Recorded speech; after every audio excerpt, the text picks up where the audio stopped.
And we're so glad that you're with us. I'm jacked. I said in the pre-show, this is the most excited I've been for a pay-per-view in my broadcast career in years.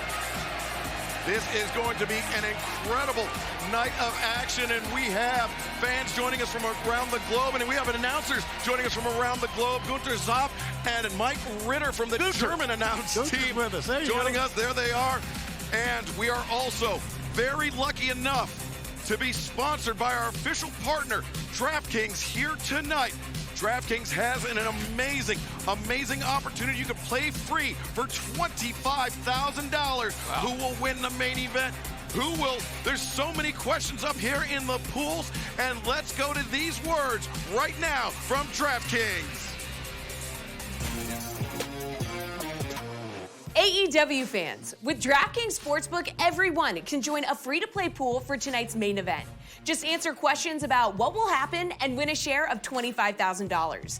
And new Sportsbook customers can get $100 in free bets instantly, win or lose. Just bet $1 separate from tonight's main event to cash in. Download the DraftKings Sportsbook app, sign up with the promo code, enter the free-to-play pool, and make it rain with an official partner of AEW.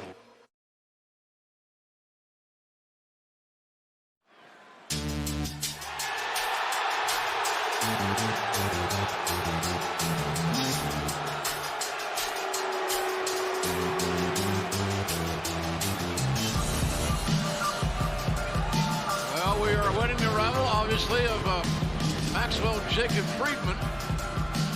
And the DraftKings pool, who will make the first pinfall attempt, which signature move will be hit first, and more. You can download the DraftKings app, use promo code AEW, and play for your share of the $25,000 prize pool for free tonight.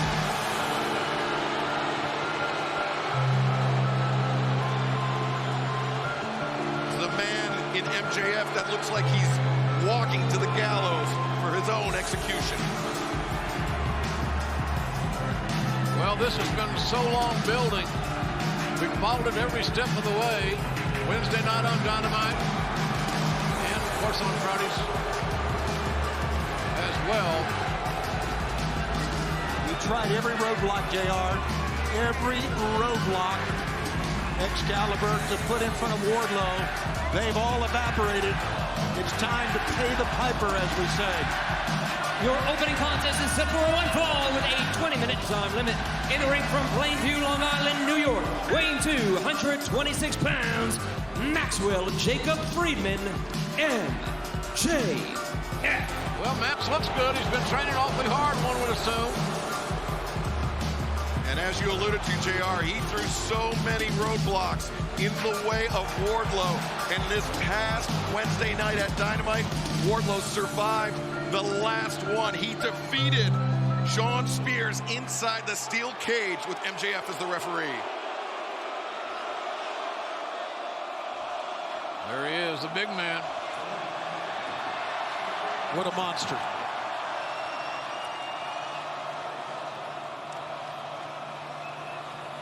Bill Watts told me one time, a long time ago, that athletic big men drew money. Wardlow inside the holding cell. Inside the holding cell here in T-Mobile Arena. This is a holding cell they put people in who have caused trouble during a hockey game. Maybe they overindulged or something. Talk about somebody that's caused trouble. Wardlow has caused a serious amount of carnage on his way. The big fella's walking with a purpose too, Excalibur. Look at his face, his stride. He too has been training diligently for this match tonight.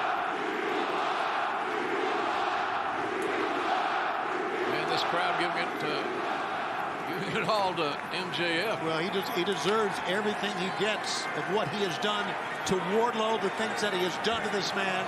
And everything he's about to get. Yeah, man. When those cuffs come off, when that bell rings, there will be no escape for MJF. Wardlow is a franchise player. And he will put a major brick in the foundation of building that franchise. And listen to this. No music. And his opponent from Cleveland, Ohio, weighing 267 pounds, Wardlow!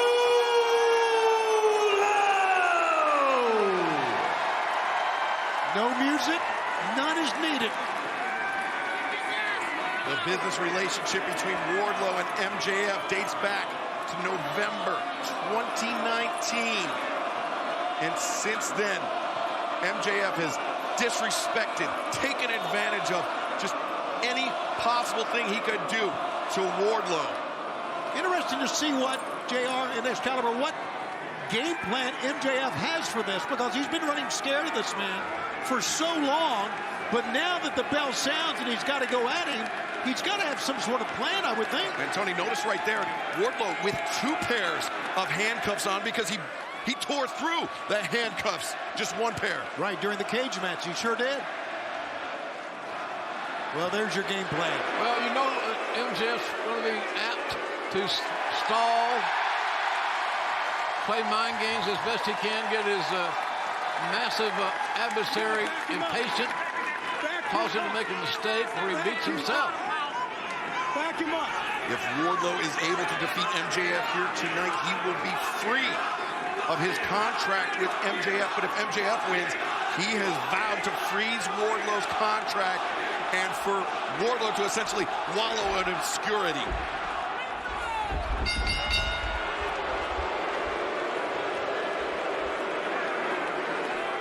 This should come as no shock to any of us that have been following AEW.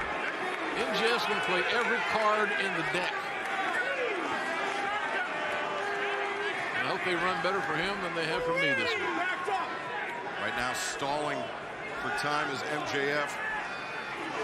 Referee Bryce Remsburg giving the 10 count to the outside, but a little slow on the count, maybe, Bryce. Well, look, Remsburg's a smart kid. Shot from behind. MJF maybe not so smart. Oh, yeah, get attention. Oh. Wardlow wasting no time with his thoughts. He's thinking powerbomb.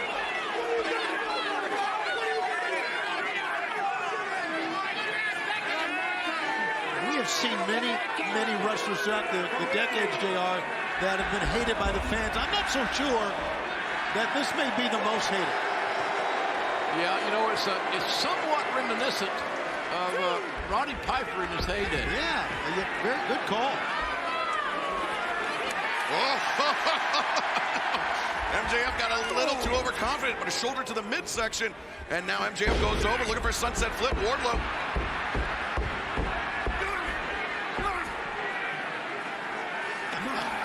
That's a great moment. MJF. There you go. We're right back into trying to load MJF up. Biting. MJF biting Wardlow. Well, I talked about a game plan. That's a pretty good counter of the Powerbomb Symphony. Oh, the eye poke. Right to the eyes. MJF feeling confident, feeling like he can outsmart Wardlow. So he's going to outsmart him with a side headlock, though. Well, it's slowing things down, lessens the opportunity for disaster. Slower pace will help MJF, I believe. MJF looking for the O'Connor roll. Wardlow hangs on to the top rope. MJF looks for the trip. Leapfrog. Caught. There you go. Oh, O'Connor run by MJF. Great counter. Hooked. 1, 2. No. Wardlow able to escape. With his left hand, MJF was reaching back to secure the other leg. I think if he had been able to do that, this would be over. But apparently, MJF has issues, physical issues, with his leg. Well, listen, I don't believe anything he says. yeah, if he had hydrated better, he might not have a Charlie horse. The fans not buying this either. Well, here's the other news. We have a doctor at ringside. Right. Wait, MJF digging in his trunks. He's got the ring. He's got that damn ring. And I think everybody knows it. He wouldn't make a very good criminal, maybe. Yeah, that's him. Guess who's coming for supper? Well, Bryce got a trinket to gamble with tonight. We can talk this out. Hey! We can talk this out. Want to see me get hurt? We can talk this out. I've never seen a bigger coward. I'll double your pay. double your pay. This is not about money for Wardlow. It's been a long time since it was. He wants his freedom, does Wardlow. He wants to grow. He wants to see if he can become the #1 man in this company. He just went quadruple. There we don't do this.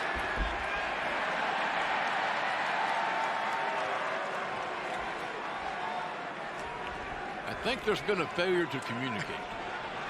Yeah, he just needs to hit him right in the mat. Oh, look at that. He's going to enjoy the moment. Now, do it. This has been a long time coming for Wardlow. Well, that one is enough, but how many more will we see? They're chanting one more time. One more time. Some people are chanting 2 more times. We're chanting 100 more times. It's a little wordy, Tony. I'm with you, brother. We got time. It's the opening match. Keep power bombing it.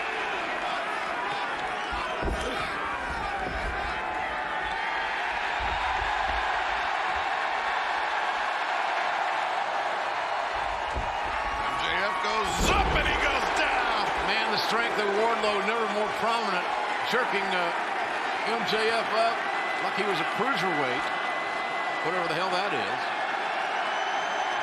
When he gets going, he's like a wild animal, uncaged. The tally is at 2. All right.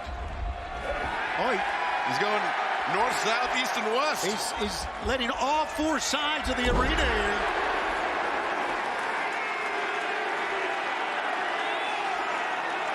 How dominating can Wardlow be as his career progresses?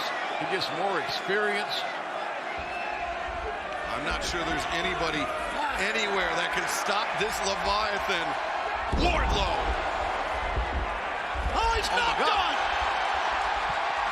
4 and 5 in rapid succession. Oh, no.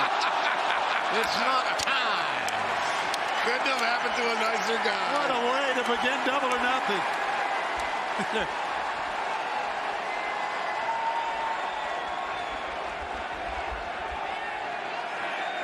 This is a moment in time that neither of these men are going to ever forget, and both for very, very different reasons.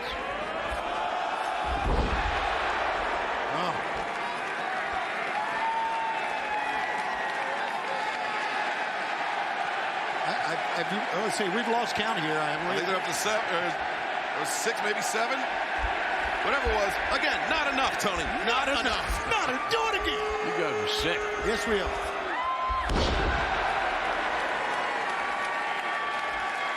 Wardlow is loving this. The payback, the pain, the agony, the blues, Tony. He's thinking about each and every time he was handcuffed. What about beating with the belt?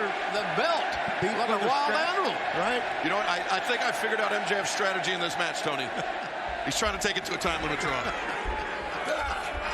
Which is 20 minutes, by the way. I digress. Look at this! Thank God! We're going for Total a domination. Wardlow is going to do everything he can to not let MJF off the hook. Bam! Seem to have a little more sauce on that one. And that's over. The winner of this match, Wardlow! Finally, Wardlow is free of MJF's contract, and he is free to officially join All Elite Wrestling.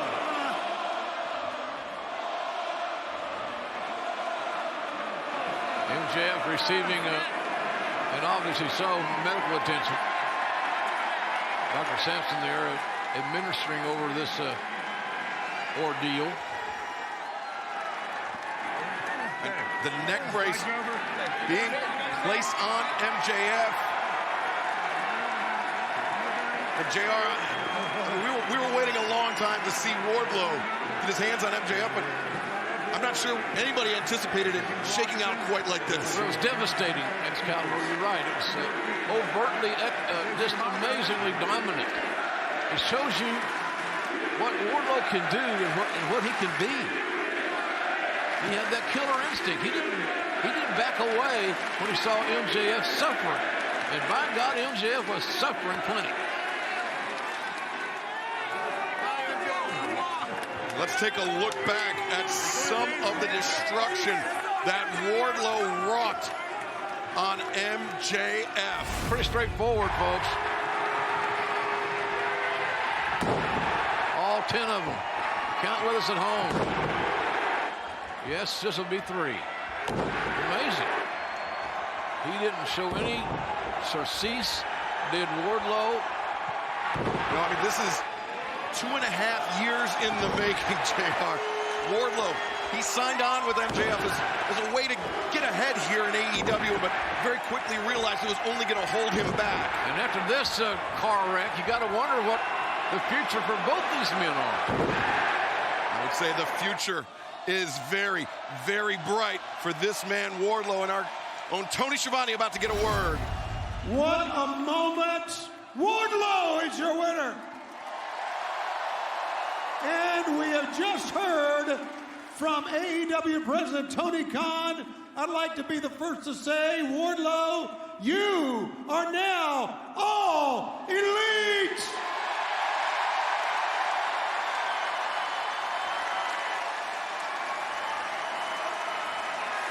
Give that man a job.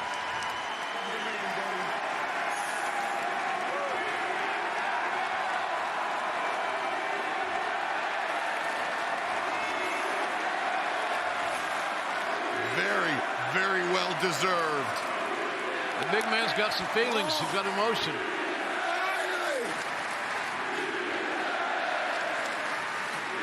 This crowd loves this guy. Thank you. Wardlow now free of MJF and free to write his own future here in AEW. But Double or Nothing has only just gotten started, and we still have so much more to come, including Elite versus Delete, the Young Bucks versus the Hardy Brothers for the first time ever here in AEW. Arguably the 2 best tag teams of the last generation are going to compete with each other. The Hardys versus the Young Bucks. Do I see that as a dream match? Hell yeah, I see it as a dream match. Why are we the best tag team? Because I don't know, for the better part of 18 years now, we put tag team wrestling on our backs and we carried it to points that the Hardys could never do. The Young Bucks, they are great. They are phenomenal. I cannot take anything away from them. But they're also egotistical, cocky, arrogant little assholes. I've never seen anything like this in my life! There are no 2 bigger moment makers than Matt and Jeff Hardy in tag team wrestling. Double or Nothing in Las Vegas, Nevada. Young Bucks, give us the Super Kick Party. Yeah, give us the Super Kick Party. The Young Bucks and the Hardys is the biggest tag team match that you can possibly do right now in professional wrestling, and we're doing it on pay-per-view, Double or Nothing. Okay, are we done here? Because Elvis just left the building. 2 Elvises, Matt.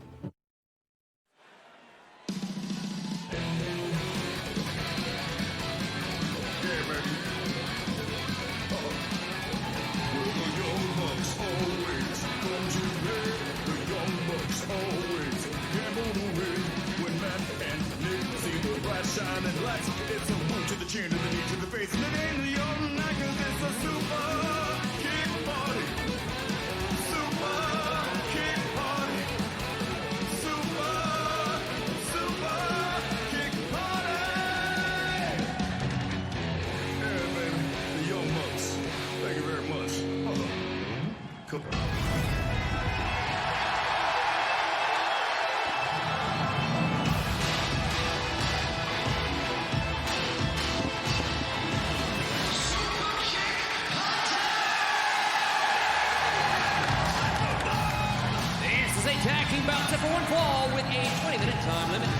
accompanied by Brandon Cutler from Rancho Cucamonga, California. At a combined weight of 417 pounds, Nick and Matt Jackson, the Young Bucks.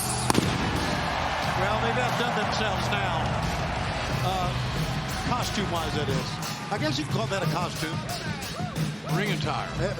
Is that really ring attire? Well, Ring attire, Tom. Harkening back to the original Double or Nothing when the Young Bucks had the Elvis-inspired attire. But right now here at the commentary desk, we are lucky enough to be joined by longtime Ring of Honor competitor and color commentator Caprice Coleman, who, Caprice, you competed against the Bucks, you competed against Matt and Jeff Hardy, you trained with Matt and Jeff Hardy. You know all four of these men extremely well.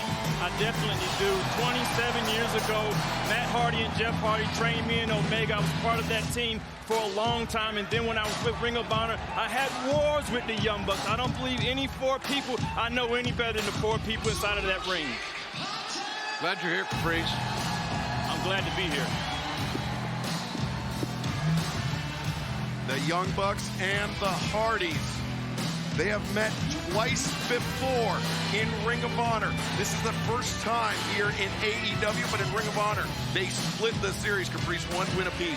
Absolutely, 1 win apiece. Both of them are multiple-time tag team champions at Ring of Honor. And if you wanted to go down the line of how many championships, it's unmatchable.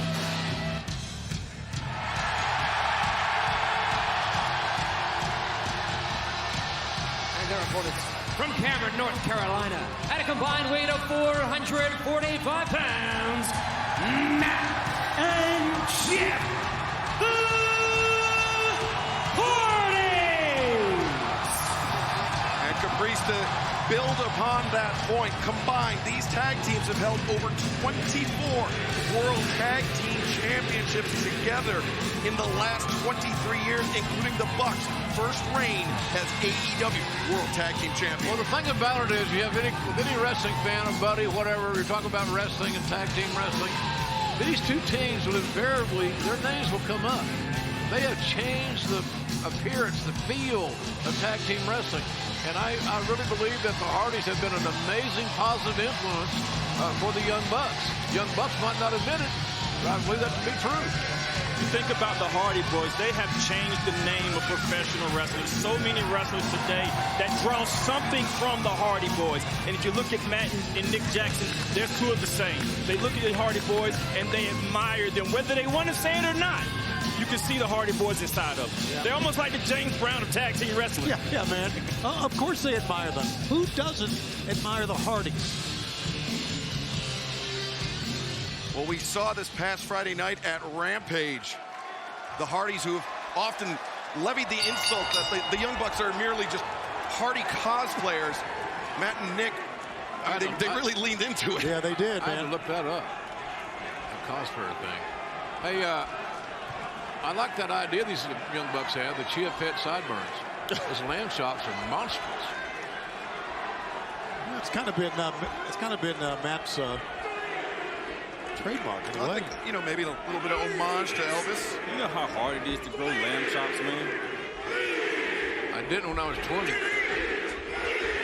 Elite versus elite.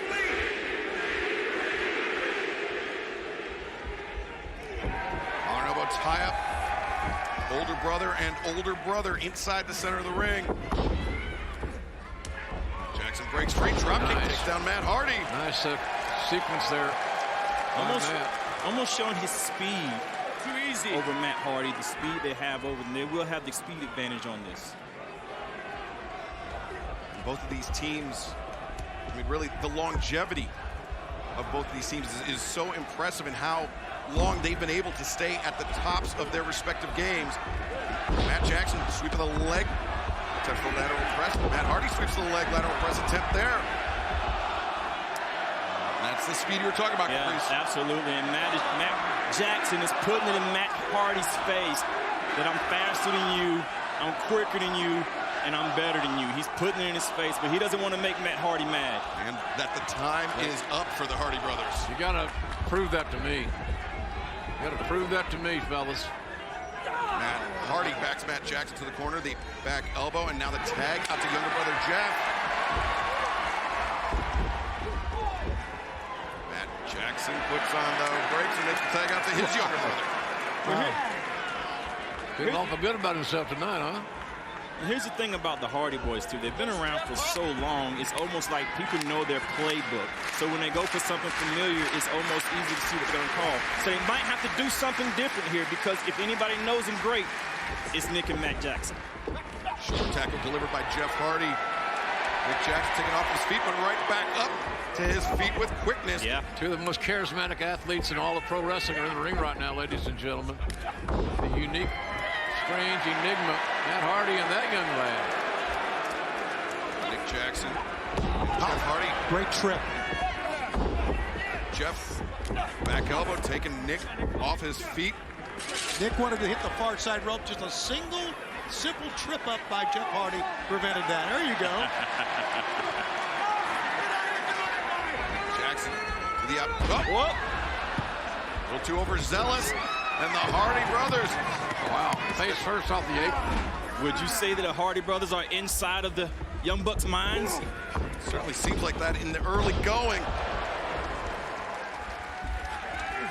But we've seen the Young Bucks game plan, and they've been able to stand toe-to-toe with some of the best strategists in all of tag team wrestling and come out ahead.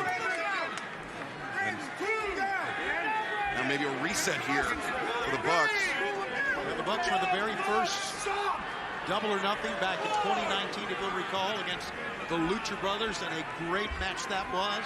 Part of Stadium Stampede. They've not lost a match during Double or Nothing in our 3 years. Young Bucks looking to keep the momentum going here in AEW, but Matt and Jeff Hardy. Well, they were chanting Brandon's name, and Nick didn't like that at all. Gotta have all eyes on me. That's what he wants. And why they were chanting Brandon's name, I have no idea. Nick Jackson slaps in the face of Matt Hardy. Cousins. And Matt Jackson comes in, but gets taken down.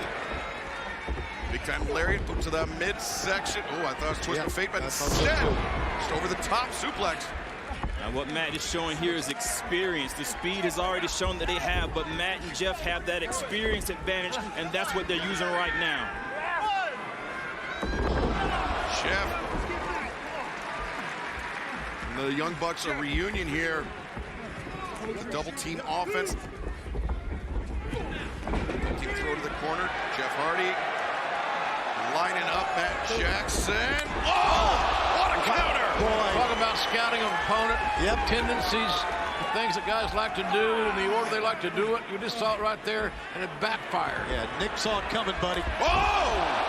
Great extension of that leg. Man, that was on target. The hands were up for Matt Hardy. There was no possible way to defend himself, and Nick Jackson took advantage. All boot and chin.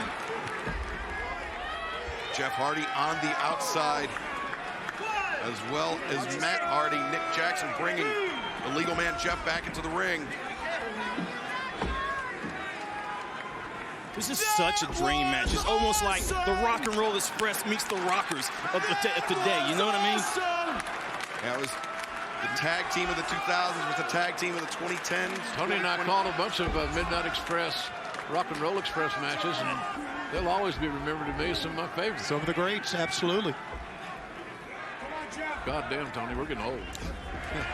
You just realizing that? All the legends, man, legends. Legends in the ring as well. Absolutely. You know, pace is everything in sports, and right now the Young Bucks they're dictating the pace that they are comfortable in doing. And that's a fast pace, and they've already cut off the ring, keeping Jeff isolated. So if Jeff can't make a tag, what we have here is a handicap match. Yeah, that's why I thought, JR, that they would try, they being the Hardys, would try to end this match quickly. I think the longer it goes, it favors the Bucks. I really do. I think the Young Bucks are so confident that they're younger, they're more active, whatever you want to say, that they're going to win this match. They're a foregone conclusion for the Bucks. We're winning. In the story. Case closed, Ernie Ladd. One mistake they can make, though, is underestimating the Hardys, underestimating their experience, their speed, their agility, their resolve. The reasons they stick behind stuff. They haven't been around for 27 years for nothing. Oh, Cutler with the assist. Did the referee not see that? No. Of course not. Rick Knox was looking at the action, unfortunately. And, you know, Caprice, could it be that the Young Bucks know that they have that one victory in 2017 over the Hardys? Maybe a little bit of overconfidence brewing there for the Bucks. There's nothing wrong with confidence, but the Hardys, when they won the ladder match against the Young Bucks, it's almost like the rubber match here. Wow! Now right there, Nick Jackson went for the whisper in the wind, something Jeff is known for. Jeff up to the top. He's getting his footing. Yeah, he's trying to get his footing, obviously. Looks like his boot's coming a little undone. Causing him issues, but maybe not. That's the whisper in the wind you're looking for right there. Great innovators offensively are the Hardys. They created so many moves that others utilize and changed the name just a little bit to make it theirs. Absolutely. Which I found to be ridiculous more often than not. 14,459 fans join us here tonight, the sold-out T-Mobile Arena, and we are watching this dream tag team match unfold before our eyes. And Hardy drops Nick Jackson in rapid succession. You can really tell the guys that have great passion for tag team wrestling, like these two teams. There's a different breed of cat. I tell you guys, Matt Hardy's kind of got to go it alone because Jeff is seemingly in a lot of trouble in his corner. He can't even make the apron. He might have been injured. He hasn't went anywhere, so you don't know what's wrong with him. And I mean, everybody knows the Hardy Boys has had their share of injuries in the past. Cutler getting taken from pillar to pillar. Side effect by Hardy, that could be enough. Matt Hardy with Nick Jackson in. That was very, very close. Look at Jeff in the corner. He just can barely pull himself up. And Matt. It looks like he hit his head. Yeah, I agree. Twist of fate attempt, and low bridge. Matt Jackson sends Matt Hardy spilling the outside. And Nick Jackson. Man, can you believe his pace? Steady, never stopping, unpredictability, innovation. It's amazing. JR, the Young Bucks make it no secret that they were inspired by the Hardy Brothers, but they believe that they've surpassed the Hardy Brothers. Well, maybe they have. Maybe they have. I know this from Nick, and he's not finished. Matt had it coming. Woo! Boy, Matt saw that one coming. Absolutely. But Matt Jackson coming to the aid of his brother, but Jeff Hardy coming to the aid of his. What you see here is the game of familiarity. These guys know each other, so they have to do something a little bit different. The tandem offense that they're used to, they're going to have to change. Jeff Hardy. Oh, the super kick sends Jeff Hardy crashing into Matt Hardy and Matt Jackson. It's a second super kick by Nick Jackson that has found the mark because of a great leg extension, perfectly placed, great impact. I've been hit by those super kicks plenty of times, and every time they hit you, they can turn your lights out. Can't say this ever happened to me. Yeah. Nick Jackson up to the top and down onto the Hardy Brothers. See, these guys have no fear. They have no regrets. And in a match like this, where we've all been waiting to see this tag team match for a long time. Yeah, it's well known that Nick is a gambler. Look at him. Even that right there was Swanton infused.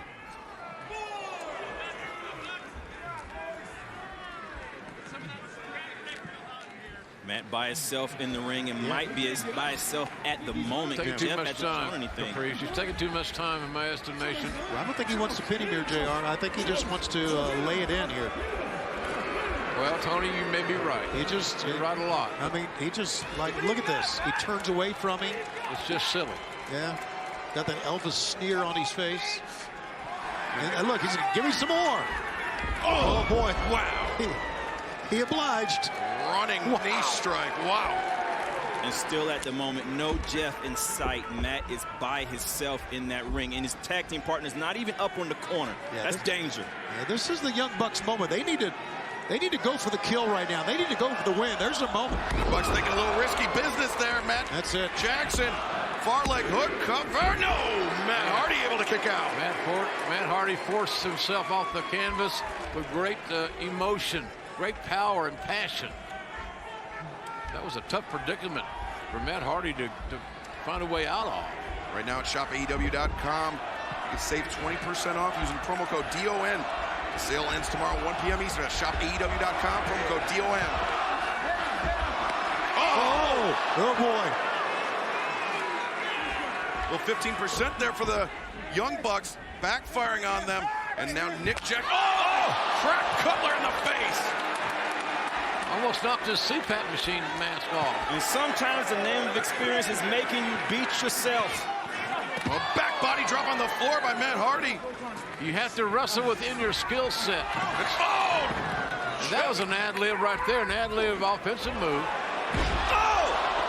Side effect on the apron. All 4 men are down. And key thing, as you mentioned there, Excalibur, on the apron. That is a big, big deal where you land and how you land. Yeah, that is the steel frame of the ring, and the spine of Matt Jackson was just introduced to it via the side effect. I still wonder how much Jeff Hardy is available in this match, man. He is just everything he takes to get to his corner. Look at him. He's trying to get to his corner now, and he's barely up there, but Matt needs him, so he's tagged in. Don't make the tag anyway. Don't agree with that tag. He could have gone another few moments. Right. Good Matt. Give Jeff as much time as you can to get ready, but he's ready apparently. Going for poetry in motion again. Got it! Right on the money there by Jeff Hardy. And Matt Jackson in serious trouble as the Hardy brothers have an opportunity to end this. No. Twist of fate. And oh! The catapult sent Matt crashing into Jeff. Oh, my God. Big stomp right to the abdomen. Just when I was getting ready to say that the Hardys have changed the tides of this match, Matt and Nick Jackson have brought it back to them. Matt Jackson in very precarious position with Jeff Hardy. And oh! Jeff got split out. That's a tough place to land. With the jawbreaker, actually, Jeff Hardy sacrificed himself to deliver the jawbreaker to Matt Jackson. Hardy taking that shirt off, crowd reacting appropriately for them. Went for that swanton, but he moved. Nobody home on the swanton, and now Matt Jackson. Swanton works every time when he hits somebody. It's the fake swanton from Nick Jackson. Matt covers. 1, 2, no!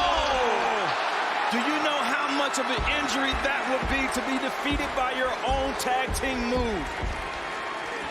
Boy, he reached down deep for that one, did Jeff Hardy. And what a gutsy performance by Jeff Hardy, able to kick out of this after whatever injury he sustained earlier.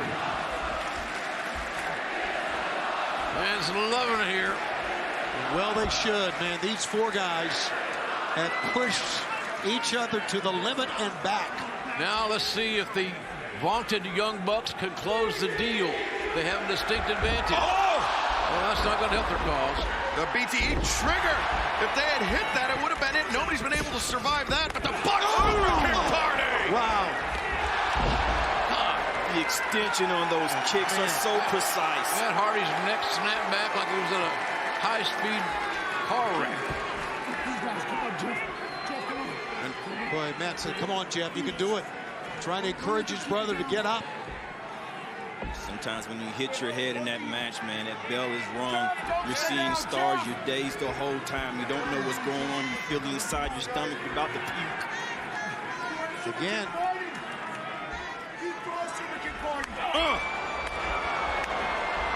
Rapid fire super kick combination from the Young Bucks. You see the blood coming out of Matt Hardy's mouth. That was almost daring them to kick it. High drama in Las Vegas. Yeah, man, he's telling his brother to get up again. Look at this. Again. They're daring them to kick him again. But how much can the Hardy brothers withstand? Oh. The covers. 1, 2. No! That's the heart of the Hardys. The heart they're showing, they're not finished yet. And it's going to take more than that to put them away. The frustration is setting in on Nick and Matt Jackson. Young Bucks are astonished that they did not put these adversaries away. Couldn't do it. Didn't do it. You got to admit they're taking their very best blow here. The Hardys have taken the best blow the Hardys had, or the Young Bucks had. Steel ring steps, which Jeff Hardy Very, very familiar with him. Boy, we saw how he crashed in that Owen Hart Foundation tournament matchup on those steps. Almost waiting to see what they have in mind. Innovation from both of these teams are uncanny. You never know what they're going to do. Just win, baby. Just win. Find yourself a 3 count and love it. What do they got? What do the Young Bucks say? Now keep in mind, these are still steps. The Young Bucks. I don't know what this is about, but this does not look good. Oh, Matt Hardy. He's got Nick Jackson up on the shoulders. He could pin him. BT bomb, but Matt Hardy doesn't go for the pin. Yeah, well, Nick rolled out of the way too. Jeffrey, Nero, Hardy on Matt Jackson. No way. No way. You gotta be kidding me. It didn't work on Darby Allin, but now there's one thing about being fearless and another about being crazy. Absolutely insane. If they do what I think they have in mind, do it! Swanton bomb on the steel. Great steps. Twist of fate. Matt Jackson's by himself in there. This could do it. No. Wow. Nick What's it going to Jackson. take? What's it going to take here? Matt Hardy must be wondering the same thing with his bloody mouth and all. Look at that. The Swanton just sandwiched Matt Jackson, and now inside the ring, Matt Hardy looking for twist of fate. Nick reverses. 1, 2, no. Matt Hardy able to break free. Wild swing and a miss. Side effect. Oh, he bounced back up. And the second twist of fate that time. Nick got spiked on the crown of his head. Now we're really in a deep water in this tag team matchup. Jeff is in the right place. You know what they're going for. They have a short window. Jeff Hardy making the ascent to the top. He's barely able to get to the top. Boom! That's got to be it. It's got to be. Get him! The Hardys win this dream tag team matchup. In a flash. The Hardys! Jeff Hardy looking to get a jump start on the victory celebration as the Hardys defeat the Young Bucks. Matt Hardy soaking it all in, tasting his own blood. But he knows this, tonight, the Hardys were the better team here at Double or Nothing. Swanton bomb. The finish of the match we've seen it so many times in so many years. Still effective. The Hardy Boys, the league wins. Well, we have had a tremendous week here in Las Vegas, Nevada, and so have the Gun Club and the Acclaim. Viva Las Vegas! The Acclaimed have arrived, baby! Wait. Also the Gun Club. Also the Gun Club. Stop. You guys look jacked. You guys look jacked. What do you say we go around Vegas, document everything? Document it all. Everything? Daddy at the end of the night. That's we're gonna scissor everybody up and down that street. So I haven't heard from the boys all day, so I walk to their room, and this is what I get. This. You two are an absolute disappointment. Look how cute this is. And you don't need that one.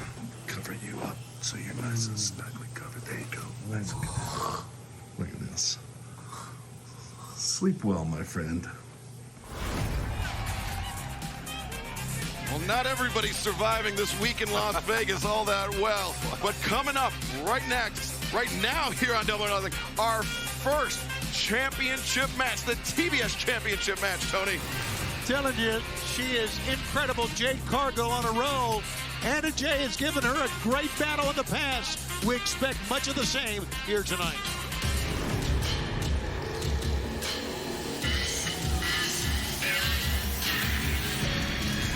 This next contest set for one fall with a 20-minute time limit is for the TBS Championship. Introducing the challenger from Brunswick, Georgia, Anna Jay.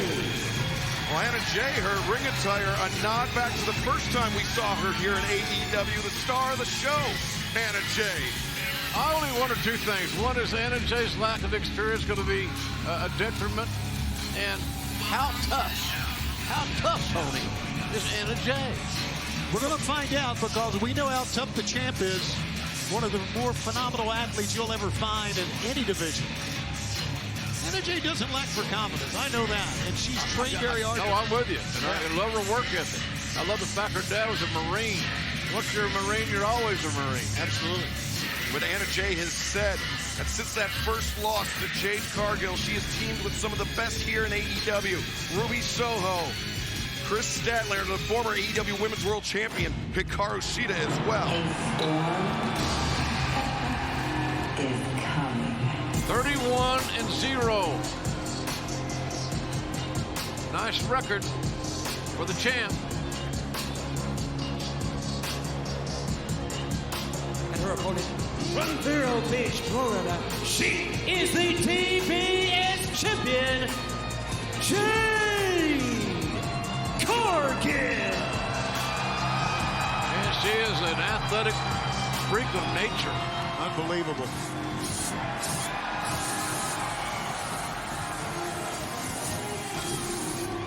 You know, the 15 of her last 29 wins have come in less than 2 minutes. She's almost Tyson-esque. Yeah, no, that's a great analogy. Got the showgirls with her. But here's the girl that steals the show right here. It's her 7th title defense. And we see Kiera Hogan and Red Velvet, part of the baddies, alongside Jade Cargill. And Tony, Jade Cargill's first defense of that TBS championship was in the main event of Rampage in January earlier this year. Since then, Jade has gone on to successfully defend the championship against Julia Hart, AQA, The Bunny, Ty Conti, and Marina Shafir. What I want to know, though, is how is Jade Cargill going to react when she gets really in the deep water and someone's pressing those near falls and the heat turned up in the kitchen? Well, that's the sign of a real champ, JR. And listen, I'm not saying that she's not a real champ. She is. But we'll see how she pushes adversity, how she battles through adversity. Like a boot to the mouth right there. And you saw Jade, she took the eye off of Anna Jay, and Anna went for that crossbody attempt. Jade backs off Anna. Anna rolls through center of the ring, and no, looking for the Queen Slayer right there. And Anna turns it. What a counter landing on Jade Cargill. Anna Jay's got to use every little trick that she's learned, get some luck in this match. But Jade, the power, that's the intangible. That's the thing you can't train for, you can't prepare for.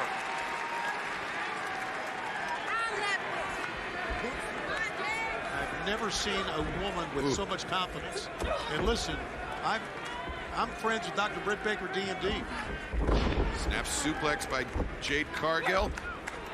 Springs up to her feet. Anna Jay, though, up to her feet, but immediately driven back down. Yeah, when the match slows down and Anna Jay can't get in front of it, and you let this lady set, get her base wide, deliver. You know, Jade Cargill's a freak. Jade up to the nicest of ways. Double sledge right between the eyes. That was great execution on that one. Since Anna Jay's loss to Jade Cargill this past January, Anna has gone undefeated in both singles and tag team competition. And Anna Jay up in the corner. Jade Cargill now having to change game plan right there as Anna keeping her distance away from the undefeated TBS champion. Right now, Anna's hurting, guys. And Jade senses it. She knows it. Killer instinct will come about in a natural way for an athlete that's been a great athlete in a variety of sports her entire life. And I'm talking about the champion. We saw Jade Cargill with the crossover into the back elbow. But Anna Jay trying to cut off Jade Cargill. Wow, is she on the ropes? She'll try to superplex her down? I do like the fact that Jade Cargill is a fighting champion. That's a huge shift of momentum in favor of Anna Jay. All right, Anna Jay, you're up. Yeah, she needs to follow it up with something, JR. You're right. Anna Jay struggling up to her feet. Jade Cargill obviously rattled by that superplex. But Anna up now with the assistant to the ropes in the corner. Jade ran into that back elbow. Anna was prepared, and again with the boot. Anna's got to figure ways creatively to destroy the vertical base of her larger opponent. It's that simple. Too big, too strong. Got to get her down. Wild swing and a miss by Jade there, but Anna, lariat, but look at how strong Jade is. She just dropped to one knee. Able to absorb that contact. And Jade, though, elevates Anna up and over the top to the apron. Anna bait her in. The heel kick. Anna Jay climbing to the top. This is tough. I'm not really sure Anna's in a good place right here. This may be ill-advised. Anna Jay. No, not at all. Coming off the top. But now that's 2 times in a row she's come off the top and not been able to even to make a cover. And Anna hit that flipping blockbuster, the flipping neck breaker, and Jade Cargill immediately taking herself out of bounds. Jade. Oh, Lord. She hit her shoulder and her midsection. Shoulder. That was a heads-up counter by Anna Jay. Jade was about to send Anna crashing into the steps in the post, but Anna... Oh, wait. It's Kiera Hogan. Kiera Hogan in red velvet. The Betty's on the attack, and ooh, there they go. Double DDT. And we'll go Jake the Snake smile. And Jade Cargill struggling up to her feet. Oh my God. One definitive offensive move like that changes everything. And Anna, look at this. She felt jaded the first time, but instead she reversed and very nearly got the win. Thrust kick dropped Jade. Best Anna Jay has looked in this match. The momentum has changed back in the favor of the challenger, who's looking to end the champions. That was smart Mark Sterling after he was defeated by Hook and Danhausen.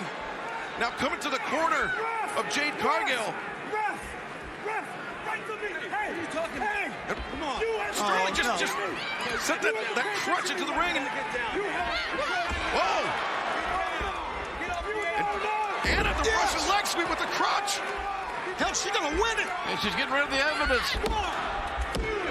Oh, Jade able to kick out. Maybe the best opportunity yet in this matchup for Anna Jay to leave here with a championship. And wait a minute, look who's here. Oh boy, Johnny Hungy. Johnny Hungy. John Silver of the Dark Order. The meat man cometh. He takes the neck brace off of smart Mark Sterling. And the brain buster on the floor. Johnny Hungy is elated with what he's done. Oh, look at this. Inside the ring, the eye of the storm from Jade Cargill. And able to survive. And a younger Anna Jay would not have survived that, fellas, in my opinion. Yeah, you're right. But Jade maintains her grip on Anna Jay. Anna goes for the... Oh, wow! She kicked out the legs into the Queen Slayer! Great counter! Great counter by Anna Jay! And he shut out that blood supply to the brain. I don't care how big, how strong. He can dunk the basketball or not. It doesn't matter. No one has been able to survive the Queen Slayer. She got to her feet, though, Excalibur. And Anna Jay gets back to the corner by Jade Cargill. That's the only thing that saved Jade from going to sleep. Jade really being pushed right here. She's found herself in a little bit deeper water than she is normally accustomed to. Anna Jay going up top now for the 3rd time here in this matchup. Twice she succeeded, but both times without a pinning combination. What the hell? Anna Jay was a little unsteady on the ropes and allowed Jade Cargill to disrupt the progress of Anna and for Jade to ascend to the top. Elbow strike right. What is this? What's Stokely have? What is he doing here? I haven't seen Stokely since 2017. I've never seen Stokely. Stokely, his appearance, he shocked Anna Jay, and now Jade. Oh my God, a top rope Jaded. Avalanche Jaded, and now Jade Cargill scores the win and retains the championship. the winner of this match is still TBS champion, Jade Cargill. Hell of a match, great effort by the challenger, who came close on so many occasions. But this champion, we saw her grow up even more tonight. Maybe after the intervention of Smart Mark Sterling backfired, Jade Cargill found herself some new representation somehow on the spot. Oh, now the baddie's holding Anna Jay up.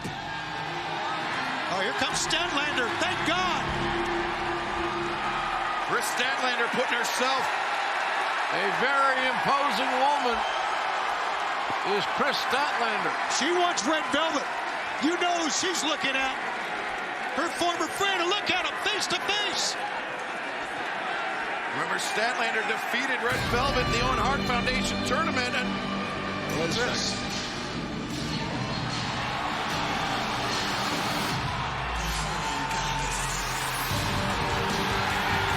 Well, look here.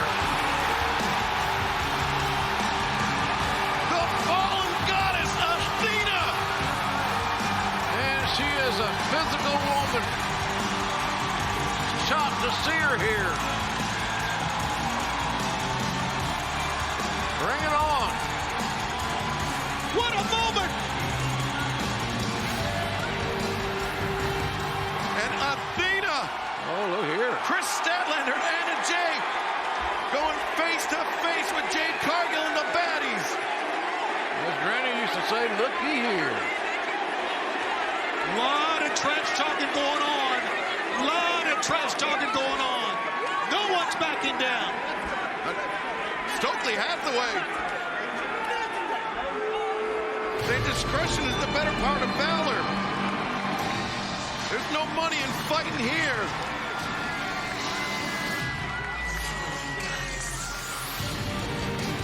Wow, not one, but two shocking arrivals. Stokely. What about Stokely? And what about Athena? Athena's what I want to talk about. So she got right in the face of the TBS Women's Champion. With no intimidation and no fear. Let them go. Wow. Double or Nothing has been massive. And we're not even 1 hour into this program. Always full of surprises, our pay-per-view events, with Athena walking in, Stokely walking in. But let's say Jade Cargill is still the TBS champ, guys. And she... Without a doubt, big, impressive. It's great when you see a young champion with a 31-0 record continue to push herself and improve. Right? Yeah, 32-0 right now. And if this pay-per-view isn't big enough, what about the end of June? AEW, New Japan Pro Wrestling, Forbidden Door. It's the announcement. Two of pro wrestling's biggest powerhouses coming together to give you an event like you've never seen before. That sent shockwaves through professional wrestling.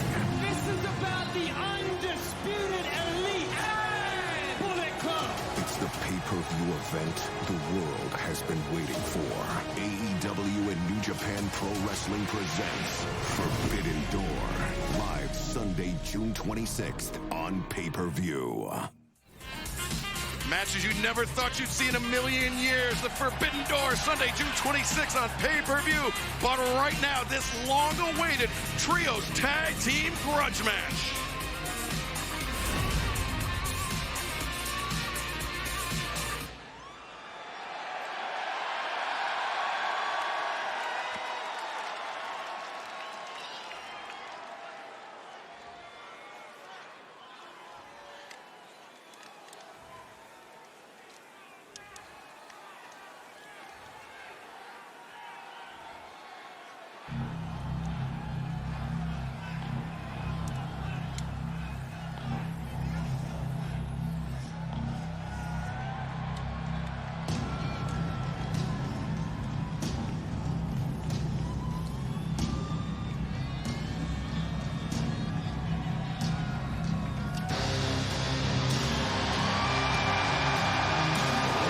This is a Trios Tag Team match set for one fall with a 20-minute time limit.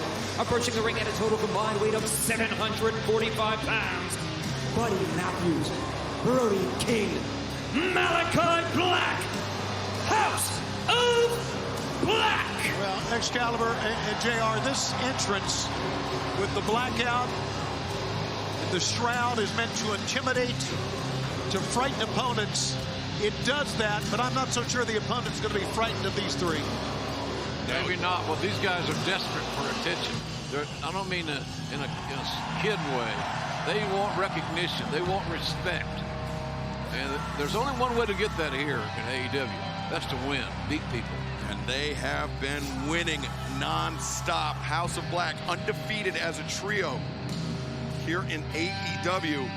They've been doing more than just winning. They have been just running through opponents. And waging psychological warfare while doing so. Yeah, that's what this is all about.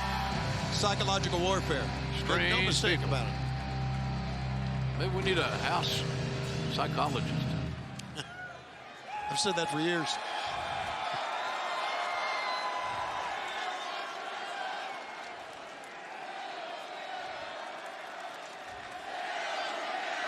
Speaking of psychological war, it's not done yet. Yeah.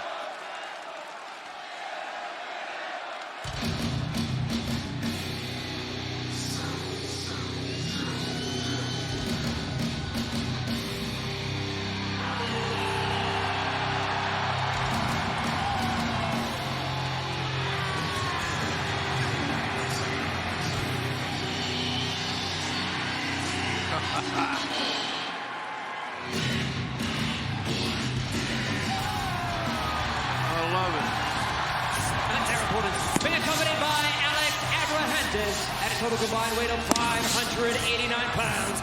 Penta Oscuro, Rey Fenix, and the Bastard Pac. Death Triangle. That Pac being ready for war here, guys. Look at this. This is a deeply personal match for Death Triangle. They have waited to get their hands on the House of Black for a very long time. And now they have the opportunity to do so. We have many great athletes here in AEW. We have seen many more to come, but I'll say it again. Pound for pound, it's no cliche. There's none better than the Bastard Pac. Pac with a half Penta, half Rey Fenix mask. Reminds me of Super Delphin, the half Delphin, half Jushin Thunder Liger mask.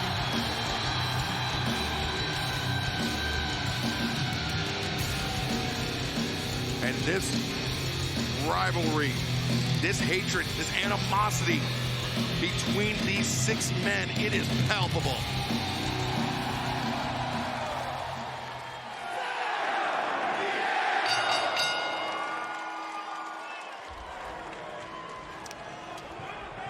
Who will start for each side?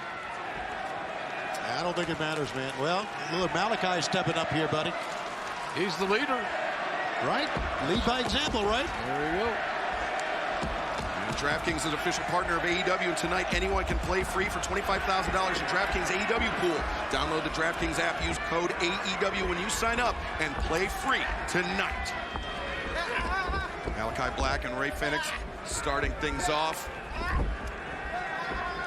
This match, this trios tag team match, was originally scheduled to take place at Revolution earlier this year, but Rey Fenix, with the arm injury, you can see he still has that left elbow all taped up. It was hurt, injured back on January 5th. So here we are at the end of May. You can see how long it's taken that to heal.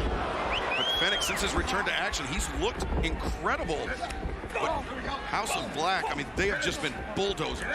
The thing about it is the injury did not slow him down. It did not prevent him from doing what he does best. He's fearless, and even more so now with an injury that could have taken people out a longer period of time. Wait, Fenix! That back heel kick from Malachi. Quicker than a hiccup is Rey Fenix. Oh, the cross-legged pose there by Fenix. There we go. And a bit of a stalemate between light and dark. I don't think they're here to talk this thing out.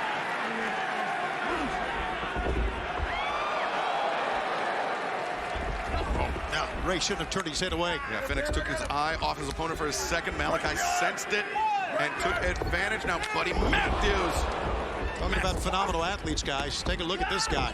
Whoa! There's a ring full of talent right here. It really is. Buddy elevates up and over Ray Fenix. Wow.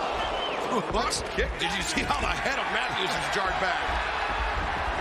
And ducks two, comes, oh no! Gets sent to the outside. Usually he comes back with a sling blade and lands on his feet. Buddy Matthews, for his size, is so quick. Yeah, he's special. Buddy is a special talent. Oh, the Cerro Miedo delivered towards Penta. Now, Buddy combination offense.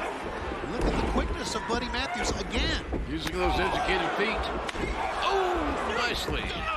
High roundhouse kick avoided by Buddy Matthews. Penta goes over the top, lands on his feet, comes back, a thrust kick. Second one, that's Rock Matthews. And these kicks, these strikes, finding homes. And Matthews sent to the outside. Penta building up momentum, and now Penta heard the footsteps.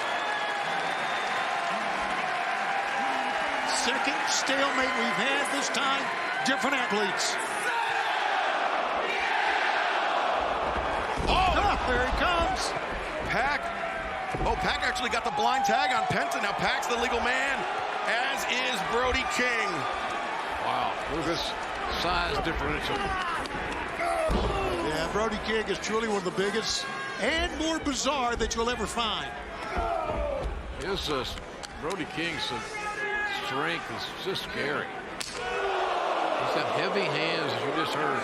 Heavy and big hands, JR. That's the thing that makes him that much more dangerous.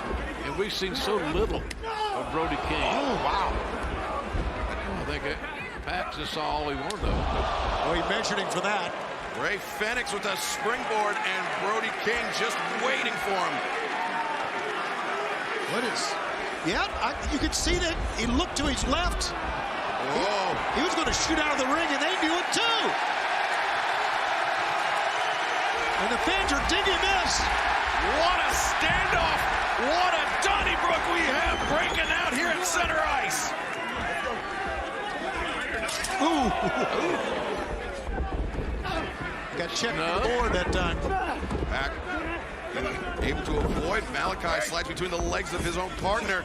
Pac avoids Brody King, but the high teep swinging on miss by Brody King. All these men. Oh, but the second one caught Pac. All these men believe they're main eventers. I do too. I agree with them. But they've got to show it to the mass audience.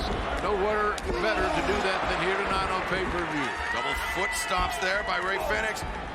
But Malachi, that Dutch Muay Thai, and that elbow coming down like a spike on the crown of the head. And just sling blade off the middle rope. Nicely done. Watch for Buddy. Buddy Matthews, Meteora. But Pac up to his feet, sold up to the midsection. Raises up Matthews, a second one, drops Matthews to his knees. Matthews, pump kick. Pac staggered, nope, bypass. And, oh man. Son. Oh, Lord.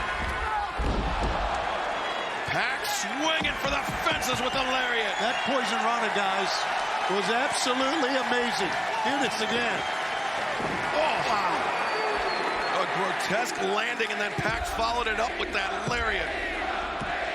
God, the fans are just chanting AEW, and I agree.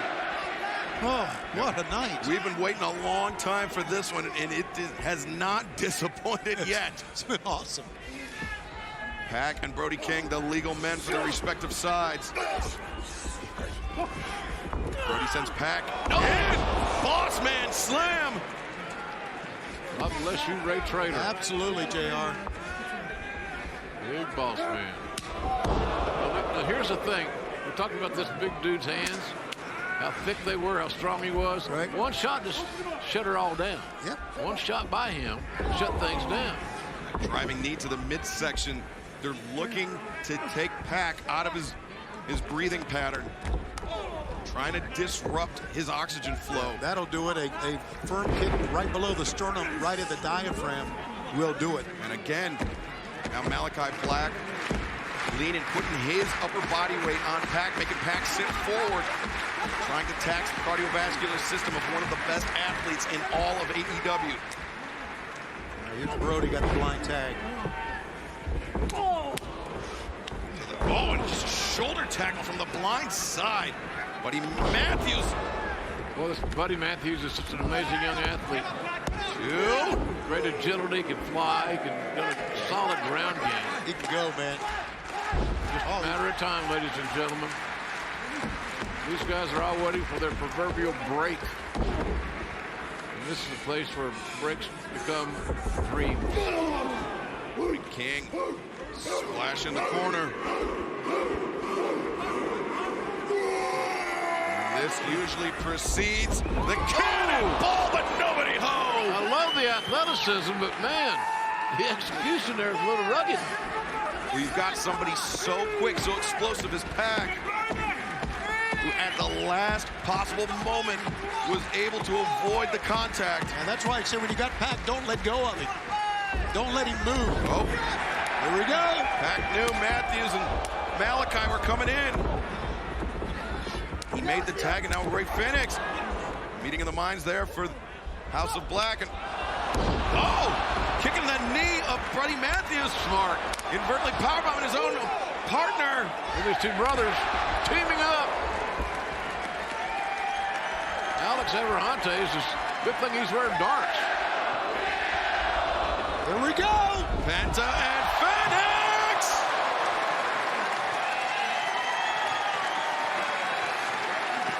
Tope's Corn Hero taking out Malachi Black and Brody King on the outside.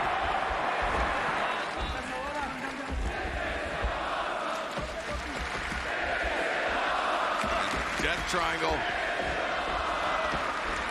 Now,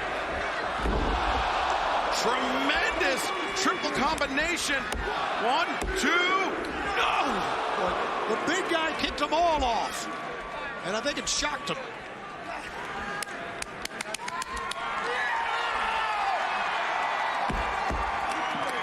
Ray Phoenix. He's been waiting a long time to get his hands on Death Triangle.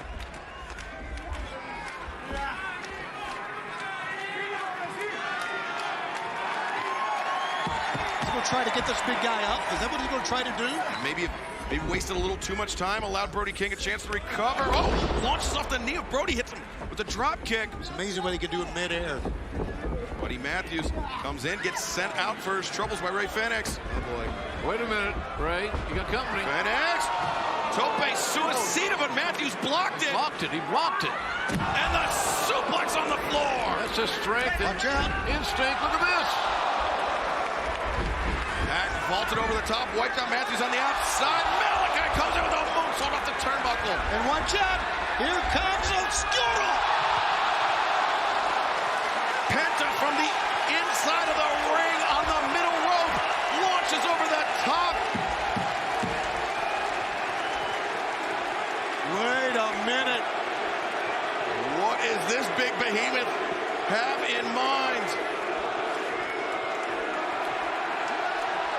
He's going to do it! He's suicidal! He's going to do it! Over the top! Well, he assaulted the ring apron on the way down. Yes, he did, but he found his mark anyway. Yeah, it was Pac bore the brunt of that along with the ring apron, but with an athlete that size, it doesn't matter. And now the House of Black ping-ponging. Refs lost control. Oh my God! Look at this. Dante's Inferno! Oh no!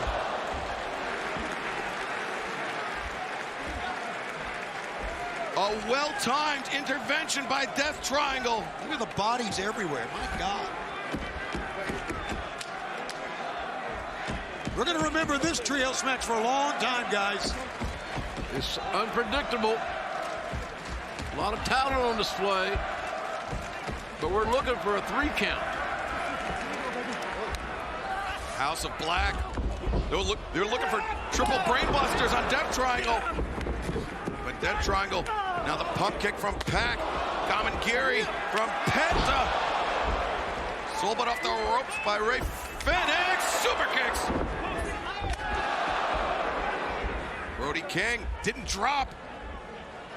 Got staggered. The triple thrust kicks. Those drop Brody. And now, He can spin, do a 360. Oh, sheer drop brainbuster. Head first. Oh! If it weren't for Buddy Matthews, that would have been it. That's right. Buddy Matthews saved the day on that. Not the first time in this match either. Buddy's having a good one. Now, Pac, I think, is still the legal man along with Malachi. The Lucha Brothers. Oh, wait. Oh, my God! You've got to be kidding me! What the hell did we just see? Canadian Destroyer off of his brother's back. On the apron. Brody King. Oh no. Ray Phoenix, the foot stops the DDT. This is some nasty stuff, ladies and gentlemen. And Death Triangle has completely isolated Malachi Black. I was going to say that wipes out everybody on the outside, and now Malachi is surrounded.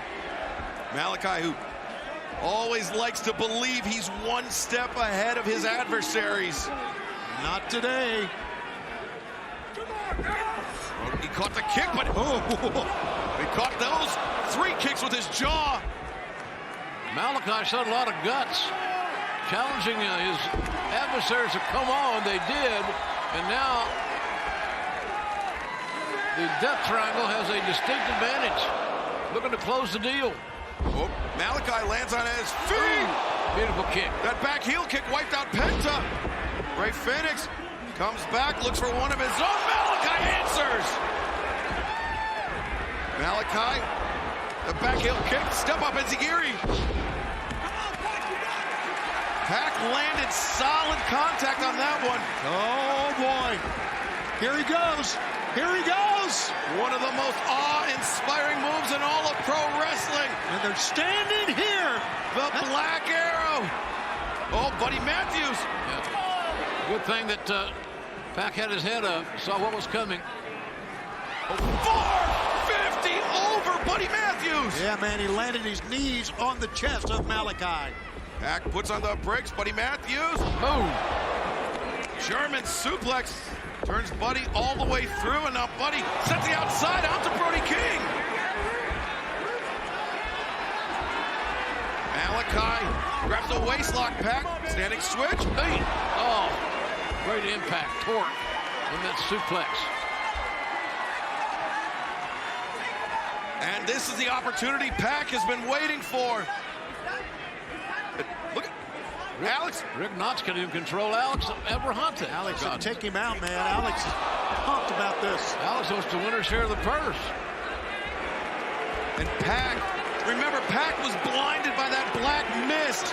He's been waiting to take out his frustrations on Malachi Black. Couldn't pass up the opportunity. And now Pac. No! The damn lights went out.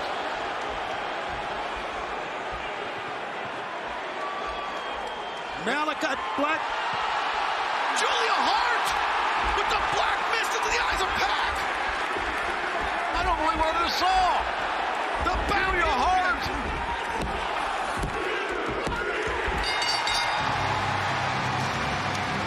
Winners of this match, House of Black. Julia Hart has thrown in her lot with the House of Black, and perhaps Malachi Black was truly one step ahead of everyone. He really was one step ahead, and we should have seen it coming with Julia Hart.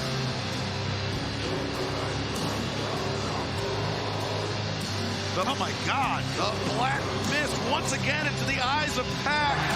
He's felt the sting of that before, and he couldn't even see that back heel kick coming.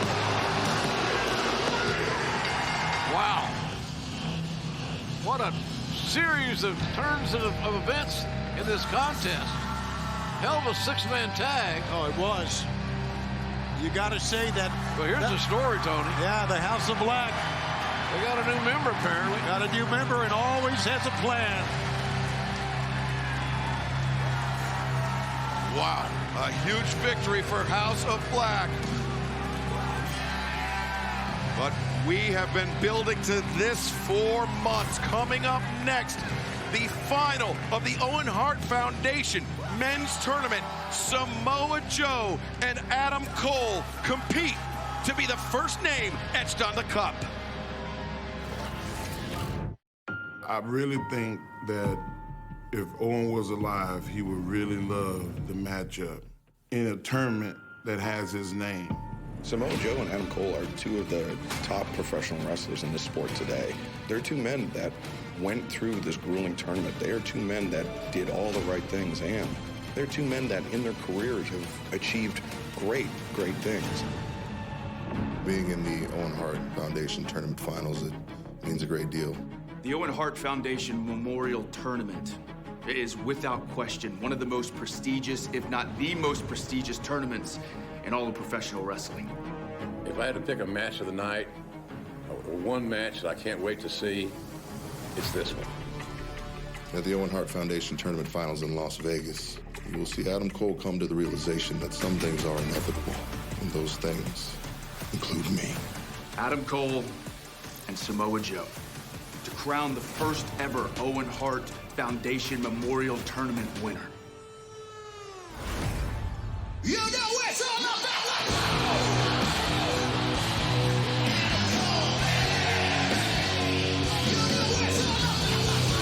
This is the final match in the Owen Hart Foundation Men's Tournament, set for one fall.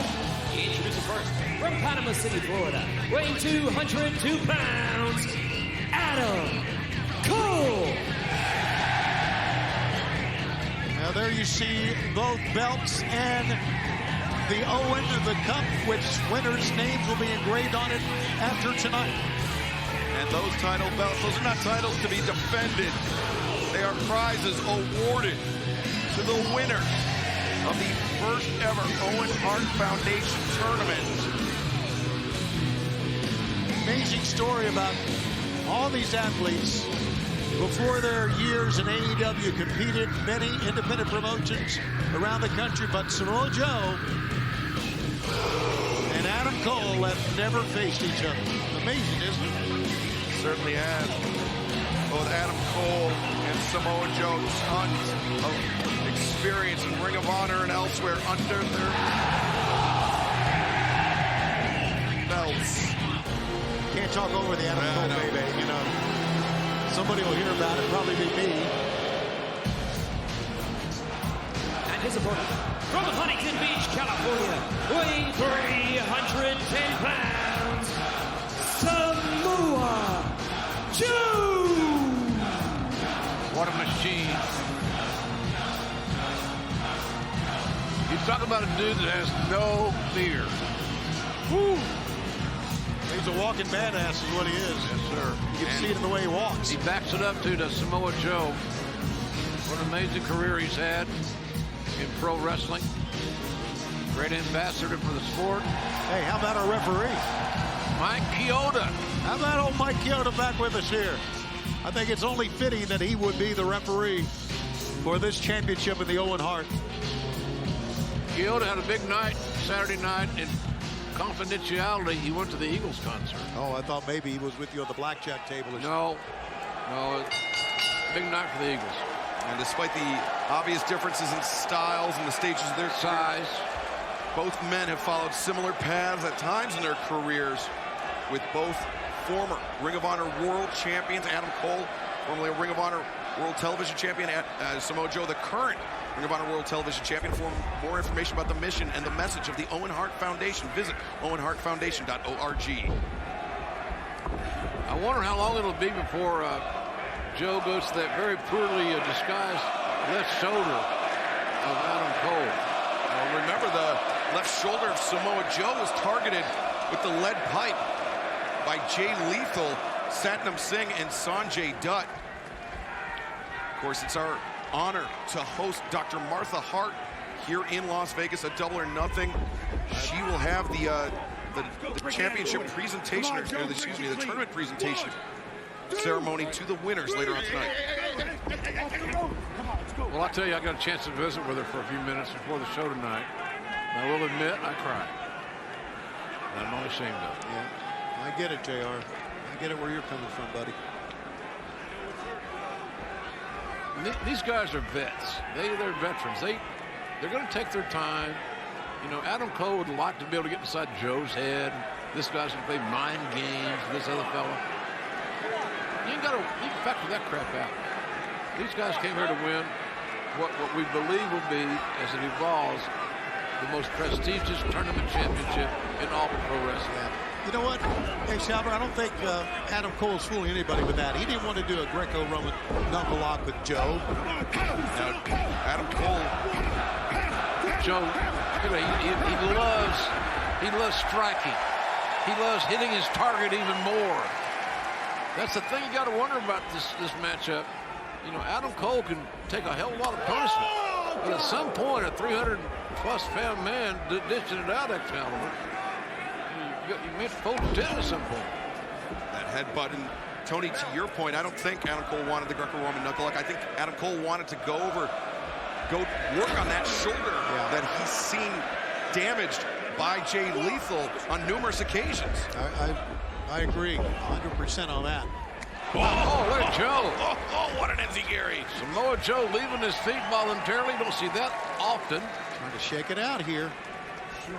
On his path to the final, Samoa Joe defeated Max Caster, Johnny Elite, and Kyle O'Reilly to get here. Good athletes in that group. Yeah, likewise, Adam Cole defeating Tomohiro Ishii of New Japan Pro Wrestling, Dax Harwood, and Jeff Hardy on his path to Double or Nothing. And everything he does with such authority and force. Violent headbutts, violent right hands. Everything, Tony. Yeah, you're right. And Joe likes it that way. He likes you to talk about it. Adam Cole, the elbow strike, but Joe just comes in with a massive back elbow.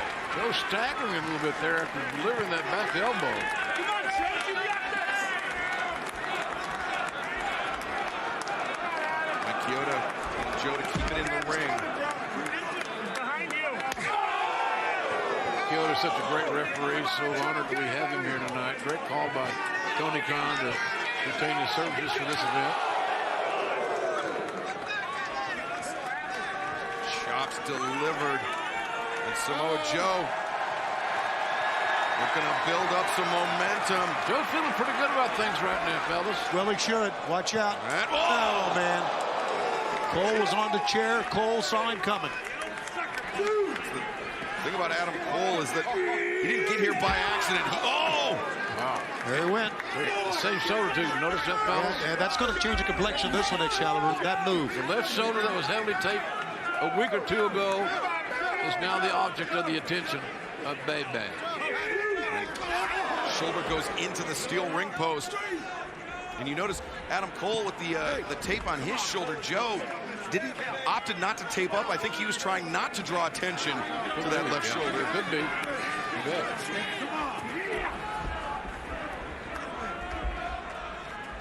Cole returns Joe to the ring, and now, ooh.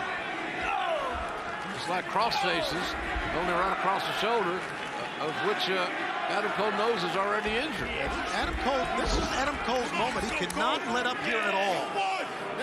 You let the big man get back in the house. It's a bad thing, Tony. Samoa Joe's you got to keep him outside. Or in other words, on the defensive. Here's where the arrogance of Adam Cole's coming into play. Turning, posing to the fans on the other side.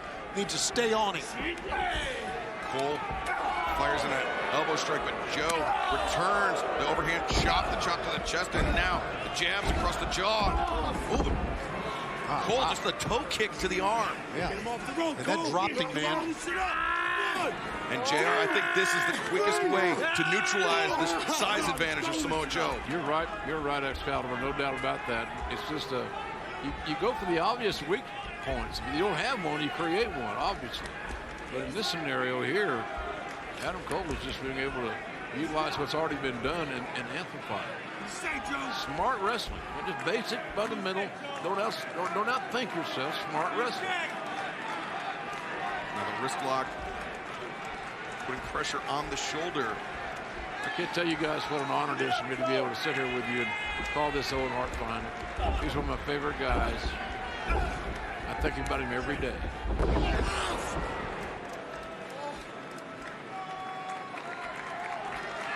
Yeah, it's a huge honor for me. Owen Hart was somebody that obviously never had the pleasure of meeting, but somebody that I watched was a huge inspiration to me and to everyone that competed in this Owen Hart Foundation tournament on both sides.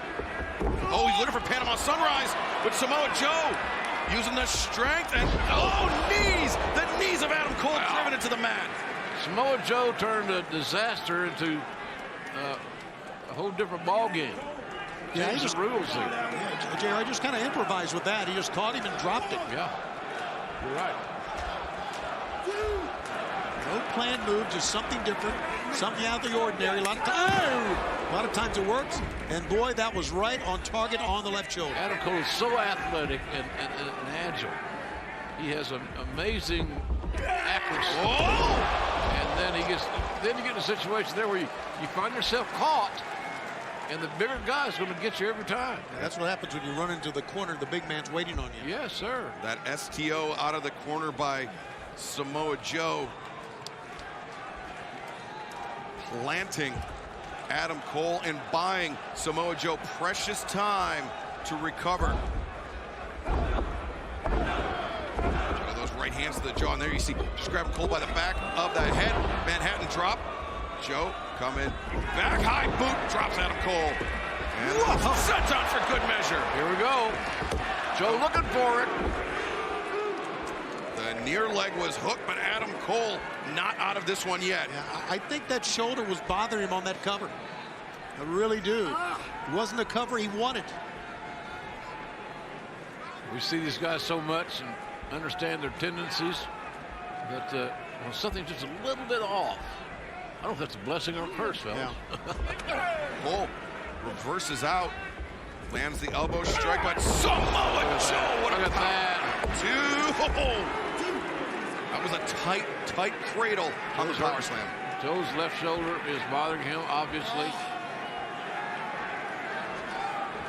Adam Cole's, I don't know how much he saw of Joe's reacting to his shoulder. But that's right, you got to go back there. Somehow, some way, you got to figure out a way to get back there. Samoa Joe looking for perhaps a power bomb once again. Adam Cole up on the shoulder. Oh, Joe couldn't maintain his grip. Couldn't hold him. Not sure if that kick caught Joe between the shoulder blades or on the back of the head, but Adam Cole now building up steam. He had built up steam. There's a cover. Near fall. Adam Cole had built up steam, but he got hit by a steam engine with that lariat. Oh, did he ever? That was beautiful. There it is again. Man. That's how you deliver a clothesline, kids. If you're trained. Don't try it at home. You can see on that replay, Cole saw it coming. Nothing he could do about it. Last possible moment. That's right. You know, Joe has dodged a couple of bullets here. Could be He's looking for the muscle buster there. That's his go-to finisher. Bread and butter, buddy. Cole leaps over Joe. Joe. Oh, high knee. And that one caught Joe on the point of the jaw. 1, 2, no. Joe instinctively kicks out, but boy, the tide has turned to not overuse a cliche, but it has. You know, you notice controversy officiating? Nothing. Kyoto's called a hell of a match. Now, in this match, it started out very hesitant, both men feeling each other out, but I mean, this has really been counter-punching has been the name of the game here. Pretty much, yeah. But here's the thing: you got an injured monster. Put him away as fast as you can by God. And I thought that backstabber was it, man. Yeah, and it's not just the backstabber; those knees going to the shoulder. And now Adam Cole, the crossface, not usually something we see out of Adam Cole's repertoire. Yeah, but trash talking is, and you can hear telling him to give up. Referee right there to ask him if he wants to give up, asking Joe. Joe's boots broke the plane of the bottom rope. He's out of bounds, obviously, as simple as that. Right back to the shoulder. The left shoulder is prime time. Oh. Super kick intercepted and countered. Powerbomb 2, no. And now Joe turns it over into the STF. Joe had a plan. He had a little game plan there. It may work for him right here and right now. And when that big guy's on your back, buddy, you are in trouble. 310 pounds of weight on the back of Adam Cole. Can he carry it to the bottom rope to force the break?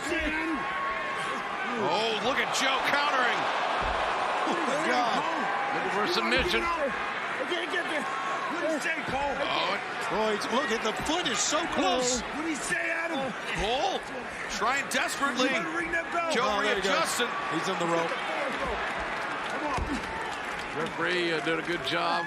Talents communicating. You talk about those matches you never get to see. This is one of these dream matches that we all wanted to see. We never thought we would. Bobby Fish. Bobby Fish just hit the apron and now just... You know, Joe said I expected this, that he expected to see Bobby Fish. And Bobby Fish just hung that arm over the top rope, and Adam Cole now looking to lower the boom. Hey, Joe. Oh, look at this. Joe looking to put Adam Cole to sleep.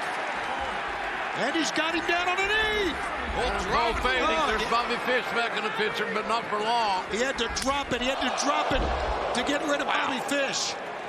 And that allowed Adam Cole to catch his breath for a moment, but that chop to the chest drove all the breath out of the lungs of Adam Cole. Those catcher's mitt-sized hands of Samoa Joe. Man, when he does deliver a chop, it's special. Oh, look at these kicks. God, I don't like Adam Cole, but he is a hell of a wrestler. Oh, the boom! And he knows how to put on the offense. Cole disrupt the boom on the back of the head. And Samoa Joe. Got to roll him over. And he wins. God. Now the winner of this match and winner of the Owen Hart Foundation Men's Tournament. Oh, you talk about out of the blue or out of nowhere. I've used that term a lot in my lifetime. But boys, Tony. Man, it is suddenly we're done. Look at this. Boom. Well, that head was just wide open. Yeah. Just completely exposed. Excalibur Samoa Joe couldn't defend himself. No, and that intervention by Bobby Fish, whether Samoa Joe knew it was coming or not, it was crucial. Congratulations. I say that with an asterisk to Adam Cole on winning the Owen Hart Foundation Men's Tournament. After the winner of the Women's Tournament is decided, Dr. Martha Hart will be on hand to present the trophy to the winners. Very impressive outing by both these great professionals. Only a great honor to be able to call this match in memory of my dear late friend Owen Hart. We got one more to go. The ladies get their shot at it. We are going to see Adam Cole a little bit later on in the ceremony.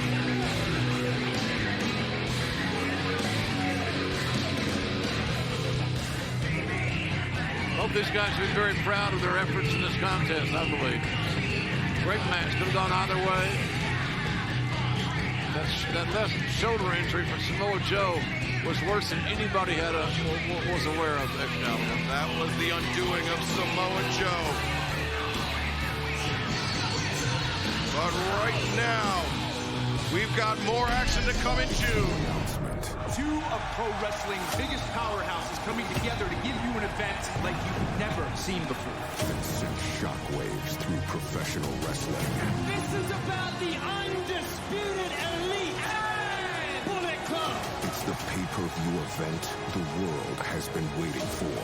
AEW and New Japan Pro Wrestling presents Forbidden Door. Live Sunday, June 26th on pay-per-view.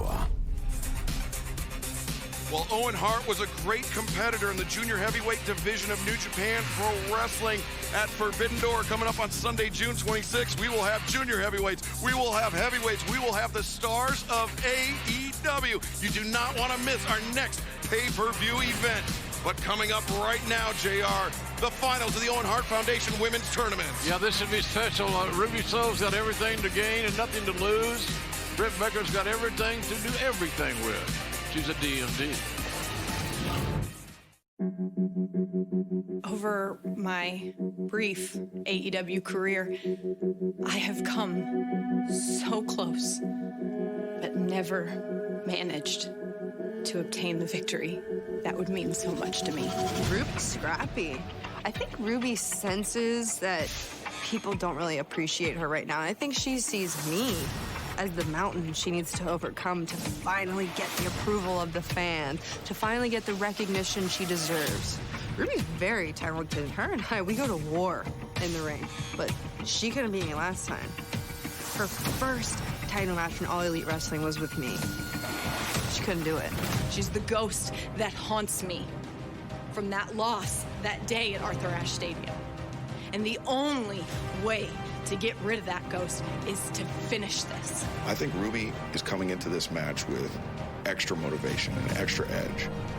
And I think Ruby Soho is going to walk out of Las Vegas as the first ever winner of the Owen Hart Foundation Women's Tournament.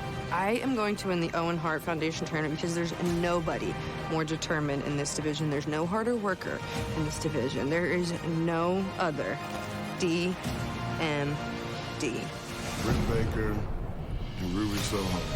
Right now, I would say iconic figures in pro wrestling. We might get the match of the year.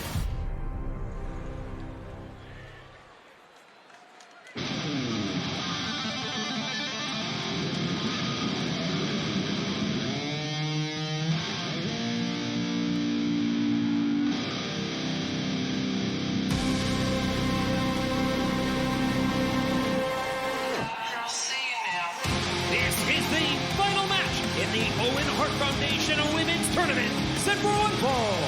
Being played out by Rich Ward from Pittsburgh, Pennsylvania, Dr.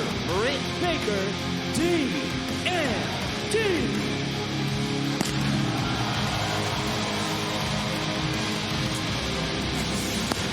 Rich Ward from Fozzy laying out the Doctor to the ring. And there's a crew with her. Former world champion. We could see the coronation of the power couple here tonight. Wouldn't that be something?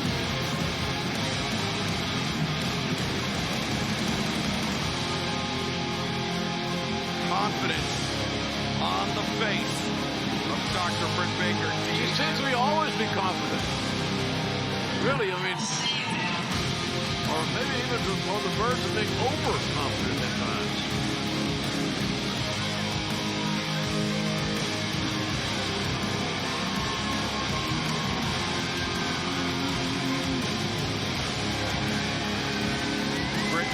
Everybody at ringside know that she is on the cusp of becoming the first ever winner of the Owen Hart Foundation Women's Tournament.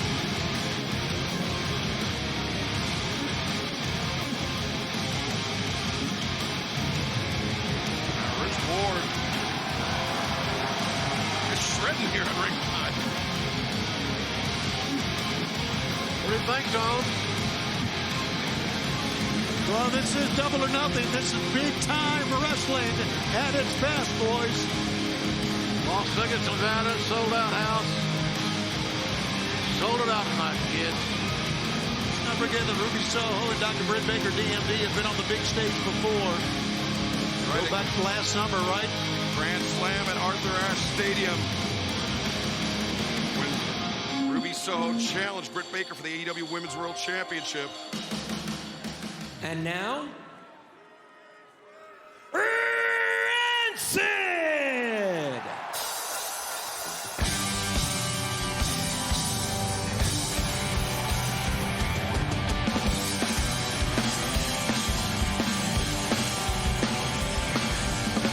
What goes on breaking? Coming through my bedroom wall. Have a party up next room, but I'll sit here all alone.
Rancid. Well, Tony, it's not often that Dr. Britt Baker's upstage. No, and that's about as big as you can get for an entrance, guys. And you saw the jacket of Ruby Soho. The words, "It's time for a change," hearkening back to the words of Owen Hart, "Enough is enough, it's time for a change." Ruby said the time for change is within herself. We all control that destiny. The quicker you realize as a human being, the happier and more successful you will be.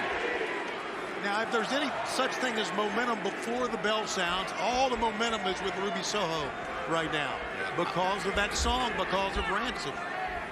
And I would say this: her story is very heartfelt. It's hard. It touches your emotions. You know, she's got to be somewhat of a crowd favorite in this matchup. Now, does that mean she's going to win? Didn't say that. Tony, you alluded to the match between Dr. Britt Baker, DMD, and Ruby Soho at Arthur Ashe Stadium, Dynamite Grand Slam. The main event, by the way. September of last year. It was right after Ruby's arrival, right after she won the Casino Battle Royale at All Out. But it was the intervention, as we saw, of Jamie Hayter, of Rebel, that allowed Dr. Britt Baker to retain. And that was really the story of Britt's title reign as AEW Women's World Champion. Overhook there by Ruby. Ruby bounced around a lot of independent dates, other organizations. She's learned from a variety of individuals. And I think it's doing her very well because she's diverse. Yeah, both competitors the same age, though. Ruby Soho with quite a bit more in-ring experience than Dr. Britt Baker, DMD. Oh, overhand shot by Britt as Britt is desperately trying to get to the ropes with Ruby, maintaining control of the wrist of her opponent. Britt grabs the hair, sends Ruby face first into the corner. Now Britt hammering down, but Ruby once again hanging on, not giving Britt any room to breathe. I like up until this moment how Britt is taking the fight to Ruby, though. Again, Ruby had the momentum because of Ransom playing. Remember that Ruby Soho is less than, cover here. Ruby Soho is less than 48 hours removed from a very physical semifinal round match with Chris Statlander at Rampage. You referred to it earlier about the fact that Ruby won the Casino Battle Royal. She did it as the Joker. I'm intrigued by that whole concept. The Joker. Ruby coming in as the wild card, the unknown in that match, and using it to her advantage. Britt sends Ruby into the ropes. Ruby comes back. Arm drag takes down Britt Baker. Ruby Soho up to her feet. Clothesline, a second one. Britt Baker up to her feet through the boot, ill-advised by the doctor. Oh, knee strike. Ruby, don't take your love to town. We're seeing that tonight. The doctor's concerned. And don't take your game on the outside either. Don't go out there with Britt Baker. Well, she's going to go anyway. Oh, Ruby! Shotgun drop kick, but now clutching at first the lower back and now the ribs. She may have knocked the wind out of herself, maybe injured a rib. I can tell by her expression. She landed flat back on that mat. A little tough. Tough landing. You're not kidding. And again, on the outside, and she may pay for it here. Yeah. Great. Driving Ruby Soho's spine first to that steel ring barricade. And a suplex on the floor. Nowhere to land there that feels good. Ruby has built up a nice little advantage here, gentlemen. Ruby ascending to the top. Oh, she caught Britt Baker. That was in the jaw. Britt Baker was rising up. Ruby landed 2 shots from the top. But and Ruby came down ribs first on the turnbuckle.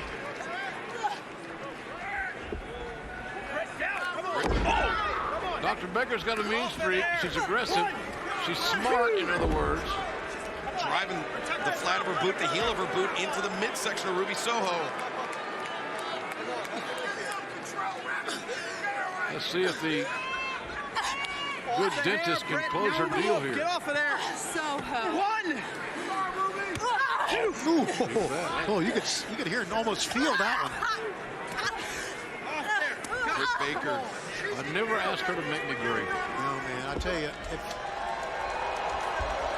she's feeling it right now. Britt Baker defeated Danielle Camella, the Joker, in the Owen Hart Foundation Women's Tournament. Maki Ito and Toni Storm in order to reach the finals. Ruby defeating Robin Renegade, former AEW Women's World Champion Riho, and as of this past Friday, Chris Statlander to get to this point. Tell you what, the Statlander match was a great match. Toni Storm match, Britt Baker match, another great match, but that Statlander match was something else, man. And think about this, if Ruby is able to defeat Dr. Britt Baker here in the final, she will have beaten 2 former AEW Women's World Champions in order to become the first winner of the Owen Hart Foundation Women's Tournament. Yeah, great call on that.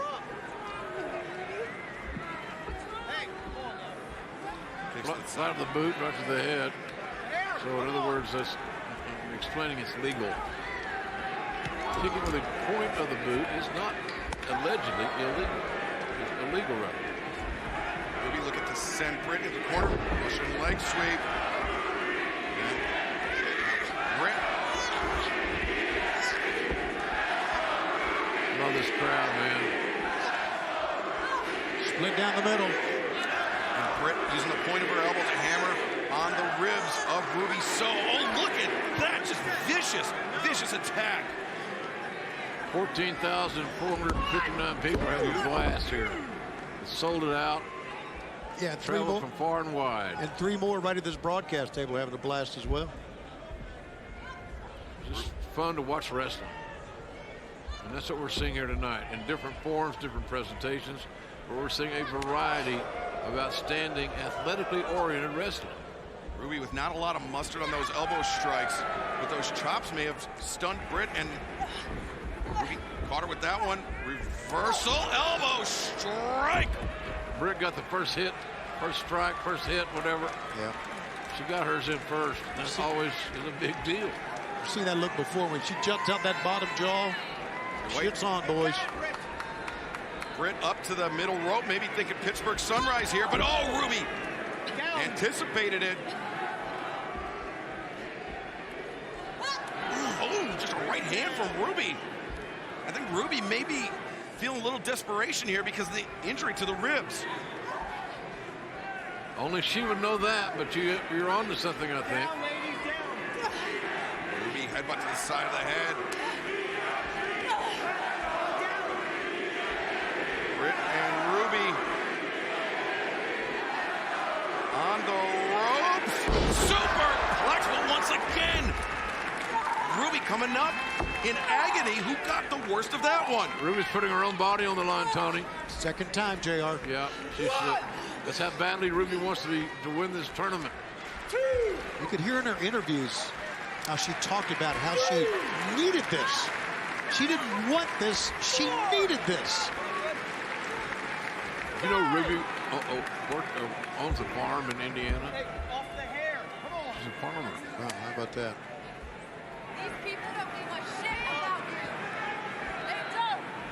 Britt trying to win the mental game there. Jaw-jacking with Ruby Soho. Trash talks just like her boyfriend. Ruby with some elbows, but you can see Ruby very unsteady on her feet. She can't plant her feet and deliver that strike with all the force she would like.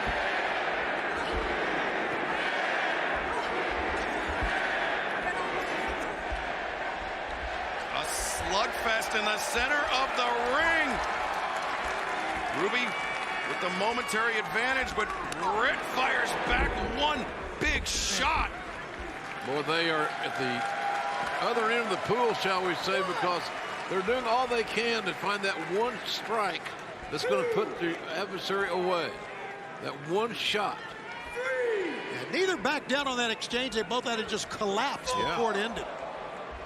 And Ruby fighting with the disadvantage. That injury to the ribs, you can see, has been vexing her this entire match. And Britt went for the neck breaker. Ruby went for no future. Britt caught the kick and landed the thrust kick to the jaw. And the curb stop, no. Ruby able to avoid, rolls up, 1, 2, no. Man, I hate to be vexed. Kick to the midsection, stops Ruby in her tracks. The knee drops Ruby down. Thrust kick. And Britt maybe thinking curb stop again, no. Kick, oh, the rising kick. And this thing's getting serious now. And Ruby! Saito suplex.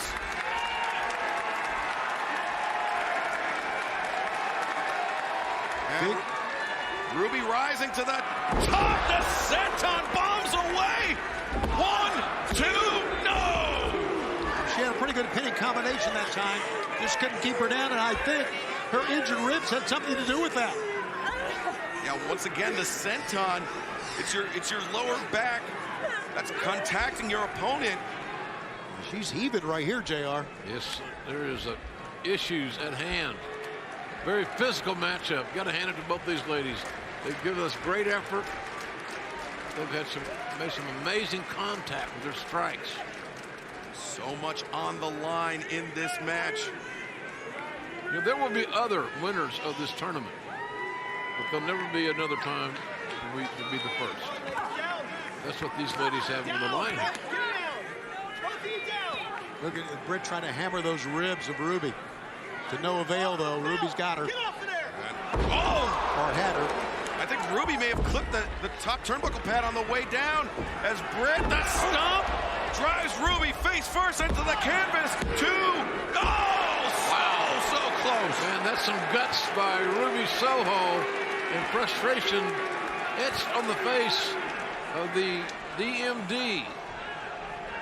Ruby fired that right shoulder up at the last possible moment. She's gone for the glove. She thinks the time is right to try the lockjaw. Britt Baker thinking lockjaw. It has won her so many matches. It has won Britt championships. Will it win her the Owen Hart Foundation Women's Tournament? Ruby knows it's coming. She's trying to get up to her knees. Yeah, put her nose to the mat. Great job. Ruby rolls through. She got clipped. Man, that was nice. Side of the head. And Britt Baker is about to do it. She's smiling. Ruby grabs the wrist, though. And Britt so close. 1, 2, no! Britt forced to abandon ship, and now no future. Ruby sweeps out the legs. But the question is, can Ruby put the champ away and win this tournament? We've seen Ruby come so close so many times, but now the sharpshooter locked in. Man, all the hearts here, this match about Owen, the sharpshooter. Can the sharpshooter get the job done here tonight? Can it force Britt Baker to tap out? But you see Ruby having trouble maintaining her feet because of that rib injury. That may be the only thing that is allowing Britt to crawl for the ropes.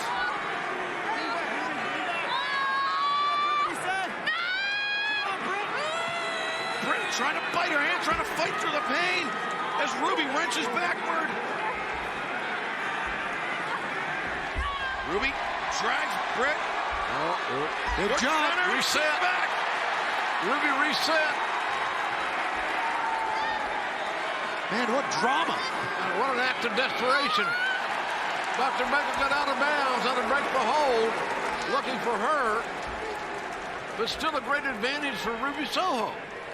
Britt dug in those elbows and made that desperate crawl to the bottom rope.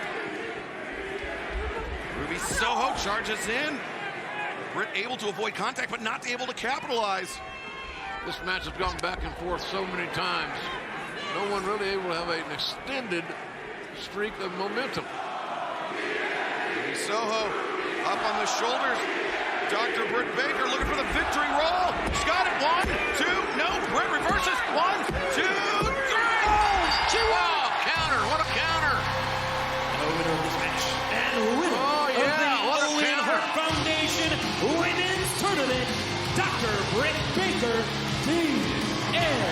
A great counter. There's the doctor's parents.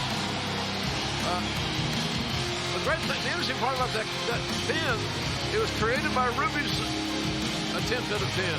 Ruby started the progression that ended up with Ruby getting pinned. That's what I'm trying to say. Ruby attempted the victory roll. And Britt Baker able to reverse, and now offering the hand to Ruby Soho, some begrudging respect from the winner of the Owen Hart Foundation Women's Tournament, Dr. Britt Baker, DMD. Beautiful dentist, beautiful wrestler, beautiful human being in the eyes of so many. So many close calls for Ruby Soho at Grand Slam in the finals of the TBS tournament and here tonight. But Dr. Britt Baker able to reverse the victory roll and get the win. Very quick thinking, talented.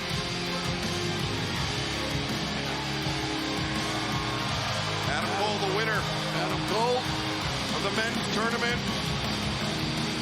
And the power couple, the coronation here tonight. Oh, sorry, Tony, you have to look away.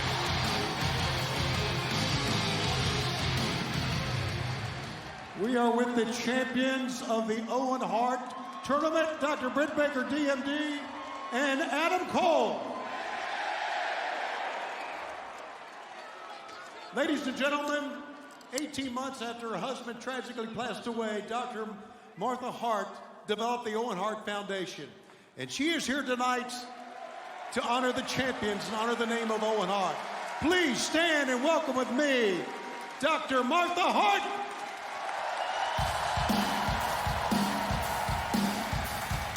The Owen Hart Foundation does so much great work in Calgary and beyond.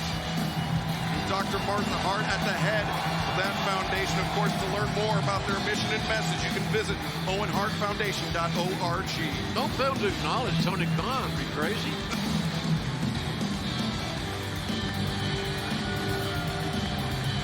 Like I said earlier, I had a great chat with Martha. It got very emotional for me. What this lady's been through and what she's doing now is amazing.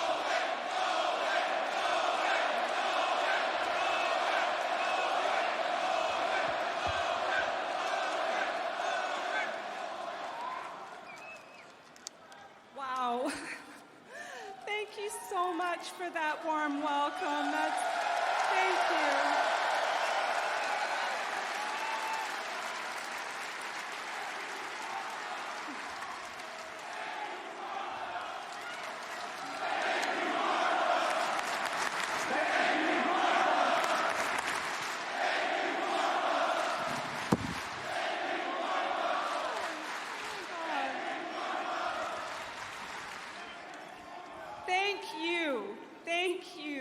I can't tell you, it's so amazing to be here in beautiful Las Vegas at the T-Mobile Arena. And it is with great anticipation that we rise up to meet this moment in history where the amazing contributions of the skilled craftsmanship and sheer talent of my late husband, Owen Hart,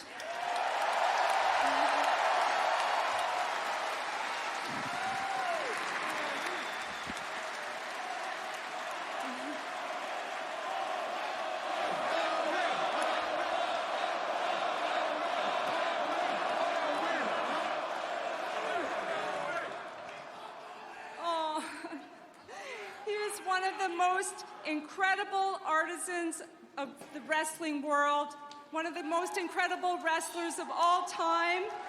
And now we can once again celebrate him in the squared circle.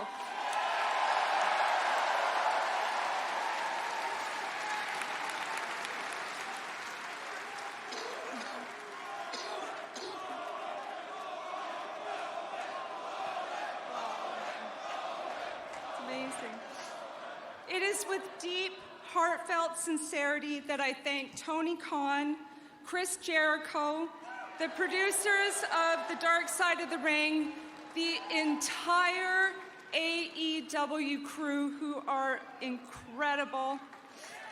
Pro Wrestling Tees, our legal teams, my sister Virginia, my kids, Oj, I know you're up there, Oj.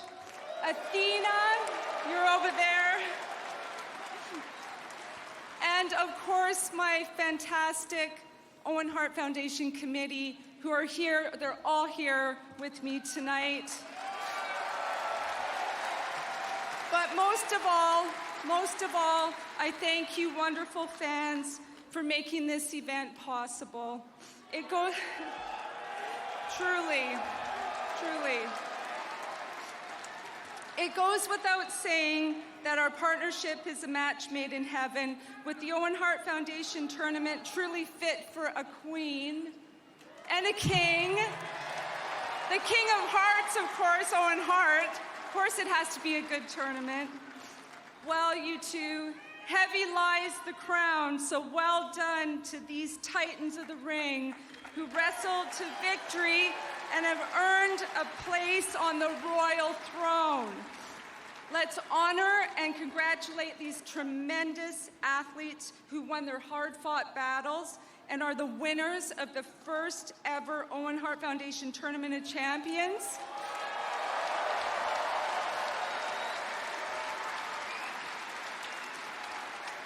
The Owen Cup is yours to enjoy until we meet again. And next year, I want to see everyone wearing a beautiful hat like this.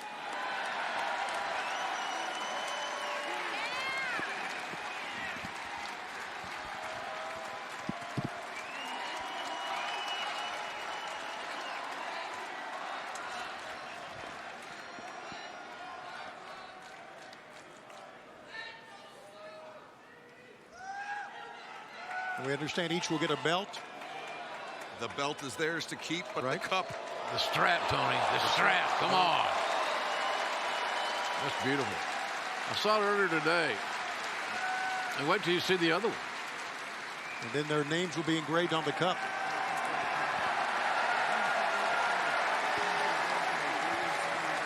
It's moments like this make you proud to be a fan of pro wrestling and be a part of all this. I'm so glad that I was here to witness this. Well, that artwork. Awesome.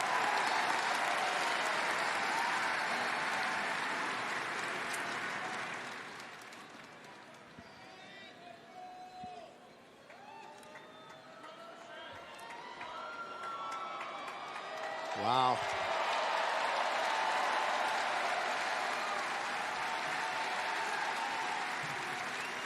What a journey for Adam Cole and Dr. Britt Baker.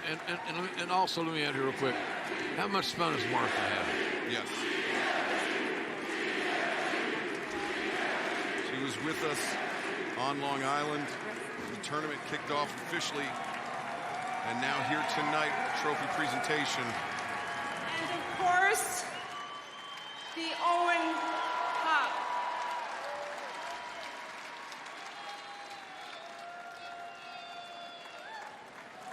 Wow. Pretty good, I'll tell you that right now. What a night. I know we've kind of talked about it backstage, but can I be the first to say they are the Thank you, everyone. King and Queen of Hearts?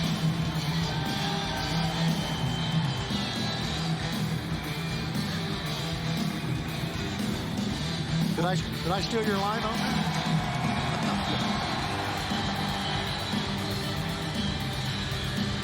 I'm above hacky stuff like that, Tony, but JR, looks like you got the memo about the hat from Dr. Martha Hart already. Sure did. I did, yeah, I'm ready. I'm ready. Well, we've had an incredible night of action so far. We've still got so much more to come. But let's take a look back at some of the great highlights of Double or Nothing already. First match of the night. Wardlow delivered, I think, maybe 8 power bombs. Who was counting? And then the tag team dream match, the meeting of generations with the Hardys able to prevail over the Young Bucks. How about Jade Cargill defending her title successfully. It's scary that Jade Cargill continues to improve. And the betrayal of Julia Hart finally joining the House of Black, opening the door for Malachi to score the win over the Bastard Pack. Julia Hart now a piece of this family. Interesting development. I love this match. Adam Cole. Bad shoulder for Samoa Joe. Picked a bad night. Unfortunately, I'm not making light of it. His injured shoulder. And then the victory roll reversed by Dr. Britt Baker. So simple, so elementary, and so effective.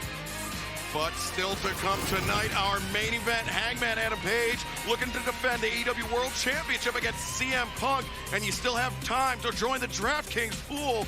Download it and use promo code AEW when you sign up. This is a mixed trios tag team match set for one fall.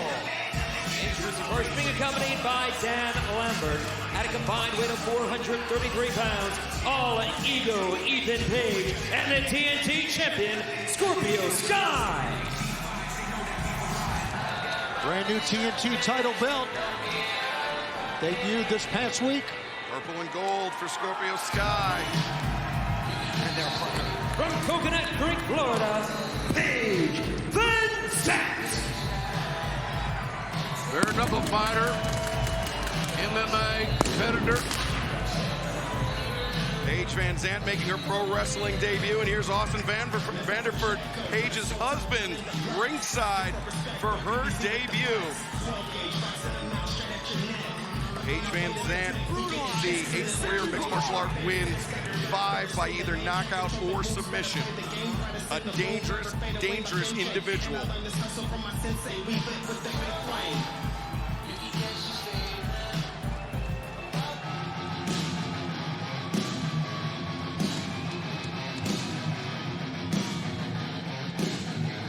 And their opponents first, from Yucca Valley, California, weight 216 pounds. You guessed it, Frank A. Kazarian. Yeah, he's holding a belt that they hijacked from America's top team. That's right, Sammy Guevara, Frankie Kazarian, and Ty Conti took the trip to Coconut Creek, Florida, and broke into ATT, smashed the trophy case, and stole the title belts from Dan Lambert. That's not right. No, it's not.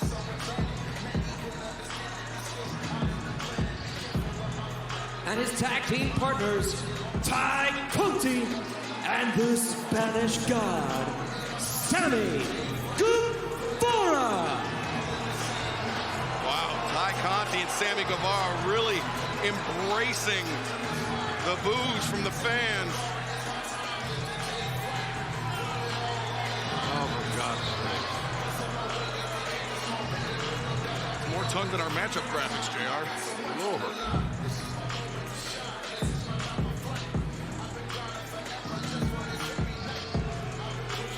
Mixed tag team matchup. 2 men, 1 woman on each team. When the men are in, they have to wrestle men. When the women are in, they got to wrestle women. And there's Dan Lambert, the boss. Hey, Dan Lambert's got a lot of influence here in Las Vegas. He's a major player. Of course he is. DraftKings is an official partner of AEW, and tonight anyone can play free for $25,000 in DraftKings AEW pool. Download the DraftKings app, use code AEW when you sign up, and play free tonight. You still have time to get in on that $25,000 pool ahead of our main event, Hangman Adam Page, CM Punk for the AEW World Championship. Oh, somebody's going to win it. Somebody's going to win the money. You know, have some fun here. Think about it. Might not be that hard to think about. Sammy Guevara, Ty Conti, and Frankie Kazarian. Strange partnership, but united by their mutual dislike of Scorpio Sky, Ethan Page, and Paige VanZant. Of course, Sky and Frankie, the first ever AEW World Tag Team Champions, now finding themselves across the ring from one another here tonight. First ever mixed trios match in AEW. And look at these two. Wasn't seemingly that long ago when these two were the World Tag Team Champions. That's right. Frankie Kazarian, when he challenged for the TNT Championship, Scorpio Sky promised it would be fair and square, but now Sammy with the blind tag in.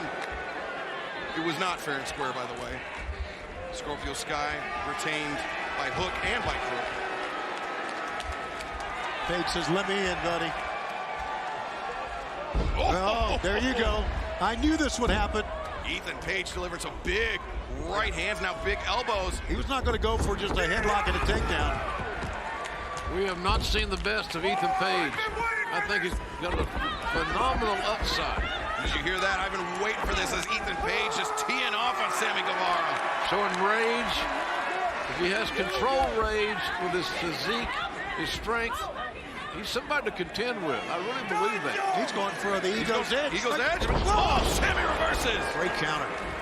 That's what makes Sammy so dangerous. The leapfrog backflips over and that corkscrew drop kick. Sammy springs up to his feet, but Ethan Page didn't get dropped with the drop kick. Page, intense look on his face. And Scorpio Sky and All Ego Ethan Page, they were already tremendous. Oh, power slam!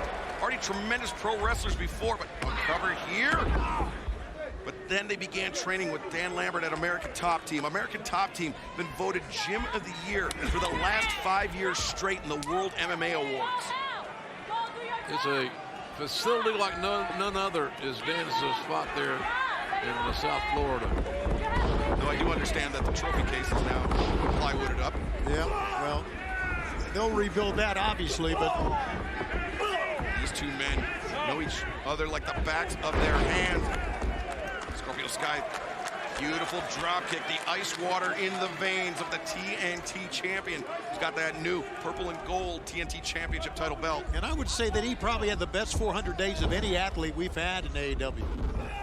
Oh, wow, what a counter there by Frankie Kazarian. Comes soft, drops the leg. And both of these men would like to return to Los Angeles on Wednesday night with momentum, with the win here in this match. That's a big night for us, man, back in LA. Huge crowd expected. Sammy wanted to strut, and Kazarian said, get back to the attack here after the tag was made. And Sammy's showboating again. Little disagreement on the outside by Ty Conti and Frankie Kazarian. Sammy's incessant desire to impress his girlfriend is going to get him in trouble. Boy, you hit the nail on the head there, JR. Oh, look at those toxic body shots by Scorpio Sky. That was a hard shot to right, Excalibur.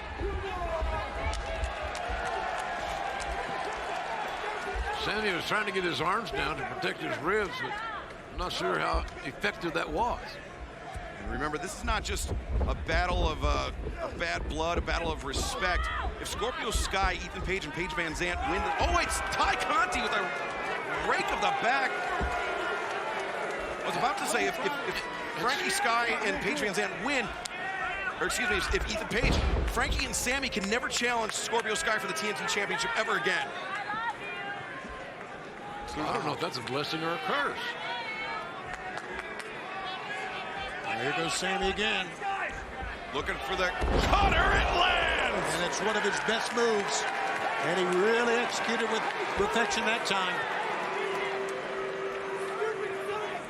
And Sammy not showing any urgency here. Oh, come on, Sammy.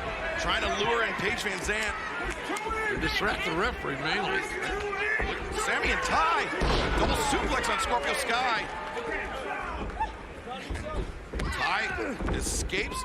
Just a one count, though, for Sammy Guevara.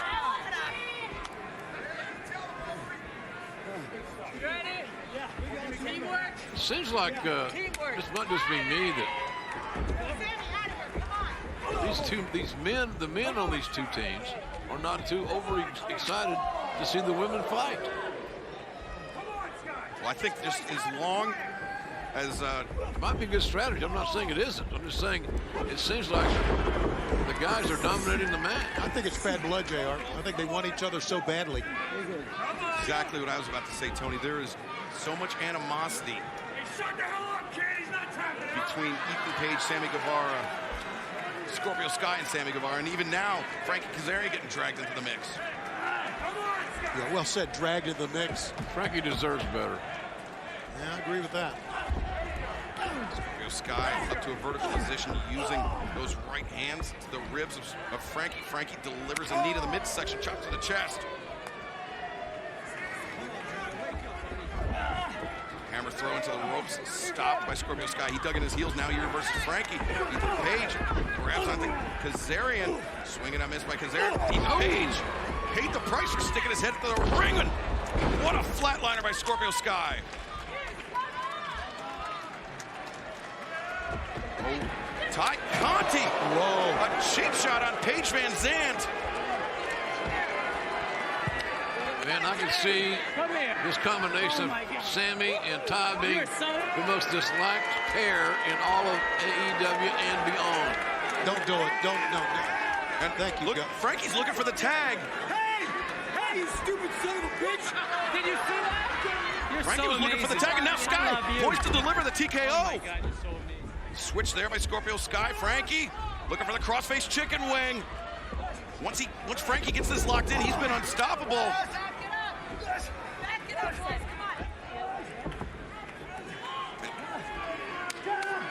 There's a tag. Now look, Sammy bringing himself back in. He tagged him in when he had the crossface chicken wing on. Right. What type of dumbass strategy is that? It is. Oh, you named it. You nailed it. Inadvertent headbutt there. Sammy Guevara and Frankie Kazarian collided. Now Scorpio Sky. Uh-oh. Boy, fans want to see Paige Van Zandt get in there. There she is. She's not afraid. She'll be very green, as they say, very inexperienced, but she will fight your ass. She's won the UFC Fight of the Night, the Performance of the Night for wins over Kaylin Curran and Beck Rawlings, respectively. And now the double leg takes down Ty Conti. And look at this, the knee on the chest, delivering the elbow strikes. Very firm clothesline. A couple of them by Paige Van Zandt. Paige Van Zandt, the waist lock. Maybe think a German suplex. No. Back suplex. Ty Conti almost folded in half by that one. Paige Van Zandt. Back handspring into the elbow. Oh, God, where's a great Muta when you need it? Now Paige has Ty Conti up. Paige Van Zandt thinking TKO here. Wow, you can tell she's trained with Scorpio Sky. With Sammy Guevara breaking it up. Turned to the back on 12-gauge Paige. Sammy had to give her a kiss and say, I love you. And Paige Van Zandt. Oh! DDT on Sammy Guevara. Sammy doesn't know to wind his watch or scratch his whatever. We've been talking about that for quite a while. Paige Van Zandt with a handful of hair. Dragging Ty Conti back up to her feet. Paige, the scoop. Oh, the Michinoku driver! 1, 2, no! Paige got a lot of strength. Yeah, she's trained, you can tell, very well for this match. Paige, American Top Team. Oh, Ty Conti using that judo background. Popped the hip and took Paige Van Zandt over. Now, isn't Ty Conti a black belt? She certainly is. I mean, she was almost an Olympic-level judoka with Ty Conti. She's a very talented. Big star in Brazil. Yeah, these pump kicks from corner to corner, one of her trademarks as well. 3 consecutive shots. And now a 4th pump kick. Ty Conti. Van Zandt tried to get her hands up, but didn't quite make it. Did kick out on the near fall. Sammy, get her out of there! Paige Van Zandt being brought to her feet by Ty Conti. Ty breaks the grip, elbow strike. Paige. Oh, Paige took a swing at Sammy Guevara. Ty Conti took advantage. And now Ty. Oh! Yikes. What the hell was that? A face buster on the knee. And once again, Sammy Guevara. No. So concerned with making out. Yeah, we don't have to show this, do we?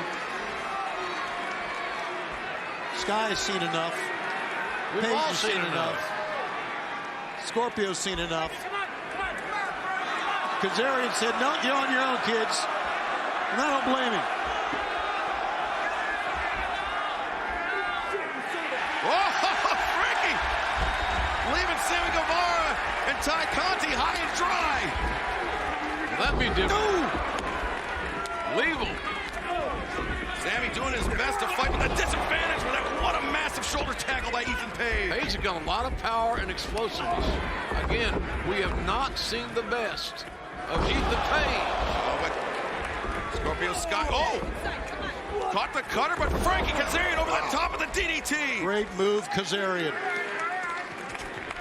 Scorpio Sky. And now Frankie tags himself in. That means that he's legal, and one of the men from the opposing team need to enter. And Scorpio Sky does the hard way. Frankie covers. 2. Go! Man, what a near fall. What a beautifully executed near fall. In the midst of all this chaos, Frankie has wrestled a hell of a match, guys. He really has. Ty Conti browbeating Frankie because Sammy!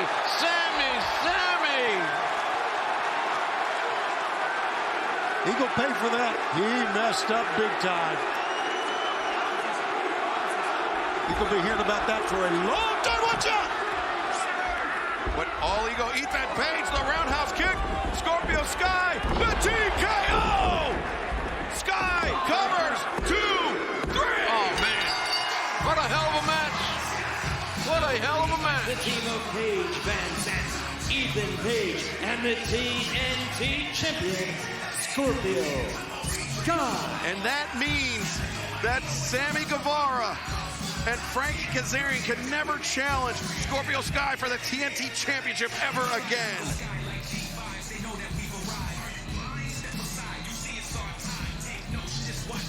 Dan Lambert getting his property back from Sammy Guevara and Ty Conti. And Paige Van Zandt, successful and impressive in her pro wrestling debut. There's her husband, Austin Vanderford, appreciative of the effort.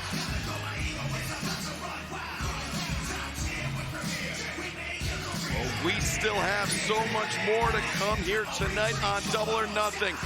This first ever mixed trios tag team match, living up to exceeding all the expectations. It was unpredictable. Couldn't really gauge what was around the next corner, next turn. I enjoyed it. I really did. I wouldn't want to be Sammy Guevara. Oh my God.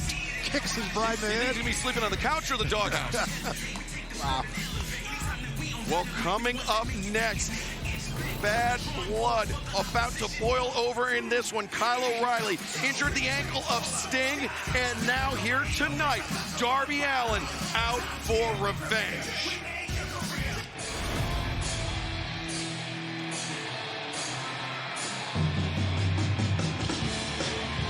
This next bout is set for one fall with a 20-minute time limit.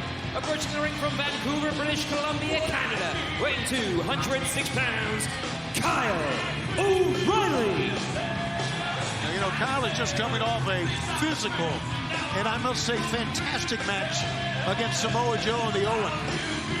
We were a hair's breadth away from seeing an all-undisputed elite final of the Owen Hart Foundation tournament. Samoa Joe prevailed over Kyle O'Reilly, but just barely. One of my favorite matches of the entire tournament.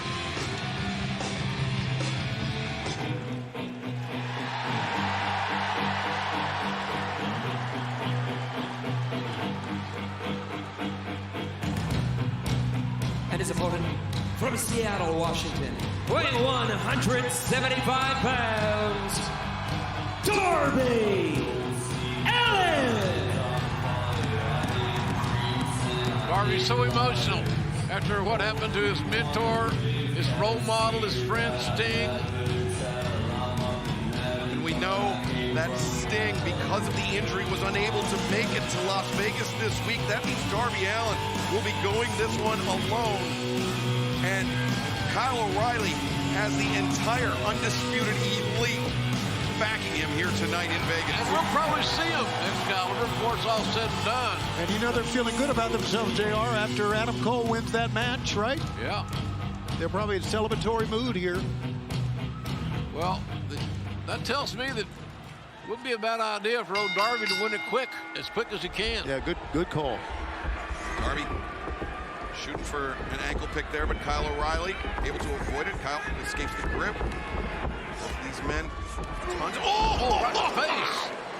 Wow. Man, that'll change the complexion of a match. I'd like to see that back.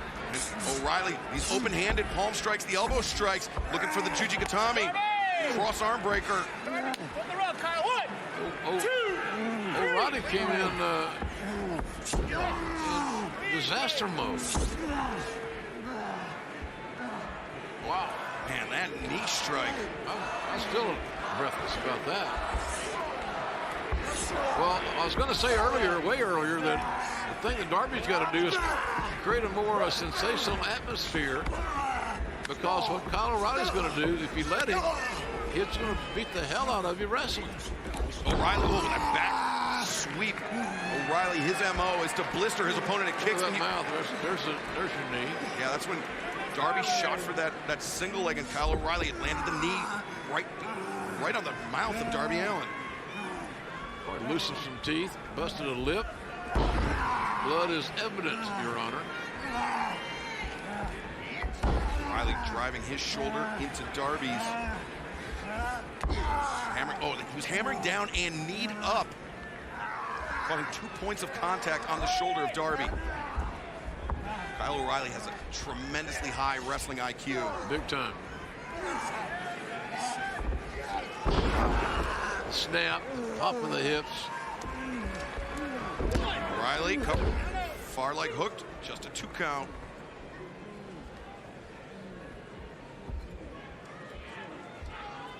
JR, you called for it. I believe we're going to see it right now. Watch out. Boom, right there. Oh, wow. That's what busted the mouth. Break lips, a jaw. Teeth. Who knows what's going on down there. But I have noticed this. O'Reilly didn't show any remorse. And he should not. Lefts and rights, boxing elbows by Darby Allin. Darby charges in. O'Reilly, though, just a running knee to the midsection, stops Darby in his tracks. Oh, drop kick. Nice low drop kick right on the kneecap, the patella. Pinpoint accuracy, and now the code red. 1, 2, no. This is the emotion for Darby, especially coming into this match, is now starting to really rear its ugly head. Darby with the chop block. Now the hanging front face lock, front chancery. But Kyle O'Reilly adjusts the grip. Darby adjusts and floats over. Scorpion death drop by Darby Allin. You know, Stinger had to smile when he saw that one. Look how physical this match turned. Match has been going on this long.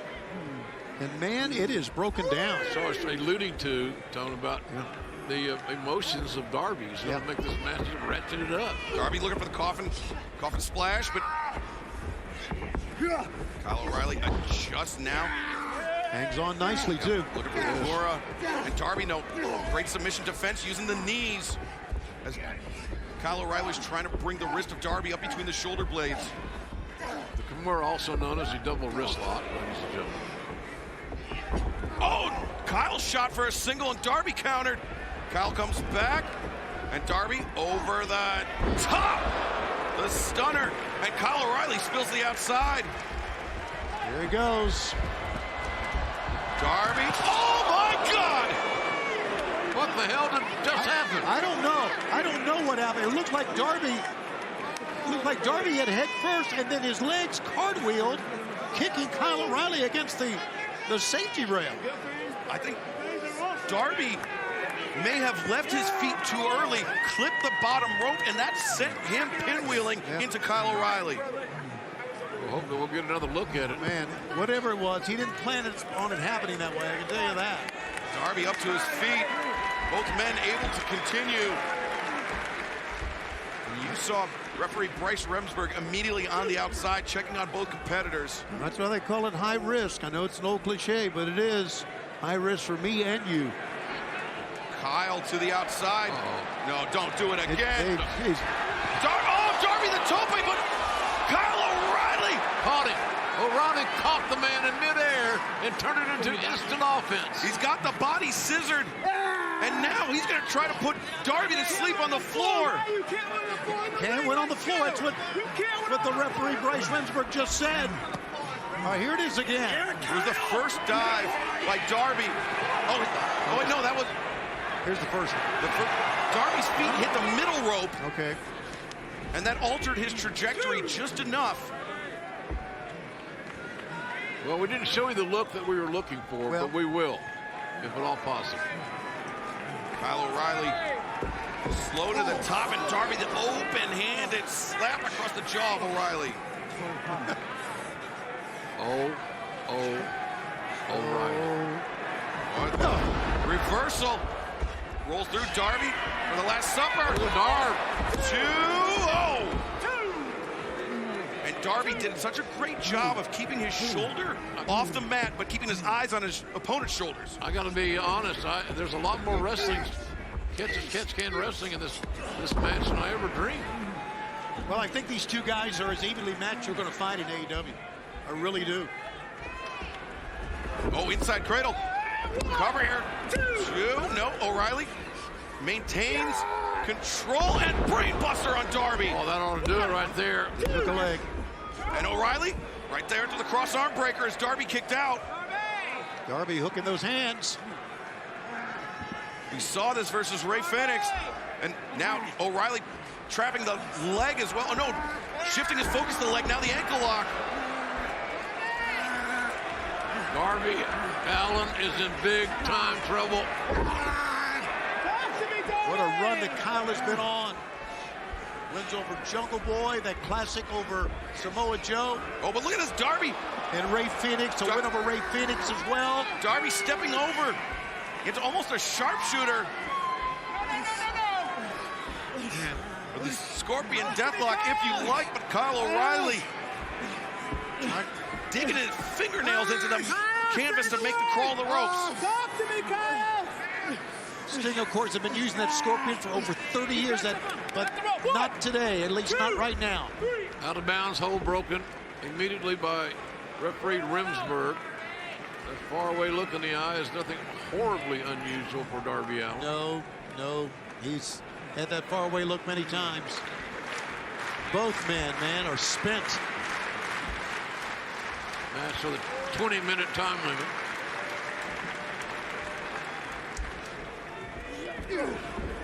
Kyle O'Reilly. Oh, wow.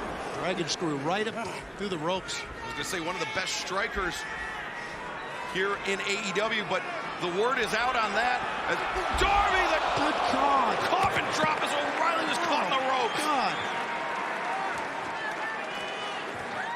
Taking every risk known to man. That's right. All in the spirit of winning this wrestling match here on pay-per-view at Double or Nothing. Look how Kyle hit. I don't know if it was the ribs, the lower back. It was everything. O'Reilly crashing on the apron, then to the floor. Darby looking for revenge for what was done to Sting by Kyle O'Reilly. Now poised to deliver the coffin. Oh, they caught it. Great counter by Kyle O'Reilly. O'Reilly came through with a massive counter that may be the difference maker in this entire match. And O'Reilly wrenching back. But Darby rolled up. O'Reilly forced to abandon ship on the cross arm breaker. Yeah, shot those big strong legs straight up in the air to get out of it. Really nice efficient there too by Remsburg. Yeah, he's a good one, man. Thankless job. Oh, if I'm Darby, I don't want to be exchanging with Kyle. No, I got to think O'Reilly's got the advantage here. Big time. Look at this. Big old palm strikes from Darby Allin. These kids are tearing it up, man. Wait a second, Kyle grabbed that chain around the throat of Darby Allin.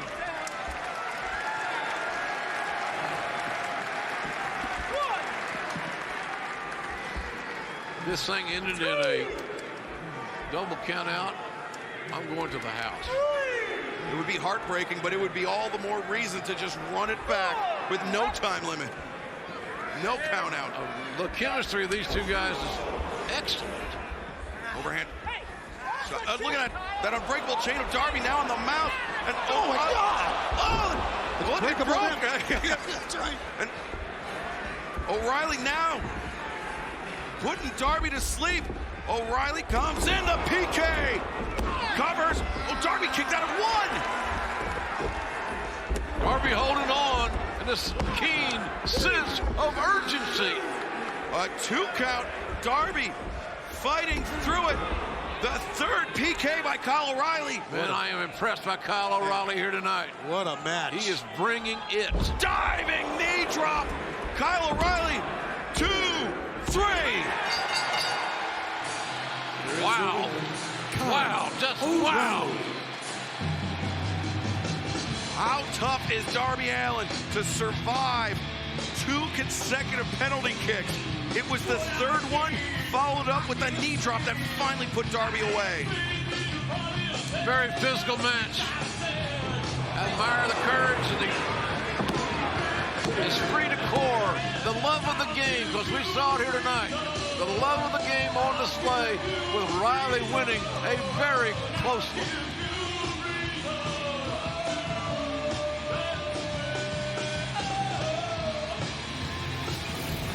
Well, coming up next, the AEW Women's World Championship will be decided. Will Thunder Rosa retain, or will the #1 ranked Serena Deeb be crowned new? Thunder Rosa has fought long and hard to attain this AEW Women's World Championship. For my money, the 2 very best women in the world are going to compete on a massive stage in Las Vegas for the AEW Women's title. I want to be the best as much as I want to breathe. I shaved my head just to show how bad I wanted it, and I still got no respect. We're about to see 2 women that are real wrestlers. Of course, I respect Thunder Rosa, but at Double or Nothing, the women's championship is on the line. So respect goes out the window. I am not gonna hold back at all. Thunder Rosa is coming, who comes with an army of people that believe in myself and believe that I am the best in the world. I'm walking into Vegas, and I'm walking into a fight. There's gonna be one winner, and that is La Mera Mera. So I'll see you there, Serena.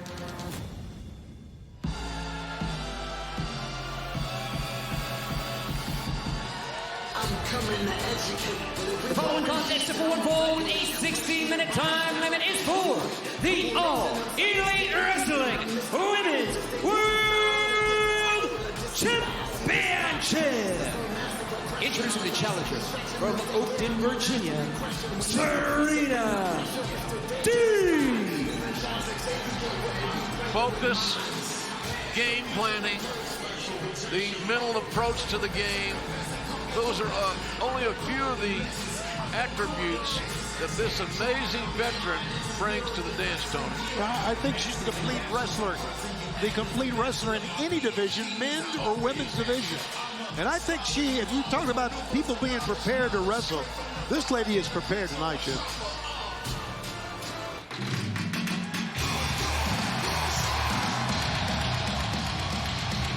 And reporting from the graveyards of Tijuana, Mexico, she is the All Elite Wrestling Women's World Champion, Thunder Rosa.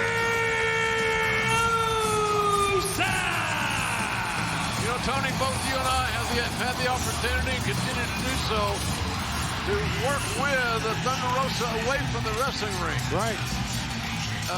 She has made herself a brand, and I'm really happy to see her success, quite frankly. It's a well-worn story, but I met Thunder Rosa in 2016, independent show in Staten Island, New York, and I remember thinking, that lady's going to be a world champion one day, and here we are now, 7 years later, or 6 if you're counting. And she is a world champion, but she realizes what she has ahead of her. Not only a title defense with the lady to her left, these women are very, very serious about what they do for a living and how they're each time they're on TV on a major pay-per-view seeing globally like we are, they have a chance to help build the brand of women's wrestling and give other young people the opportunity, maybe the motivation to join in. Excalibur, you okay? You look good, man. Your microphone's not on. How about the outfit? Somebody needs to say something about that of Thunder Rosa. Some effort was put into that, I can tell you that. Look at this collar and elbow tie-up. Neither woman looking to give ground. The old collar and elbow starts it off. What will it end? The thing about this match, folks, is you can't foresee when a 3 count's going down. That's all it takes. 1,001, 1,002, 1,003. We're done. And it can happen at any time, the way these two can counter wrestle. Listen to the crowd. They are fired up for this matchup. What a great night. And we still got a lot of great action to go. Anarchy in the arena. It's been a great week here in Vegas. Trios match for the World Tag Team Championship still to come. And then the big one, of course. Yeah, our main event. Yeah, man. Hangman Page looking to defend the AEW World Championship against CM Punk. Still have time to enter DraftKings pool. Download it right now. Use code AEW when you sign up for your share. $25,000. What we're seeing here is a process of fitting each other out to decide which direction I want to go offensively. It takes a little trial and error, Excalibur, to assert yourself and determine that. Nice head scissors there by Thunder Rosa. Left her head exposed, and Thunder Rosa saw an advantage, saw an opportunity, and took it. You're going to see a lot of those examples here, folks. Side headlock. Deep breaks free, and we are at a stalemate here in the early goings. This AEW Women's World Championship title match. They're cautious because they know that the adversary is that good. Yeah, it's respect. And as we documented ad nauseum, the 3 count doesn't take long. A lot of bravado when they get on the mic and they talk, but there is respect they both have for each other. JR, even quicker than the 3 count sometimes is the submission. Thunder Rosa, yeah, with that Peruvian necktie. Serena Deeb with that Serenity lock. The old Peruvian necktie, Tony. Man, it's tough. It'll choke you right out. Rosa, oh, deep. Serena's showing a lot of strength. I know she's trained very, very hard. She's working extremely hard on her cardio. And now we're seeing just the grit and the strength that she has to try to ward off the champion. Yeah, great neck and core strength on that exchange. Deep, look at this. Getting predicament, Thunder Rosa. Thunder Rosa kicked out, and Serena Deeb maintains control of the shoulders. And now cranking the neck of the Women's World Champion. See the professor at her best right here. All these different holds that she can, watch out, she's in trouble. She being deep Serena. Cover. Thunder Rosa sits back. Oh, look at this. See how that adjustment was made? Moved right into this scenario right here. And now the pendulum, which could get you a submission win. Pressure on the knees, the hips, the shoulders, the wrists. And the back. Yes, of Serena Deeb. But Serena Deeb, one of her greatest assets is her yoga experience, her flexibility. Thunder Rosa, pinning predicament once again. Deeb breaks free to the midsection. Swing and a miss by Deeb. Shoulder tackle, solid contact by Thunder Rosa. Thunder Rosa's got silent strength. Serena Deeb telegraphed that. Thunder Rosa sends Deeb into the ropes, went for the trip. Serena comes in, arm drag. Deeb up to her feet, a second arm drag. Thunder Rosa sweeps the leg, rolls through. Pinfall attempt again. You find something that works, you stay with it until it doesn't work. Good block. Ooh, Thunder Rosa was thinking backslide. Serena Deeb trying to counter it, trying to get out of harm's way. Instead just flips over. Ooh. Oh, that uppercut. Wow. Shades of Thunder Rosa's mentor, Dustin Rhodes. That was physical right there, folks. Damn. Thunder Rosa charging in. Serena. Oh! I'm not so sure that Serena Deeb's going to be able to respond in a way that she's going to be happy with. Here we go. Spilling on the outside for the first time. This is where the complexion completely changes in this matchup. Thunder Rosa went for the baseball slide, but she saw Serena Deeb entering the ring. She changed her course at the last moment. Swinging out and miss. Deeb. Oh, Deeb grabbed the hair. Whiplashing the neck over the top rope. Oh, man. That's a dangerous place to be landing in the corner. Serena Deeb. The neck breaker also torturing the spine of Thunder Rosa.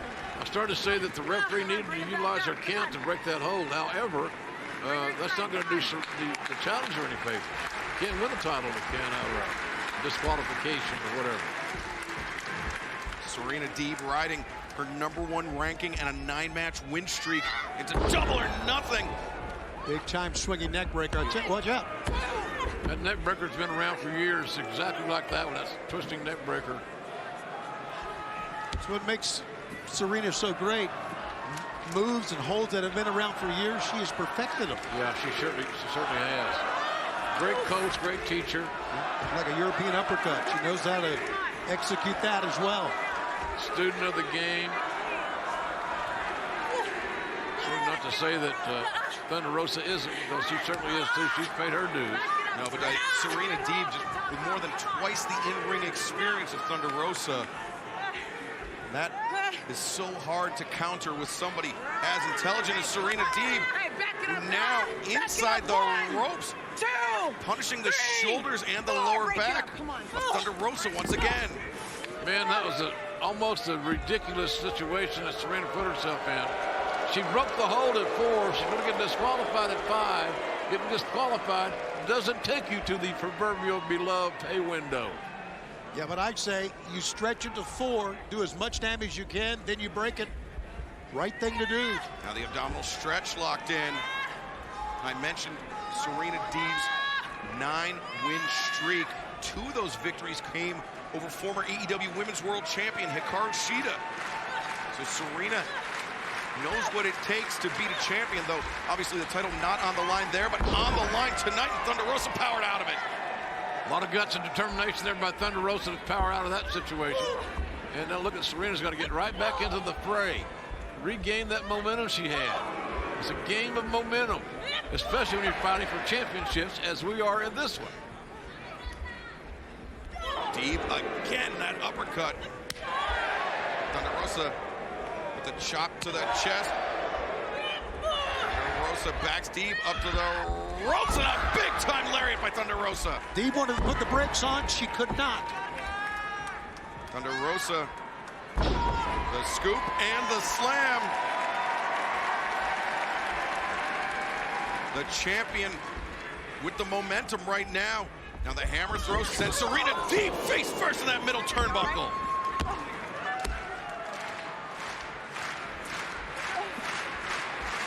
Just as you think one of these ladies is beginning to gain a definitive piece of momentum, enough to get a win, it changes.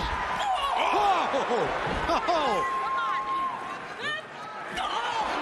Wow, both knees well placed. Her knees, and Thunder Rosa, I believe she can feel the match shifting. The momentum in her court, and the drop kick. Thunder Rosa now, Northern Lights suplex. 1, 2. She lost her grip on the takeover side of that Northern Lights. Yeah, and she knows it.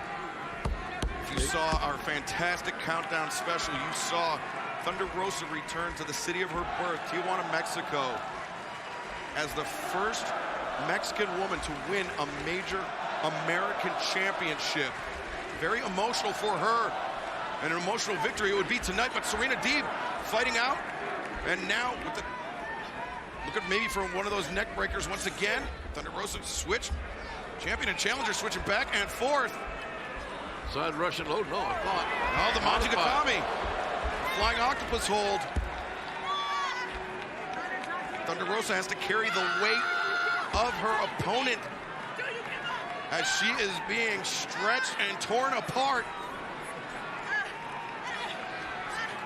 Deeb releases, counters into, no, not a pin. Instead, maintains control of the ankle. Put the brakes on. Yeah, she got both arms up. Stop that one, did Serena. Back elbow caught Thunder Rosa in the face. And now Serena. Oh, boy, that doesn't get it. 1, 2, no. What will? I think Serena's thinking the same thing, JR. A little frustration that time. Thinking if that didn't get it, what will? Serena Deeb bringing Thunder Rosa up to her feet. The arms captured behind the back, looking for deep talks. Thunder Rosa knows it's coming. You saw Thunder Rosa hand fighting, and now Russian leg sweep. Thunder Rosa rolls through. The left arm of Serena Deeb captured. Thunder Rosa trying to wrench back, but you see Deeb adjusting her hip position. Shoulders are down. I'm not so sure the ref could see it, but we saw it, and the shoulders are down. The count was accurate. 1, 2, no. Serena Deeb did a great job of transitioning, getting her hips under her, getting off her the flat of her stomach. Look at this. And now Serena looking for the stretch muffler. Thunder, come on. Oh, you can see, look at Serena wrenching down on the ankle and how that changed the expression of Thunder Rosa. We are seeing the professor at work here, aren't we? No doubt, Tony. Man, the things she can come up with. Oh, look at this. Thunder Rosa smashing the knee of Serena Deeb. This is how Deeb beat Hikaru Shida. Nice up kick there by Serena Deeb. Or maybe some damage done by the world champion. Oh. Tremendous. Crowd loves it here in Las Vegas, showing respect for two ladies that are busting their backsides in a pro wrestling match.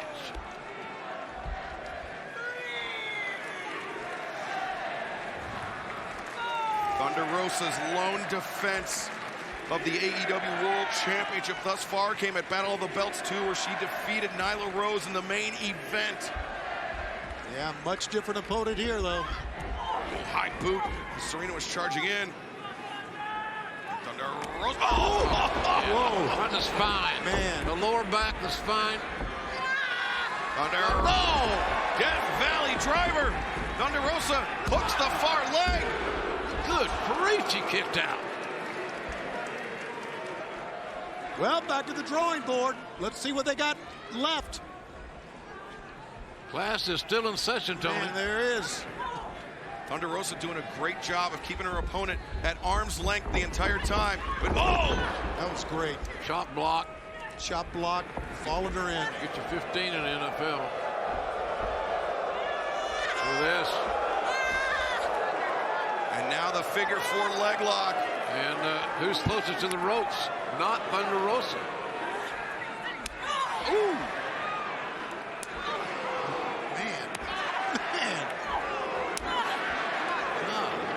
Ladies knocking the snot out of each other. At least not. And both women still tied up by the legs. And oh, spilling out of the ring. I don't know who got the worst of that scenario. Could have been either one. Well, they both kind of hit the same time. If one hit their knee. I don't know. Too many appendages to count. Remember, you still have time to get in the AEW DraftKings pool. Download the app, use promo code AEW when you sign up. And oh, look at that! The dragon screw in the ropes. You still got time to play, Excalibur was saying. Get a chance to win 25 grand tonight on DraftKings. Deep talks. Serena Deeb is going to do it. She's got the champion covered. 2, no. Look at that stiff placement of the forearm on the face of Thunder Rosa. Yeah, I think she was too worried about the crossface as she was hooking the legs. She was able just to shift her body over was Thunder Rosa to get to the ropes. It cost her. But this may be the most trouble we've seen the champion in, as Serena Deeb now looking for the Serenity lock. That Watson win it with a submission. Does Serena Deeb And that knee of Thunder Rosa so damaged. There you go, pull her back to the center. Serena turns Thunder Rosa over. Maybe thinking deep talks once again. No, just power bomb. How many? Thinking Wardlow here. As many as he wants to give you. Yeah, absolutely. Serena now looking for the cloverleaf. Made famous for the great Dean Malenko. Texas cloverleaf, but Thunder Rosa. Yeah, she went belly first to counter it. Man, the grit and desire to win in this match is overwhelming. These women are pushing themselves to limits that I'm not so sure I'm kind of surprised. That's a struggle. It's not only a match, it's a struggle. Deeb, the hands pinned once again. No, Thunder Rosa, back body drop, countered out. No, Serena Deeb counters. Thunder Rosa sits forward. No. And oh, big high roundhouse kick. Cracked Serena Deeb. And Thunder Rosa charged. Oh! I don't want to say the match is getting sloppy, but we're seeing more chances taken. More sense of urgency unfolding by the heartbeat. I think both competitors trying to throw haymakers, trying to make a hasty end to this matchup. I think you're right. Both are spent. And they're so evenly matched. Going for the big one now is Thunder Rosa. Right hands to the ribs. Headbutt. That works. Thunder Rosa gains. Got to be generally a tough son of a gun to utilize the headbutt effectively and frequently. Here we go. Thunder Rosa gains her footing on the top. Superplex. Floats over, hangs on. Hey, amigo. And fired Thunder driver. Should do it. Oh, what a match. Tremendous title matchup. AEW Women's World Champion, Thunder Rosa. A piece of wrestling gold, ladies and gentlemen. Two of the very best in the entire world, no matter the gender. Thunder Rosa, Serena Deeb, putting on a clinic.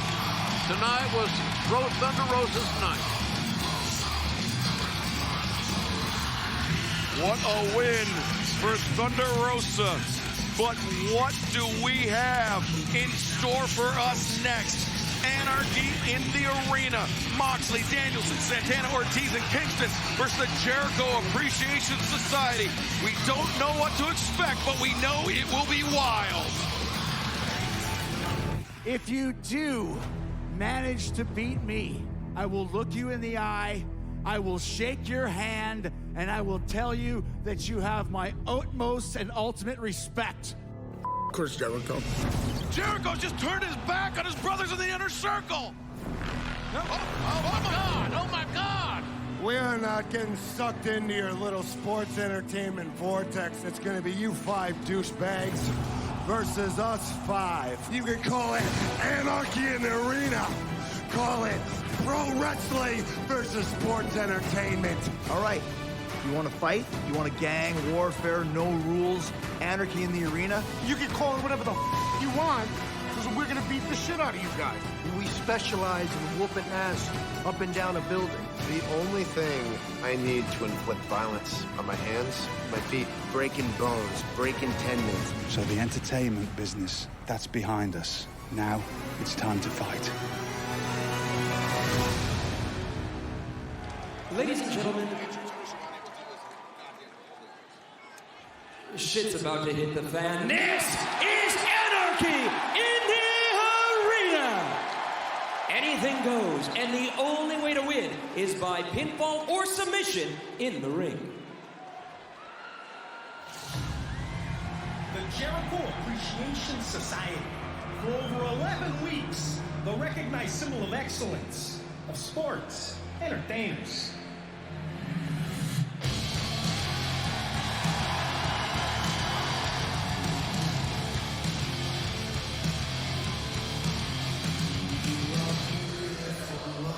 Introduce the participants first.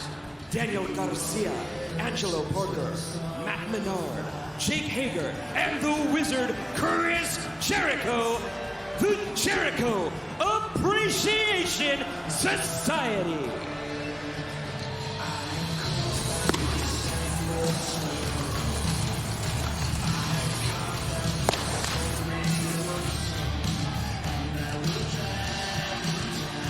It's like a dance troupe. A boy band, I was thinking. Be performing at Mandalay Bay afterwards.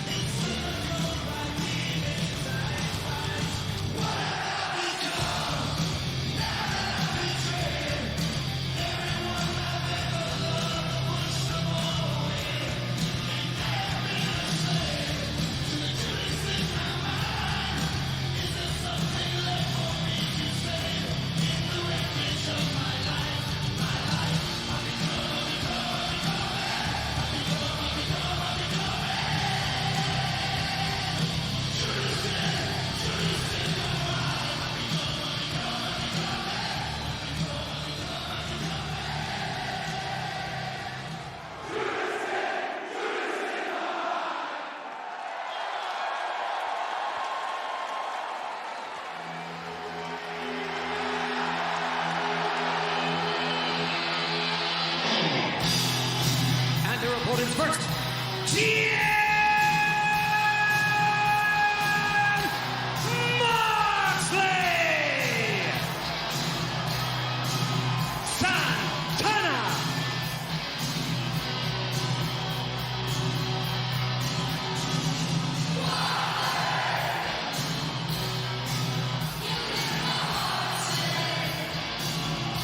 The American Dragon, Bryan Danielson!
Here we go. And Jericho Appreciation Society charging into the fray, and the fight is on.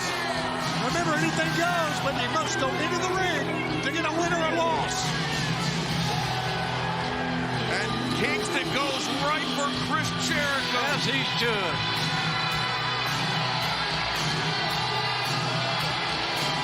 And Moxley. Oh, wait, look at this. Bryan Danielson is near the ring with Moxley and Matt Menard. And Jericho trying to escape from Kingston. Menard's got psycho eye. His eyes should be in the side of... Oh! This is exactly as advertised. Anarchy in the arena. And it's got music. It's got fan participation. It's awesome.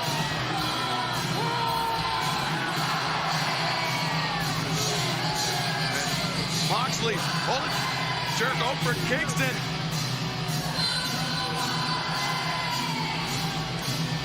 I think the interview that we heard, or the promo that we heard from Eddie Kingston during the buy-in was unlike anything I'd ever heard from Eddie Kingston. One of the most haunting things I've heard. Absolutely. In my pro wrestling career, Eddie Kingston saying that Jericho has driven Kingston almost to the point of no return. Man, look at Bryan laying those right hands in.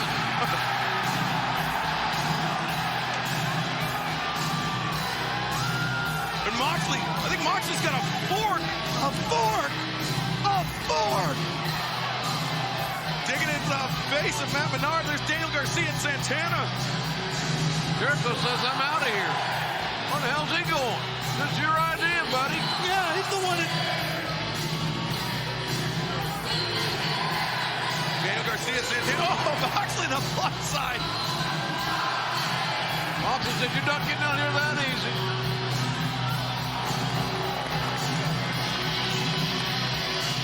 Oh, Jericho. He just stabbed Moxley. Oh, he's jabbing Moxley in the eyes. Look at the stem of those sunglasses. Oh, Matt Menard. The Wizard coming to play. And Danielson and Cool Hand Ange. And look at this, Jake Hager. Ortiz. Some tables are set up at ringside. God, Matt Menard.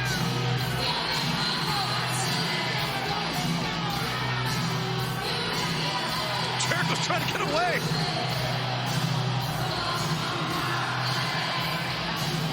And Moxley trying to put Jericho. Oh, my God.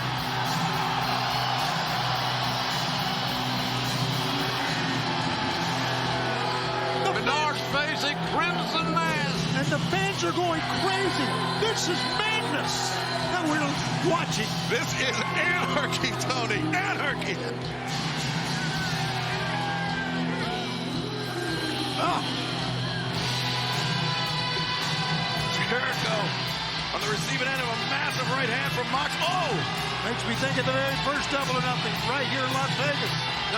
When Jon Moxley came out of nowhere. The decision's going to come in the ring, though, right? That's right. These men have to return to the ring. And, oh, look at this inside the ring. Santana and Ortiz Double teaming their former Inner Circle running buddy, Jake Hager. Hager, yeah. And Moxley bleeding. Ortiz inside the ring. Just a 2 count, says referee Paul Turner. I'm telling you, if you got friends at home that are not watching Double or Nothing, you need to call them up right now, text them, let them know it's not too late. We still got a World Tag Team title. We still got this crazy thing that, believe it or not, even though we got a lot of blood, is in the beginning. And we got CM Punk still going on with Hangman Adam Page. Jericho just smashed the soundboard. Playing, ironically, Moxley's music, not Jericho's. And the fans are not happy with this change in format. Tell you what, call him a friend. You've never seen anything like this in your life. This you got to be a part of, my God. Remember how crazy Stadium Stampede was the last 2 years? And Moxley, the double sledge on Jericho. I thought we had seen it all with Stadium Stampede. I thought we had to. Somehow the ante is up, apropos that we're in Las Vegas. Kingston covered in blood. I'm not sure if any of it's his. As we see Cool Hand Ange and Bryan Danielson. Well, we do have 2 men in the ring, by the way. That's ironic. Yeah, isn't it?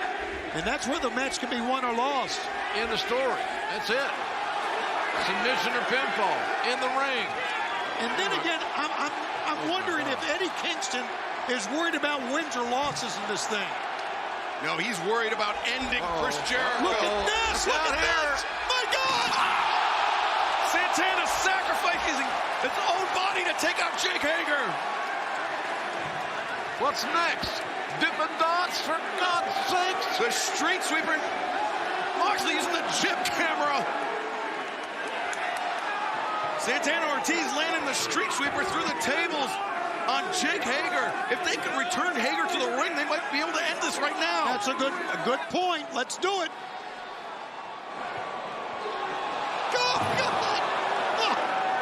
The ring keepers. Now the timekeeper's table at ringside. Wiped out. Oh, man. I ain't nothing like better than a little bit of mustard in your eyes. Oh, God, this is Memphis Tupelo stuff right here. And take a look at this replay here.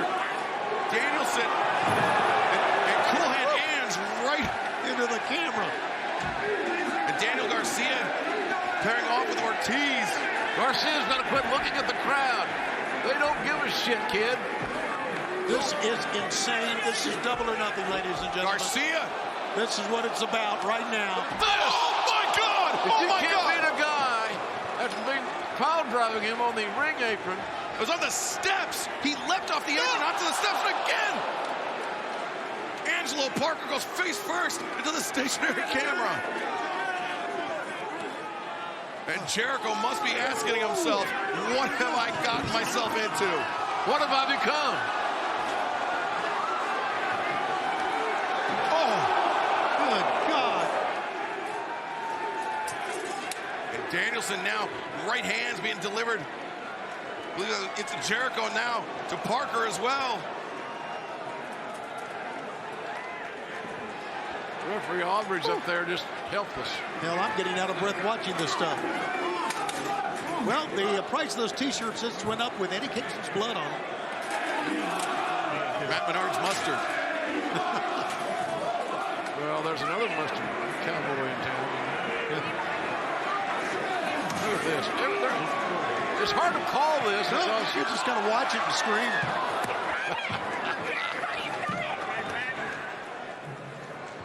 I'm digging it. This is Double or Nothing. This is what it started out as in 2019, and this is what it's become. Look, Moxley dragging a row of chairs.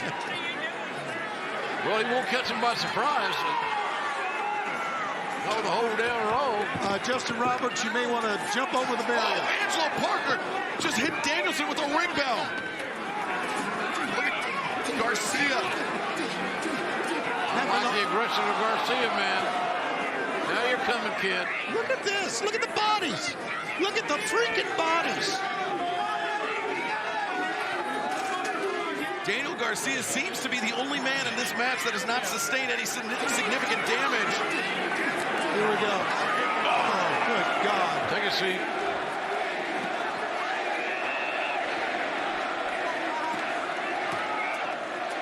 Anarchy in the arena has now trumped Stadium Stampede. Oh, my God. Moxley just threw a full cooler at Jericho's We face. thought Stadium Stampede was wild.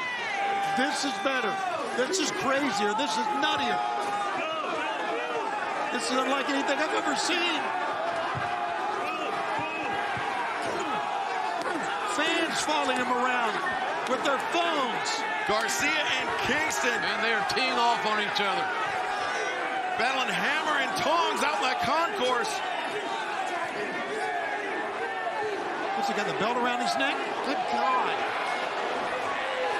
Garcia trying to drag Kingston back to the ring so he could beat him and end this match.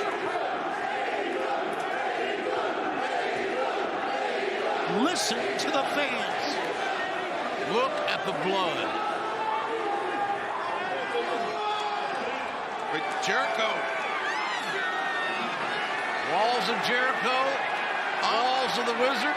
On the timekeeper's table. Oh. Brutal landing for Moxley. Man, I hope the referee is okay on that. Oh.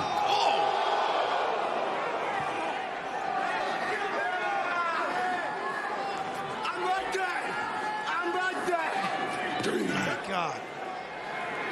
Well, here they are, Jericho and Moxley. The very first one. Look at Magic Matt Menard. Oh, elbow suicida. Tope suicida, Tony. Moxley getting out of his comfort zone. Tope suicida is not for Eddie Hammonegger. It's come full circle for Jon Moxley and Chris Jericho. 3 years ago, Jon Moxley coming out of the audience, attacking Chris Jericho. And now here they are again. Bryan Danielson, Jake Hager. And how long can a fight this intense be sustained? Man, I haven't seen many people taking to Jake Hager like this. Oh, look at Moxley. What the hell is he doing? He's unscrewing the turnbuckle. Moxley trying to... Oh, Hager very nearly got suplexed, but instead, Danielson suplexed on the ramp.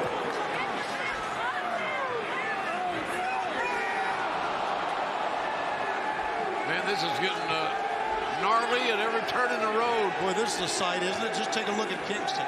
Doesn't that just about say it all? Pretty much, I'd say you're right. It says it all. All right, the referee checking down with Danielson.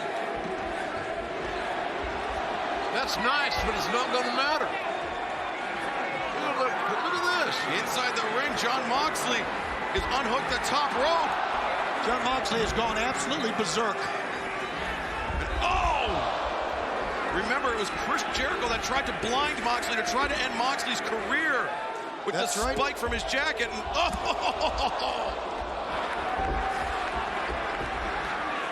Well, that'll get your attention. That will get one's attention. And the other thing to remember, they're back in the ring where the pinfalls and submissions won't count, and that's the only spot.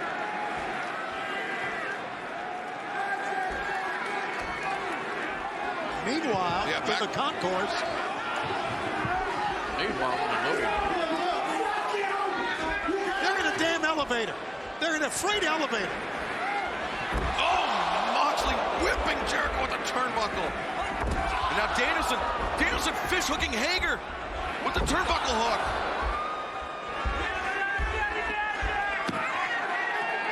Santana looking so impressive in this outing. Yeah, man. Well, he always looks impressive. And Ortiz.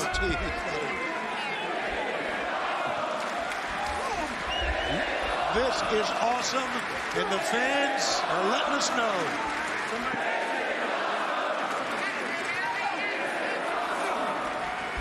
All well and good, but there's the promised land in the ring. Wait, the freight elevator's closed. The freight elevator. And I guarantee you, Eddie and whomever's in there has no idea. But are they headed up or down? Up or down. They don't know where. They don't care.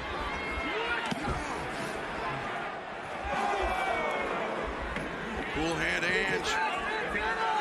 Nothing cool about him right now. Yeah.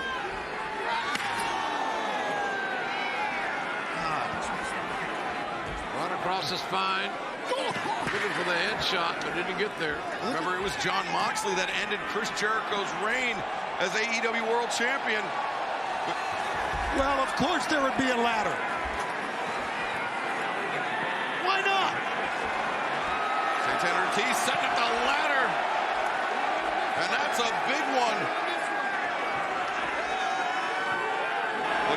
This is at ringside. Moxley just running the regal knee to the face of Chris Jericho.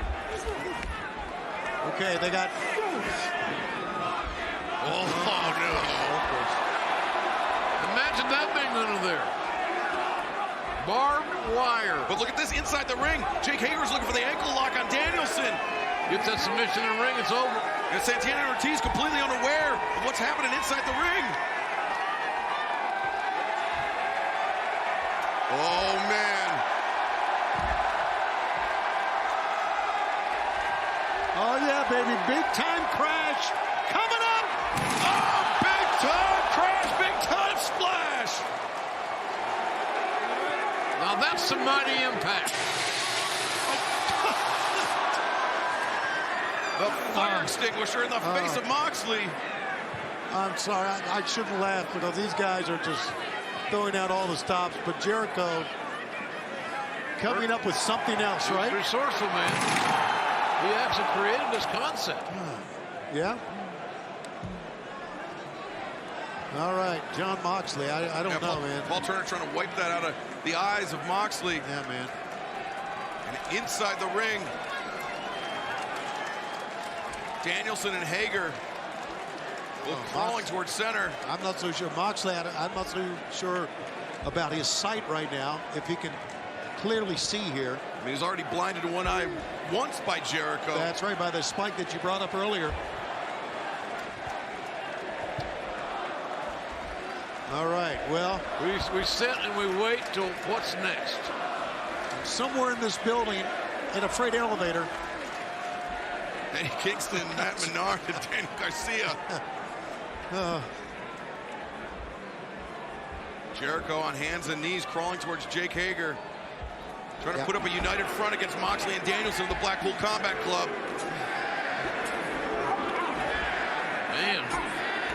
Lay it in, boys. Beautiful. The art form of pro wrestling. Jon Moxley likes to say beautiful pro wrestling violence. Crazy. Danielson, he's going to try to put Jericho to sleep. Or submit him. Hammer and anvil elbows by Moxley and Danielson. It's taking him out. My gosh, the violence, the aggression. Danielson now looking for the label lock. He's trying to submit Jericho. And Hager's locked in the bulldog choke from Moxley. Where's Eddie? Whoa, Eddie. He's got a can of gasoline. What the hell is wrong with that man? Well, we assume it's a can of gasoline. It's a can that gasoline is oftentimes. It's got to be because Jericho burned Eddie Kingston with that fireball, and Kingston said he's going to put Jericho in the ground. Oh my God, he is out of his mind. He is up out of his mind. And he dumped it all over Danielson too. Don't go psychotic on everybody. Look at. Oh, Danielson and Kingston now breaking down between them. These two men loathe one another. And Danielson's, he saved the man's ass. What he did. He wanted to burn Jericho. He was looking for personal revenge. He wanted to burn him. And Moxley trying to pull him apart, but Moxley pays the price. The chair from Jericho. And the chair across the spine of Danielson. Hager just. Oh, Hager! Oh, God! Into the barbed wire goes Moxley! JR, we've caught a lot of them. I've seen nothing like this in my life. It's everywhere at every moment. Every heartbeat tells another story. Judas Effect just wiped out Kingston.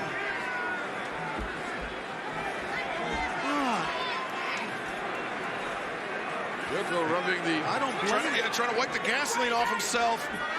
But Jon Moxley's all tied up here. He is pinned in that barbed wire.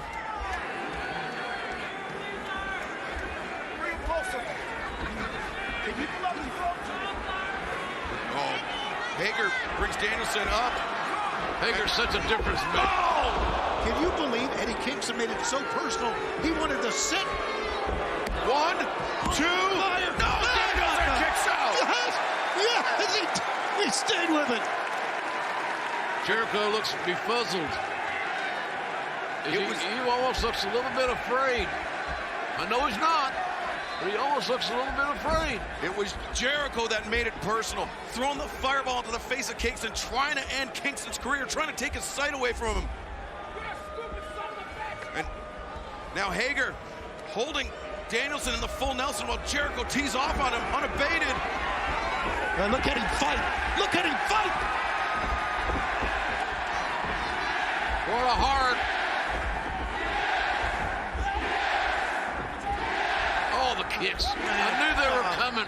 And they're pieces of wrestling art. The kicks. The kicks in the corner to Jake Hager.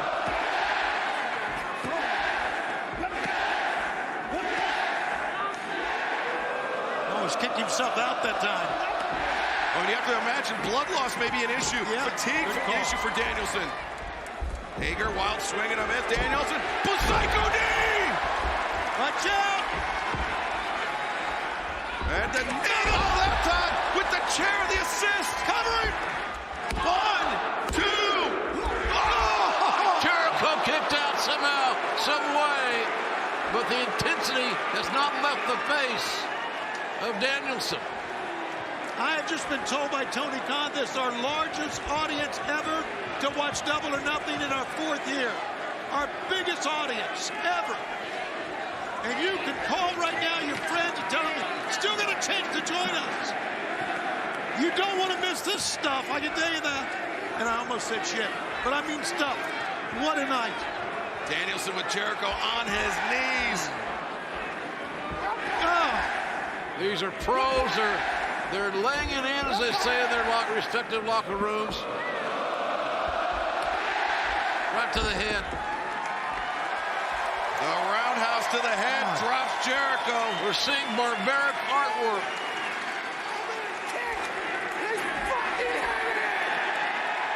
Well, couldn't have said it better myself. The wrists captured and what's it got? Hager the bat.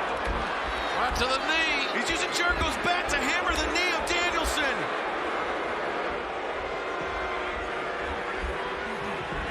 And now Jericho, the walls of Jericho locked in. What the hell? And Jake Hager. Oh, and then Jericho switches a single leg crab. And look at this Hager. He's strangling Danielson. Hang in there. Hang in there, Bryan Danielson. Danielson needs some help. He needs somebody. Hang in there. How's this man sustaining? He's out. He went out. Danielson went out. Bryan Danielson lost consciousness. The referee has stopped the match. Jericho Appreciation Society. And Jericho and his crew march into Vegas, and they win one hell of a contest. Oh, Lordy. My God. What did we just watch? I tell you, it was a ugly classic. Bowling shoe ugly, some might say. But it was also unforgettable. And Danielson is still out, man. Danielson was strangled. Get that medical staff needs to get around here. We'll check on him. We call it a ring rope, but as we mentioned so many times, that's a misnomer. It is a high tension, well, it is a steel cable that was used to put the American Dragon out while he was locked in that half crab by Jericho. I hate to be an armchair quarterback, but we all are. And I'm telling you, the turning point of this whole thing was Eddie Kingston coming with gasoline, tried to burn Chris Jericho. It completely turned things around. Well, Kingston had been driven to that point by Jericho. Kingston said he would not be satisfied until Jericho was in the ground. They're the baddest, they're the toughest, they're the coolest. They're the Jericho Appreciation Society. And, as they're so fond of saying, for over 11 weeks, the best in sports entertainment. Wow. Time will tell, young man. Again, as we said, the biggest crowd that's ever seen Double or Nothing here tonight on pay-per-view watching. Don't forget about DraftKings. Go win you some money. And the highlights from this match is just a card crowd from start to finish. Just the beginning of Eddie Kingston taking it way too far. And that's the story of this. There we see Santana Ortiz wiping out Menard and Parker. Kingston. That's hard, look at that. Yeah, Moxley getting pinned in that barbed wire. That was a turning point as well. He was unable to assist Danielson. 3 years after Jon Moxley arrived on the scene here at Double or Nothing, Chris Jericho, and he takes the title for Jericho. Jericho gets his retribution. Well, right now, Tony and JR, I understand big news here. Big news here. Very big news from Andrade. Take a listen to this, folks. I am not here in AEW to lose. I hate the name AFO. Since day one, this group no war. This group is the losers. Do you have the contract? I got the new contract for your new business partner. My friend. You know him? He's the top wrestler in the world. One of the best. You know him? I know. Open the door.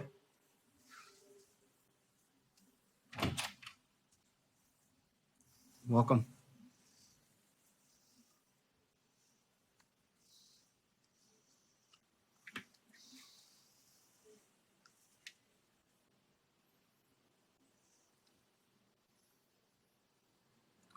Welcome to AEW.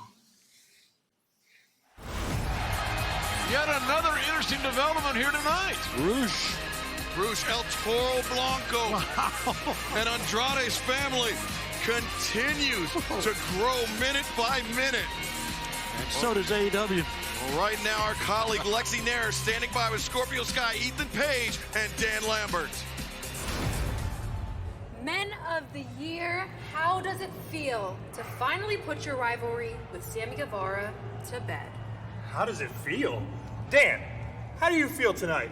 Pretty damn golden. Really? Scorpio, how are you feeling right now? Oh, so good. Me? For a dude that's been pretty pissed off every single week for the last couple months, I feel pretty great. You know what? It felt real good to get my hands on Sammy Guevara, finally, but if I'm being completely honest with you, it feels even better. Even better to be finished and done with those pieces of trash, and finally, moving on to bigger and better things. We've been battling up and down the road, and now the book is finally closed. Sammy Guevara and Frankie Kazarian will never challenge for my TNT championship again. And speaking of bigger and better things, I am wondering who is next? Who wants to step up to the plate? Who thinks they have what it takes to be the face of TNT? I am ready for any and every. Okay. You know, just because Sammy can't challenge you for that title doesn't mean that I can't. Dante, I give you your credit. I've been watching you on Rampage. You look great. You're a hell of a talent. You got a hell of a future. But in no way are you ready for this fire. But if you want it, I'll give it to you. So I tell you what, come to SoCal. I'll give you a shot. But when you're laying on your back, looking up at the Hollywood sign, wondering what just happened, remember, you asked for it. I see you in SoCal. Wow, Dante Martin stepping up. But right now, Jungle Boy and Luchasaurus are going to have their work cut out for them. They want to walk out of Las Vegas as still the AEW World Tag Team Champions. These three-team tags are tricky. Very unpredictable. Ladies and gentlemen, this is a three-way match for the AEW World Tag Team Championship. Introducing the challengers first, being accompanied by Taz at a combined weight of 480 pounds. The team of Powerhouse Hobbs and the MTW champion, Absolute Ricky Starks. Well, we're being joined by Taz by some expert commentary. How we looking, boys? We're looking great. All right, we're good. Man, hello, Jimbo. What an event so far, huh, big guy? Yes, sir, Schiavone. Chance to become, chance to add World Tag Team Championship to your team. It's going to happen right now, bro. It is? It's coming. All right.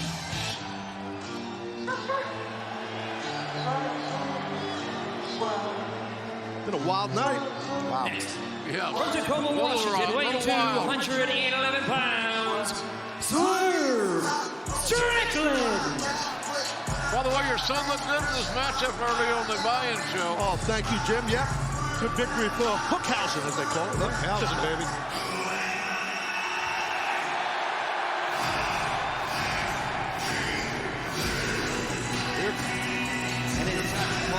From Wichita Falls, Texas, weighing 348 pounds, for he is limitless, Keith Lee! The Pyro's a little close over here. Yeah, it is. Close. Keith Lee is all man and a yard wide. Well, he is. He's a big, rugged, powerful man, and Swerve can go. So, obviously, my guys, Starks and Hobbs, have had big issues with these two cats coming out here. They're a real deal, though. Yeah, but is that going to be a detriment to this? Well, we got a little game plan, which I can't say here, Mr. Schiavone. I'm sure you do. I just start calling you Mr. Moore, but I'm not. I'm not going to get used to it. You got it. Well, the thing we spoke about on Countdown is that perhaps Jungle Boy and Luchasaurus' best hope of retaining the AEW World Tag Team Championship is to let this animosity between Keith Lee, Swerve, Hobbs, and Starks really boil over. until one of those teams is eliminated from this match.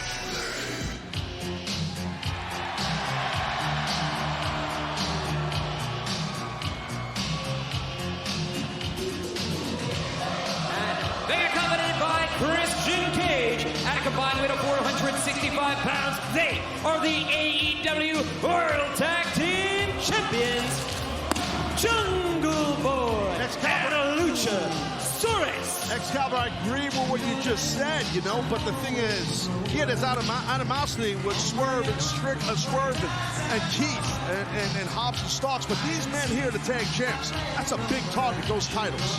I think we saw a shot of Jungle Boy's mom and sister who were in attendance. You're right, Tony. There you go. Well, that's nice. They get to see their son and brother lose the match. Well, very nice lady. Well, my mom's a nice lady also, so you know. He has to That's be. good to know, Pete. Your mom's got to be an angel. Well, this should be Donnybrook, as a great commentator once said, or announcer, I should say, Jim Ross. I'll take your line. This should be something over these. I wonder how big a role that Christian's playing for this team. Well, oh, there we go. See? We're not having it. Set the tone here. Well, Christian shouldn't do nothing. Shouldn't do anything. Not get involved. He's not in the match. What's his role? Is he like you? Or? No, he's not like me. He's never been like me. Well, he's in an advisory role, but it's not Team Christian, right? Well, remember, it wasn't until Christian Cage came along that Jungle Boy and Luchasaurus were able to capture the AEW World Tag Team Championship. I love the dynamic of this, in that the World Tag Team Champions could be dethroned without even being in the ring. Love that. That's a tough one. It's a fist fight right here with Swerve and Starks, and then Keith Lee, obviously, in Powerhouse. Jungle Boy and Luchasaurus have already survived the situation once. And, oh,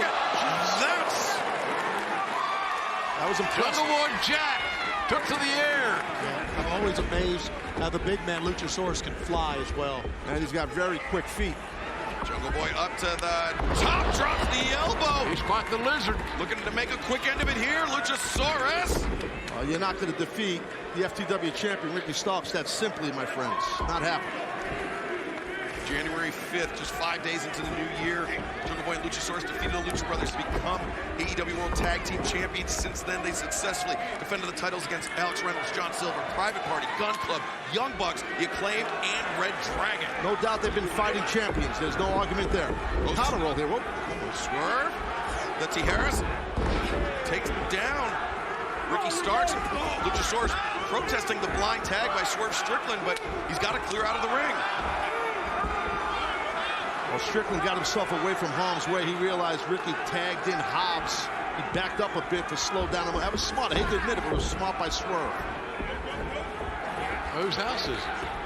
Oh, it's definitely Team Taz's house. Okay. That's what I think. Oh! See, it's Powerhouse's house. Man, he's something else, brother. Special. Wow.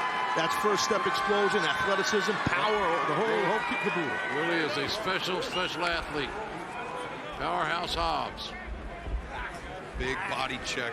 Drop Swerve Strickland, but Swerve focusing on the wrist, the grip of Hobbs. But uh-oh. Okay. Oh, boy. Need a bigger ring here. Keith Lee and Powerhouse Hobbs. Oh, look at the easy. Hoisted up Hobbs. Oh, damn. Oh, rolling elbow. Enziguri combination. She only got him down to one knee, though. My God. Super tough. You can take a lot of pain, Hobbs.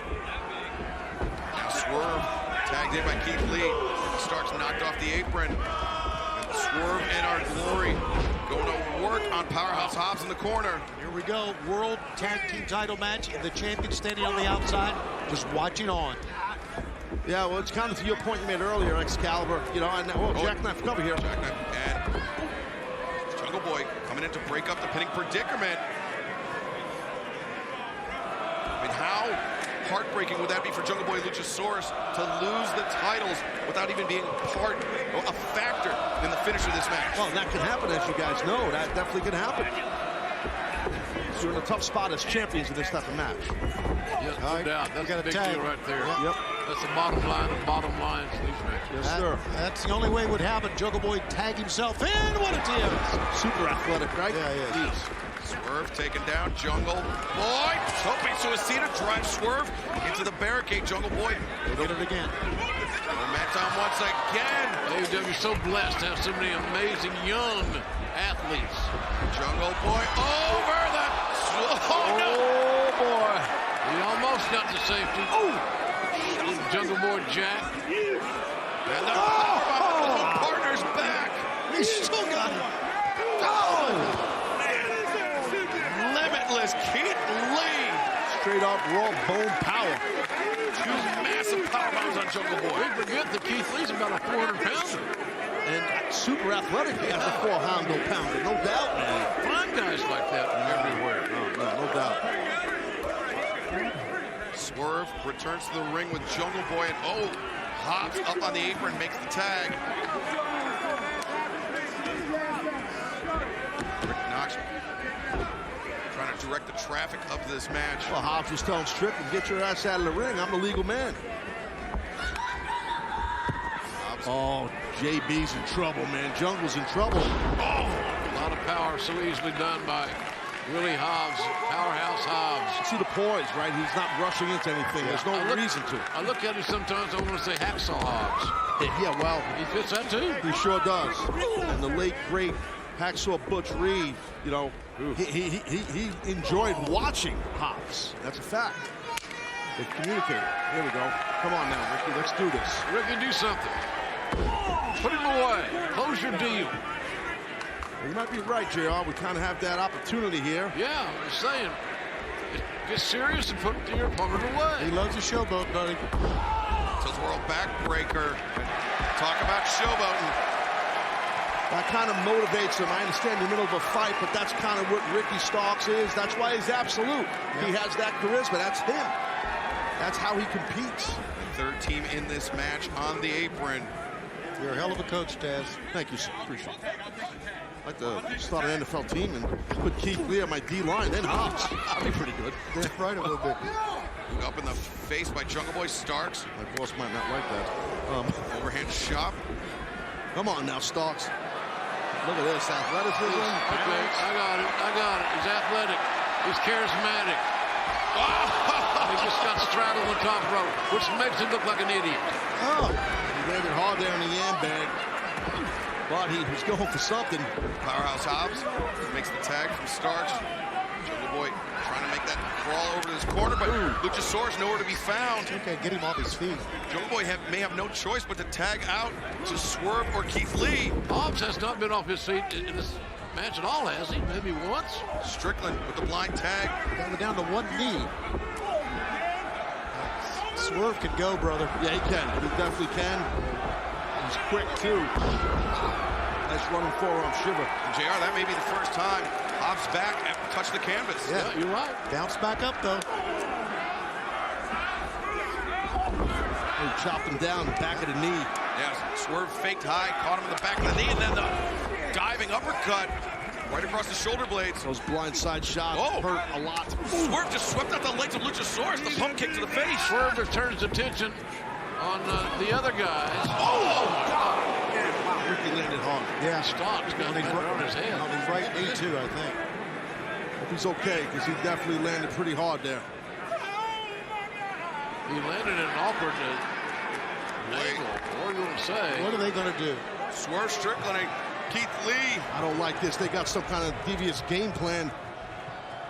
And Swerve off the chest of Keith Lee. He's jumping off the side of the building.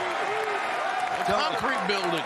Yeah, that was that. I reluctantly say that was extremely impressive by Lee and Strickland.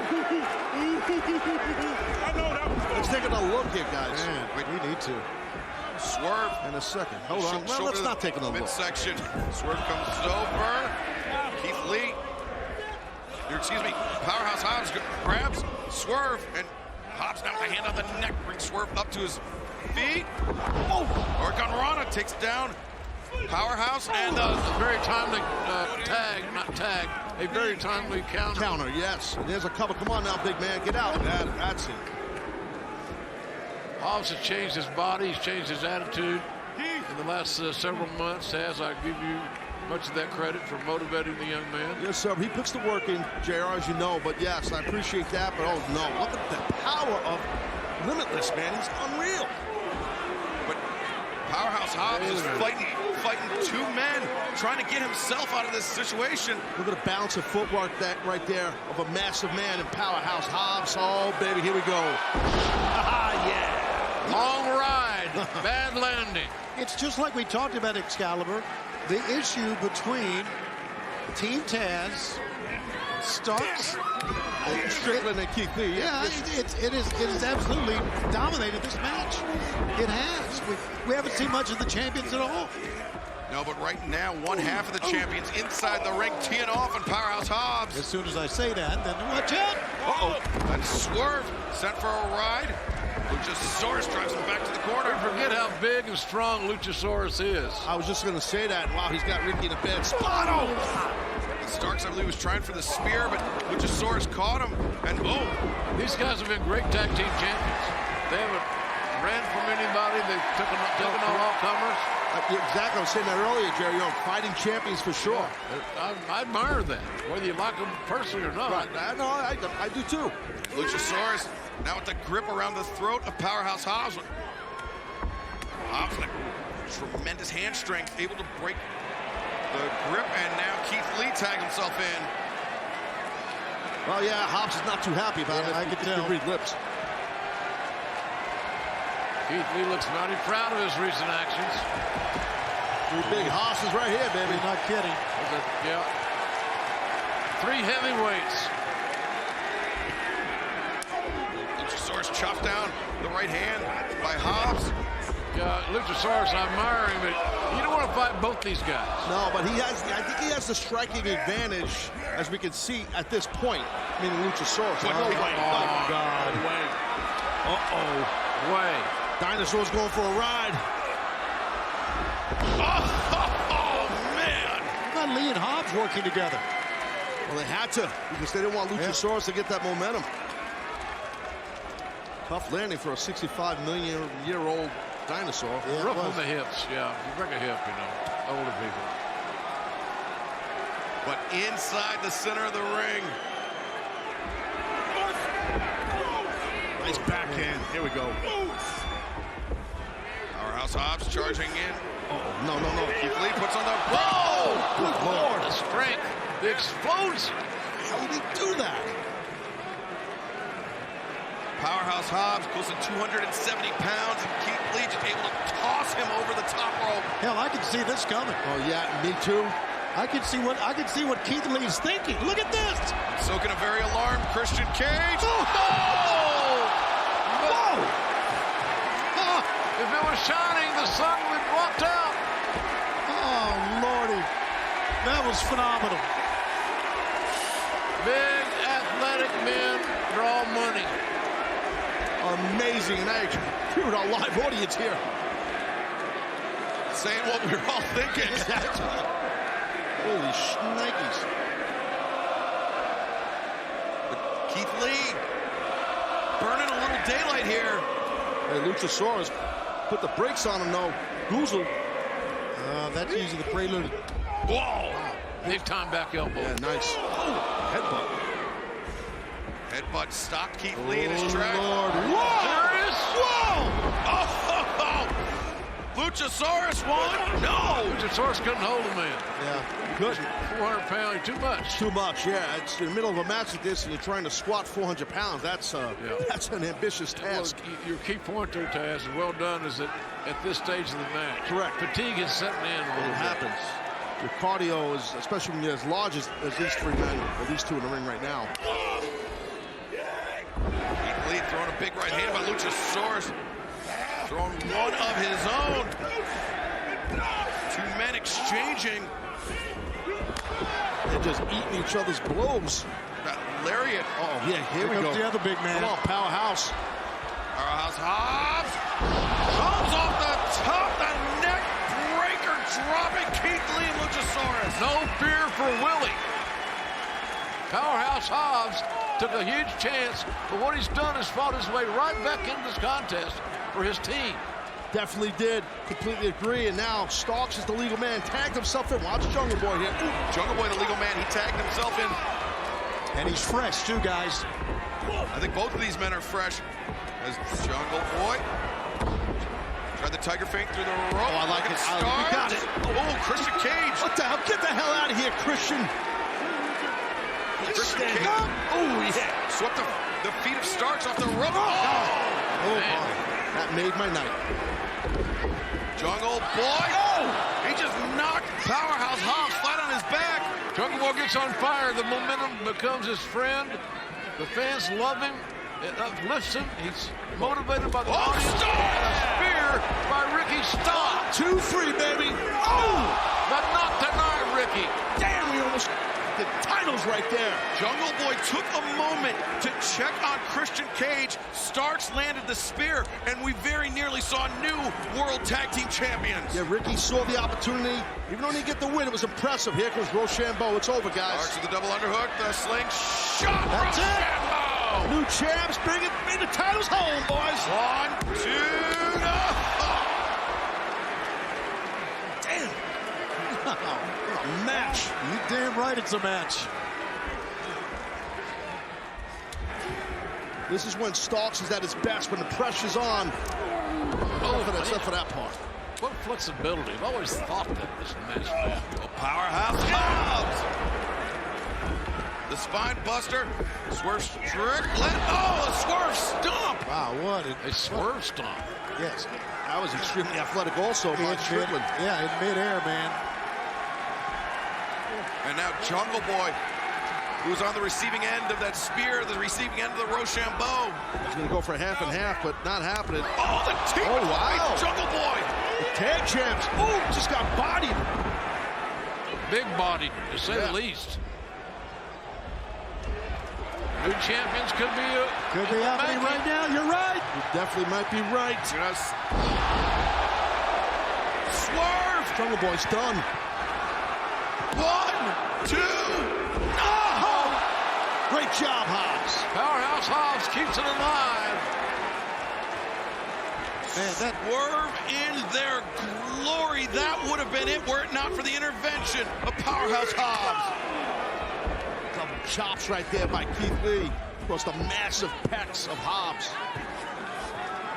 Oh, Ricky Starks with FTW Championship. Yeah, good job. That may eliminate Keith Lee. Ref never saw it. Ref was dealing with Jungle Boy there. And neither did Keith Lee. Oh! All the way to the post goes Powerhouse Hobbs, leaving Swerve Strickland and Jungle Boy to fight it out legally for the tag titles. And look at this, Ricky Starks inside the ring with that FTW Championship belt. And with Christian Cage. Come on. Once again. Christian Cage intervened. Oh, he's got him. Oh, he's got him. Oh, the stack was in. At the trunks, a tad. See, for the resiliency of Jungle Boy, I thought he was out cold multiple times in this match. Yeah, man. And now the swerve stomp avoided by Jungle Boy. He rolled inward, gets up onto the shoulders of Strickland. And he went for a poison rana, I think. Oh, but didn't work. Swerve. Whoa, Luchasaurus with the assist. Jungle Boy lands on his feet. And now Swerve. They're waiting, they're looking. There it is. Jurassic Express. And the champions retain. This match and still AEW World Tag Team Champions Jungle Boy and Luchasaurus. Well, I didn't expect these guys to walk in with the titles and then leave with the titles. But I'm proud of my guys for their performance, to be honest with you. Hell of a performance by all teams. Yeah. I agree, Taz. You're right, Taz. This was the end. This is how Jungle Boy and Luchasaurus successfully retained the AEW World Tag Team Championship. They were able to overcome the odds tonight.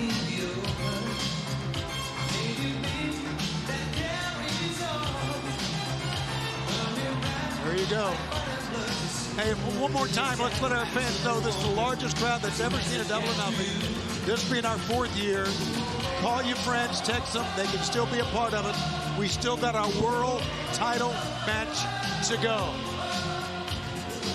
And AEW will be making our debut at the fabulous Kia Forum in Los Angeles this Wednesday. Tune in for the fallout from Double or Nothing. Huge matches will be announced for one of the biggest Dynamites ever. And then this coming Friday, AEW Rampage is debuting live in Ontario, California at the Toyota Arena. And this Wednesday on Dynamite, Tony Khan has just announced a huge 10-man tag team match with Hardy, Jungle Boy, Luchasaurus, and Christian Cage versus the Undisputed Elite. But JR coming up next, it all comes down to this. This is what it's all about. The championship of the world. Hangman Page will defend against the best in the world, CM Punk. I think when I came back to professional wrestling, fans immediately expected me to hunt for a title. We asked questions about how does it feel for AEW to have a man like CM Punk in the championship picture. Well, my question would be, what about the champion? I can't allow CM Punk to have the AEW World Championship because you can't have something that you don't respect. I will be defending all elite wrestling from you. He knows where Hangman is coming from. He's been there. I don't know if it's the same way on the other side. I told him that I would annihilate him. I would destroy him. I would embarrass him. And did I stutter? He came here to be the best person on the roster. That is signified by who is the champion. I'm going to be the champ. I'll strap this whole place on my back and I'll carry it to the promised land. At Double or Nothing, I will defend the AEW World Championship. Not against CM Punk, but from him. Because I know what kind of place this could become with him at the top.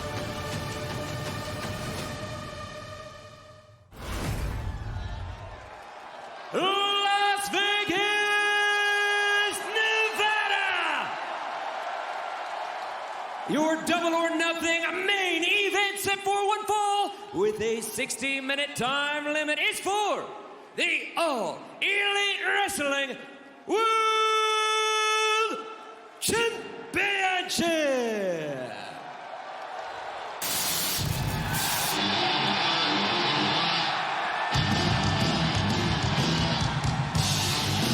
What an atmosphere it's been here tonight, guys. Over 14,000 fans and millions watching around the world. You can still join us tonight and not miss this match on pay-per-view. So let your friends know we've enjoyed each and every moment of it, haven't we? Absolutely. And now the big one.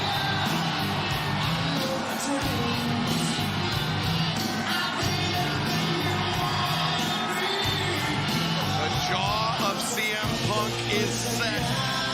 He knows he is in for a fight tonight in our main event. He got an 18-1 record, ranked number one, the number one contender. 23-year veteran. It took 7 years off, stepping away.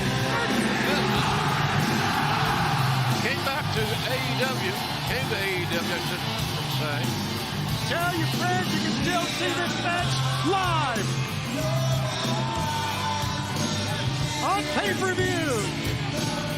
The BR Live of a Bleacher Report and Fight.tv, Tony. 35 fielder, ladies and gentlemen. And running. Well, I've been to big events. I came to UFC 200 in this building. This is the atmosphere, this is the feeling, the big fight feel. Fans emotionally and creatively invested in supporting their brand. Well, CM Punk told us of all the matches he's walked to the ring for, this is biggest one yet.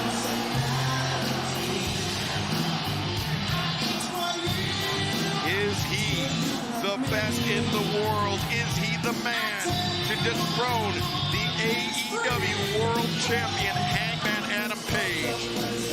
We are on the verge of finding out. I don't think Page gets enough credit.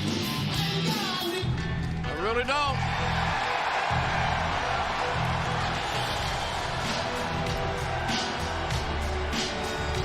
Feel the building filled with emotion. The anticipation is scary. Man, he is staring at CM Punk from the minute he stepped through the tunnel. And remember, this man, Hangman Adam Page, is an AEW original. He feels like it is his job to defend AEW from CM Punk, who he sees as an interloper, a toxic presence in AEW. Whereas CM Punk sees this as an opportunity to lead AEW to new heights. The one thing you know about this matchup, it will be fought with a keen sense of urgency.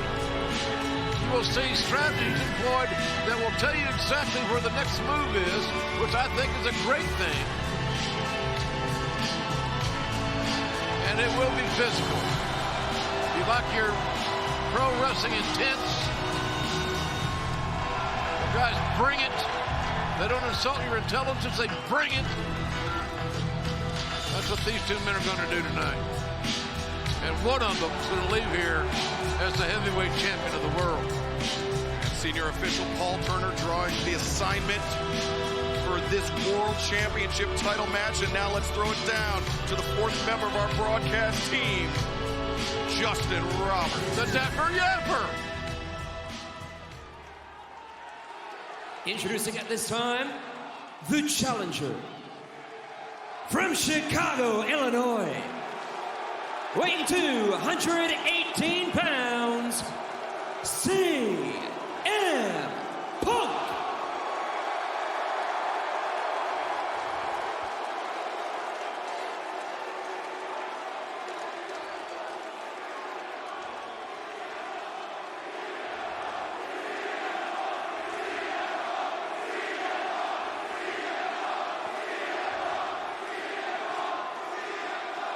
And his opponent, from Aaron's Creek, Virginia, weighing 229 pounds, he is the All Elite Wrestling World Champion, Hangman Adam Page.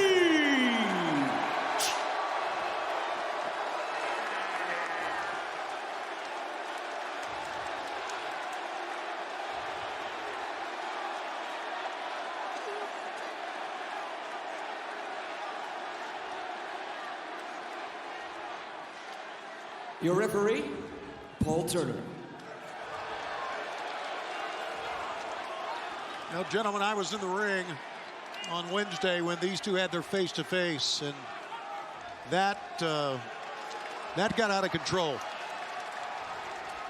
And interesting that he said, he being Hangman Adam Page, said he is trying to save AEW from CM Punk. That was interesting. I was trying to wrap my head around that. I don't get it, but of course, I don't know what he's thinking. So let's see how this strategy unfolds. Who's going to take the lead in this match? Who's going to dictate the pace? Who's going to get the first significant amount of strikes in? And will somebody come up with something that takes them right to a pin? They called Hangman Adam Page an AEW original. Hangman Adam Page won the first match ever in AEW, the Casino Battle Royale at Double or Nothing 2019. And that earned him a chance to become the inaugural AEW World Champion. You know, CM Punk can be a dirty player. He can be as street and as nasty as anybody ever in pro wrestling. I don't know that Hangman Adam Page has all those attributes. We haven't seen enough of him in this environment to know. Collar and elbow time. Hangman Adam Page driving forward, driving CM Punk into the corner. Listen to these 14,000 plus. 14,459 on hand here in the sold-out T-Mobile Arena. Now you can tell one thing about the aggression. Just watch how these guys lock up, or any other athletes lock up. How they lock up tells a big story if you're paying attention.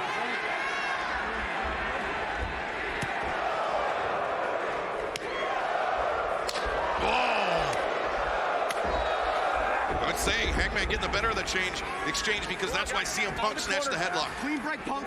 Get him out of the corner here. Nice and clean. Clean break, boys. Hey! Oh, man. A little unfair advantage. Yeah, those taped forearms and wrists. Right across the nose, mouth. Very abrasive. Whatever's there. Like I said, Punk's got a mean streak. He's had this massive chip on his shoulder for years. Completely stepped away from pro wrestling, 7 years ago. And more now, obviously. I think for AEW and Tony Khan to secure CM Punk here was nothing short of genius. Whoa! What a shot there. We talked about Page's ability to strike accurately. Key term, accurately. Just saw an example of that. Punk fires the elbow, that shot. Oh, Hangman. Hangman got him in the face. Did Punk. Overhand. That backs off Hangman. There you go. Get him off his feet. Boy, those shots to the chest will break up some congestion. Punk kicking at the knee of Hangman Adam Page. And remember, Hangman has gone the distance in defending the AEW World Championship, the full 60 minutes against the American Dragon, Bryan Danielson. Oh, cover here by Punk, lateral press. We know Hangman has enough gas in the tank. Does CM Punk have enough gas to go 60 minutes? You step in the ring with a guy like Bryan Danielson, you go 60 minutes with him. That should tell you all you need to know about the other guy. It certainly did me. What an atmosphere, man. Listen to it. What a job we have, fellas. What a great life. To be at AEW, be working still, Tony, you and I, for God's sakes, still in pro wrestling. I love it. Whoa! Hangman once again a massive elbow strike. This match just getting started. So many great things tonight on Double or Nothing. From the start, from the Powerbomb Symphony start. So many great things. Hangman's not only defended that AEW World Championship against Bryan Danielson, but also against the Murderhawk Monster, Lance Archer, Dante Martin, and Adam Cole. And Hangman's 197-day reign has surpassed the inaugural reign by Chris Jericho. So Hangman looking to make history once again tonight with his 7th defense of that AEW World Championship. And I think every time that Page walks out there to defend the title, it's also to prove himself.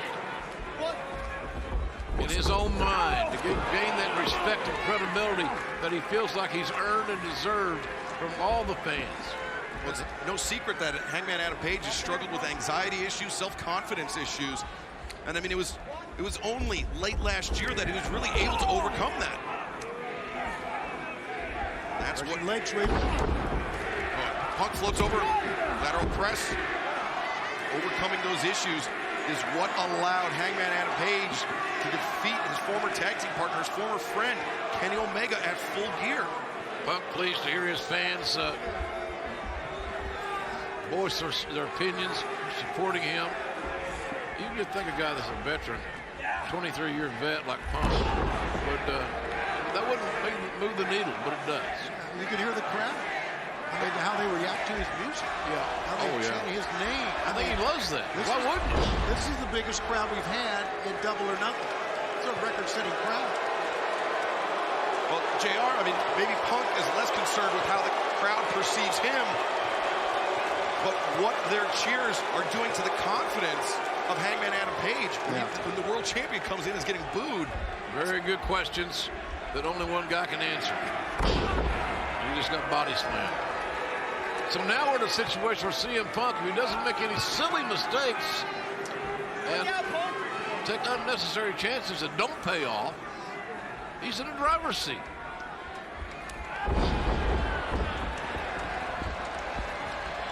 Oh, but Hangman. Strength. Oh, that was a gut check right there. And the fallaway slam. And Hangman springs up to his feet. A gut check at nut-cutting time.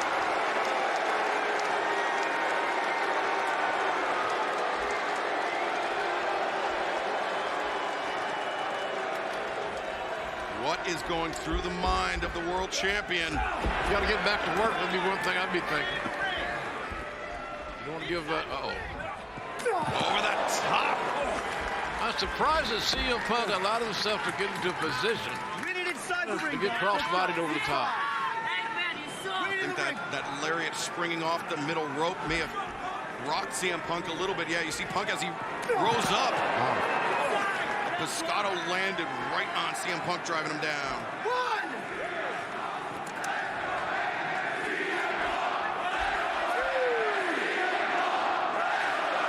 Fans certainly expressing themselves. One of the major changes in pro wrestling in my lifetime is the 50-50 audience. They have their favorites. For whatever the reasons are, they have their favorites. And I applaud that. It's all made for just incredible scene here tonight. An atmosphere that we've enjoyed. It is reaching a fever pitch here in our main event. As Hangman Adam Page returns CM Punk to the ring.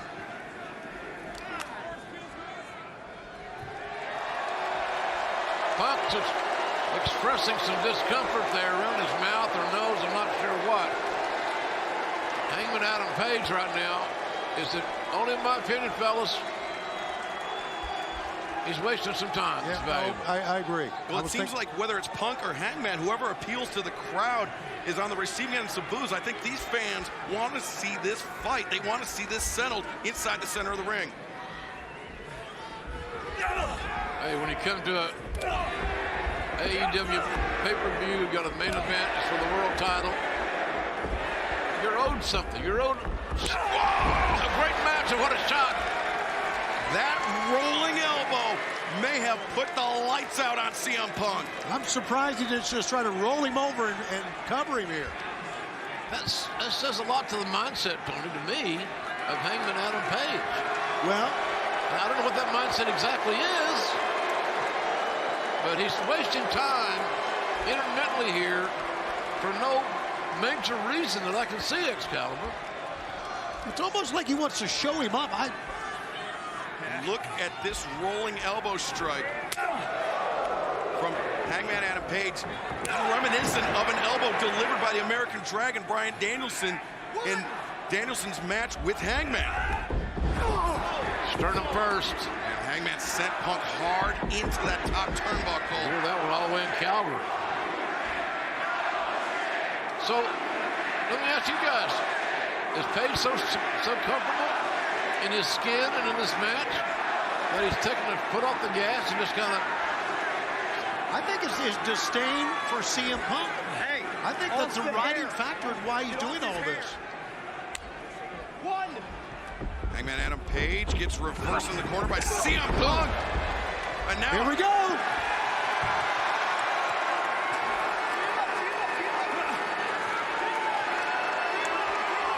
Page got that wild-eyed look in his eyes. We've only seen that a few times. But man, he's a man-eating beast, it looks like. Could come to a crashing end right now. Here we go. Oh boy. That's a veteran for you right there, man. That is a veteran. Punk lured him in. At this stage of the match, you have to have your offense ready. You got to have the plays to run in your head that are going to get you to the promised land. It's that simple. This is CM Punk's first main event on an AEW pay-per-view. Hangman Page has been in this position many times before, and he has thrived. But oh God! Jesus. Man, that hurts just to see it. Lower back. Ring apron. Wood. Little canvas, and then you get this. Good God. Steel ring frame colliding with the spine of CM Punk, and now Hangman. We've seen this many times before. He's looking for the Orihara moonsault, but Punk escapes in, and just a flying lariat by Hangman. Oh! Punk is being challenged, thrown into the deep water and forced to swim. Throws him on the outside again, man. Again. His disdain for CM Punk is just taking charge in this match. Well, I mean, it's disdain, but also it's pride in what we've built here in AEW. Hangman sees himself as one of the original building blocks. Yeah, a lot of pride, Excalibur. You're exactly right, Excalibur. A lot of pride. That's the kind of guys you want to build your company around. They got pride. Okay, those are not just everyday shots. You can see the perspiration flying off the body of Hangman Adam Page, the world champion. CM Punk is looking for the superplex. Hangman near catastrophe right there. Just maybe dodge that bullet. Oh! And Punk was looking for that superplex with desperation. Hangman was trying to escape back down to the apron. Punk grabbed on. He grabbed a handful of the waistband of Page and brought him back down into the ring. And then extended the legs, pushing out on that superplex.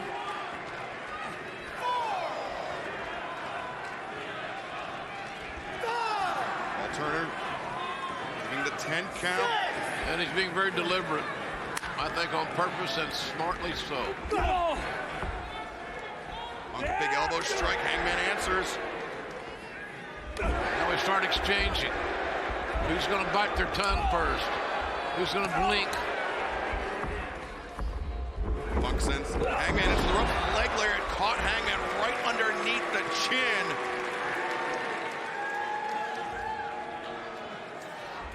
Punk looks the rising knee strike in the corner. Followed up by the big bulldog. CM Punk, the challenger for the world title, the #1 contender, starting to find his groove, especially offensively, his offensive groove. Punk really laid out with that bulldog. His momentum took him underneath the bottom rope, and Punk now maybe thinking springboard lariat. Punk, the springboard, right on the mark. All right, you can see it in his face, see it in the fans. They think now's the time. Punk looking to step through, and thinking sharpshooter. And the champion looking to counter. Cost some separation, got that done. You got 3 big right hands, will do that for you. Oh, Punk! GTS.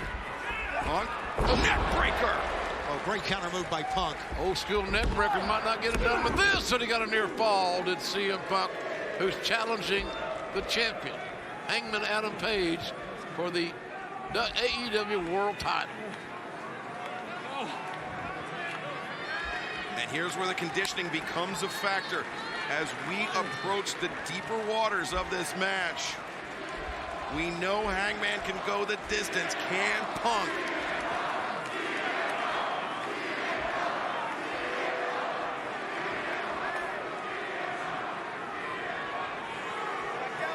All right. Big chance, risk taking here. I never thought this was CM Punk style. And I think that the situation we just witnessed would evidence that. I think his tailbone hit the top of that ring post on the way down. Wouldn't surprise me. I just don't think that's just his promised land, shall you? Hangman Page, Orihara moonsault. Page may have hurt himself. Yeah, he damn sure hurt CM Punk. Hangman Page bounced very awkwardly when he came down from that moonsault. May have jammed his knee. All right, we're going to take a look at it once again. Watch out. Hangman sprung back. Could be a knee, could even be a hip injury. And now here we go. Buckshot. Well, that's what the champion's got to be thinking. How many more chances do I have to execute it in this match? Hangman comes in. Oh, he crumpled it. The knee had him crumpled. And it allowed Punk to get the double leg, and now CM Punk steps over the sharpshooter. He's got the sharpshooter. We go. What a night for the Hearts. The sharpshooter appropriately being utilized in this title match. Hangman Page making the desperate crawl, the desperate reach. And finally, the hand on the bottom rope to force the break, but CM Punk hanging on for just a few seconds longer to inflict the maximum amount of punishment possible. That's a mark of a champion. You can work out a little longer, you can train a little longer, and you can withstand and endure a little longer than the average Joe. Well, I'll tell you what happened on the outside prevented him from executing the buckshot lariat. And how heartbreaking would that be for Hangman? That Orihara moonsault, he's hit it time and time again. This time in the biggest match, on the biggest stage in AEW. It could have cost him. CM Punk thinking, buckshot! Punk shot lariat. But Punk counters in big trouble. Nose blocked. And look at Hangman, those up kicks. The heel of his boot to the ear of CM Punk. Wow. Man, both these men have taken an amazing beating in this AEW World Title match. Our main event at Double or Nothing. Oh, the roundhouse kick over the top rope. CM Punk goes, Punk collapses. Oh, there it is. That's a big story told right there, ladies and gentlemen. The fans can boo all they want, but a weakened leg. You know what that tells me, JR, is that Punk, for as much as he thinks he hasn't perfected the technique of the buckshot like Hangman has. Yeah, not 20 minutes into a match he hasn't, I can tell you that. Punk, I don't know how badly he is injured. It's obviously impossible to ascertain right now, but he's dinged, as they say. He was trying to make, I don't know if he's trying to make a psychological statement of using Hangman's move against him or not, but it's time to go to sleep. And you know, Tony, I mentioned how Hangman Page has been in this position before in the main event with the World Championship on the line. This is the first time in a long time CM Punk has had stakes quite like this. And it could be to Hangman's advantage. He's got Punk up. Hangman looking for GTS. Both men now getting in the desperate zone, if you will. Rising knee. Oh! Hangman caught Punk mid-stride. Hangman. Power bomb! Oh, Punk. The veteran Punk rolled out. No. Hangman, the jackknife roll through. Into the dead eye. Got it covering now.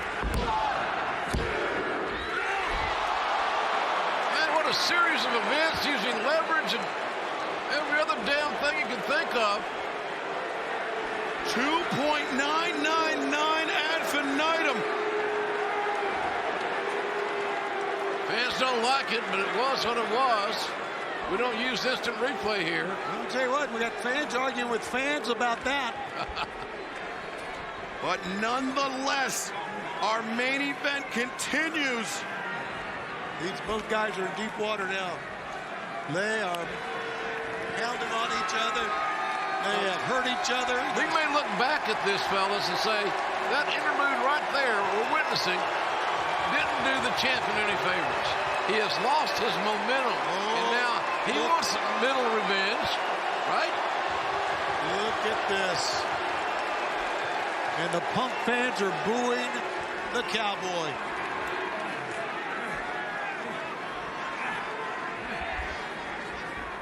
The champion walking gingerly. Oh, Punk.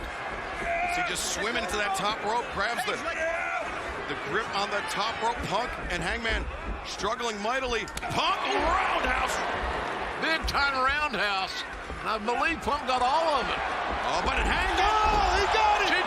He got him. Not out of this one yet. Unbelievable. Unbelievable. What a near fall.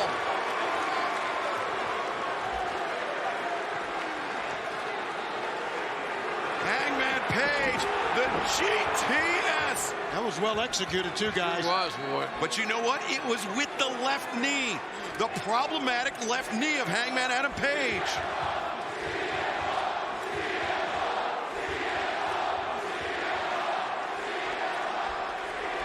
Fans chanting for CM Punk. Some are obviously chanting for the champion. It's been that way all night. In several matches, as a matter of fact. It's been a night we will never, ever forget. See CM Punk clutching his jaw after that GTS. And Hangman crawling in the direction of his adversary. Hard shot. Forearm shivered by the champ.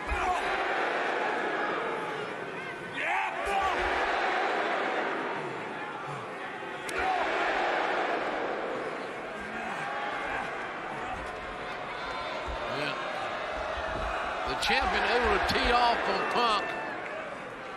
You heard that kick right to the thigh. One set from Morris getting dinged. That buckled the leg of the champion. Punk again.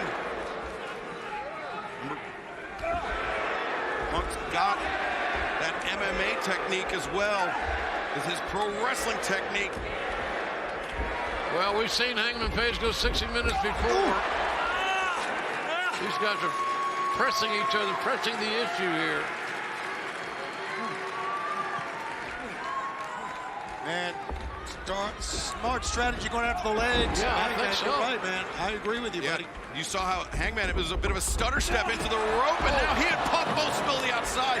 But Page, sense of urgency. And, just throws Punk over the timekeeper's table. I think frustration and urgency as well. Yeah, frustration. Page, no. Get the match in the ring. Good job by Paul Turner. This is good referee. This is mine. You will never have it. See, nobody here wants to count out. Remember, nobody here wants to count out, so consequently, let them go. Show a little bit of common sense and let them go, and that's what Turner's doing. Good job. Remember, Hangman said the only way to defend AEW from CM Punk is to destroy him. And Hangman may be on the verge of doing that if he lands this buckshot lariat. Watch the left knee, though. Let's see if it comes into play.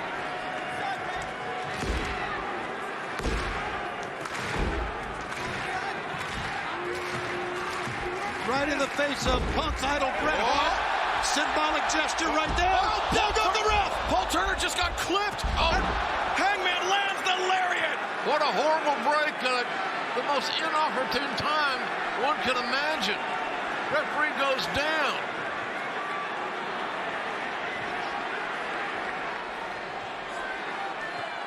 Paul Turner got kicked right in the head.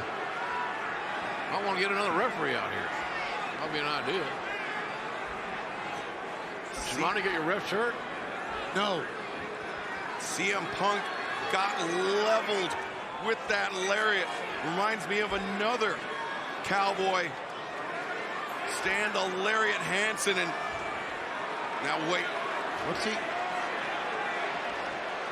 he eyeing? Oh, he's looking at the belt. What? It's almost like Page in a trance or something. Hangman, I think he's doing some quick calculus here. Yeah, the referee's down. Is he going to take the belt and use it? That's got to be what he's thinking. What the hell else would he be doing? Thinking. Desperate times may call for desperate measures here tonight. What? Get up! Get up, you son of a bitch! Get up! He's going to hit him with the damn belt! Get up! I think Page had this match won until his self-inflicted timeout.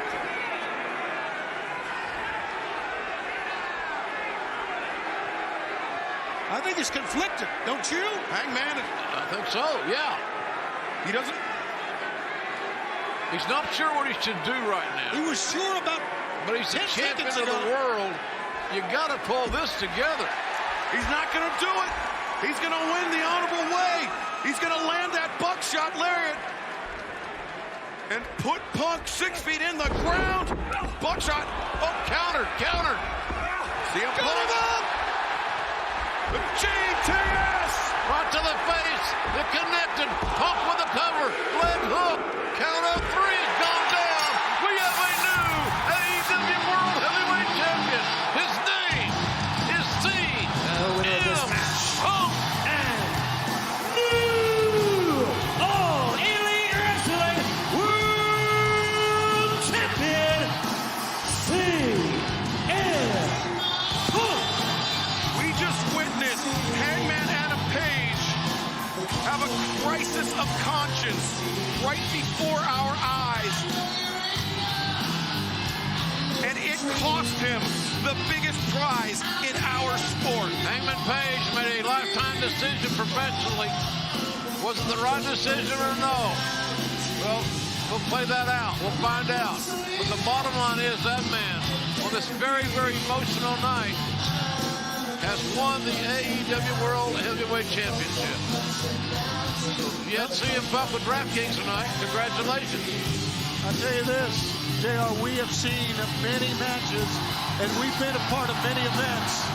But tonight, in front of the biggest crowd ever to see Double or Nothing, here in Las Vegas, look at a man on pay-per-view. We have witnessed something special, something that we will never forget. For the first match, to the crazy anarchy in the arena match, to this world title match. JR, we're going to remember this for a long time. It's our 4th year Double or Nothing. We're back in Las Vegas. This will be the home of Double or Nothing each and every year. We're not going to forget this night. You and me, brother. I just love this event, the passion, the face of that man who's been in business forever, has been rejuvenated by winning the AEW World title. He is crying. He is emotional. His body is shaking. But he can always say tonight, I'm the new AEW World Heavyweight Champion. And that means everything to me. CM Punk proved unequivocally he is the best in the world here tonight. It's a wonderful night. Just an absolutely wonderful night. Here's some of the things that went on. Took it outside a lot, didn't they? A lot of high-impact stuff that connected. That was amazing that Punk could endure that. These guys punished each other. Here was a big turning point in the match, really. Right there. Arihara moonsault. Hangman very nearly beating Punk with the GTS. Big decision here. But this is what it boils down to. Hangman.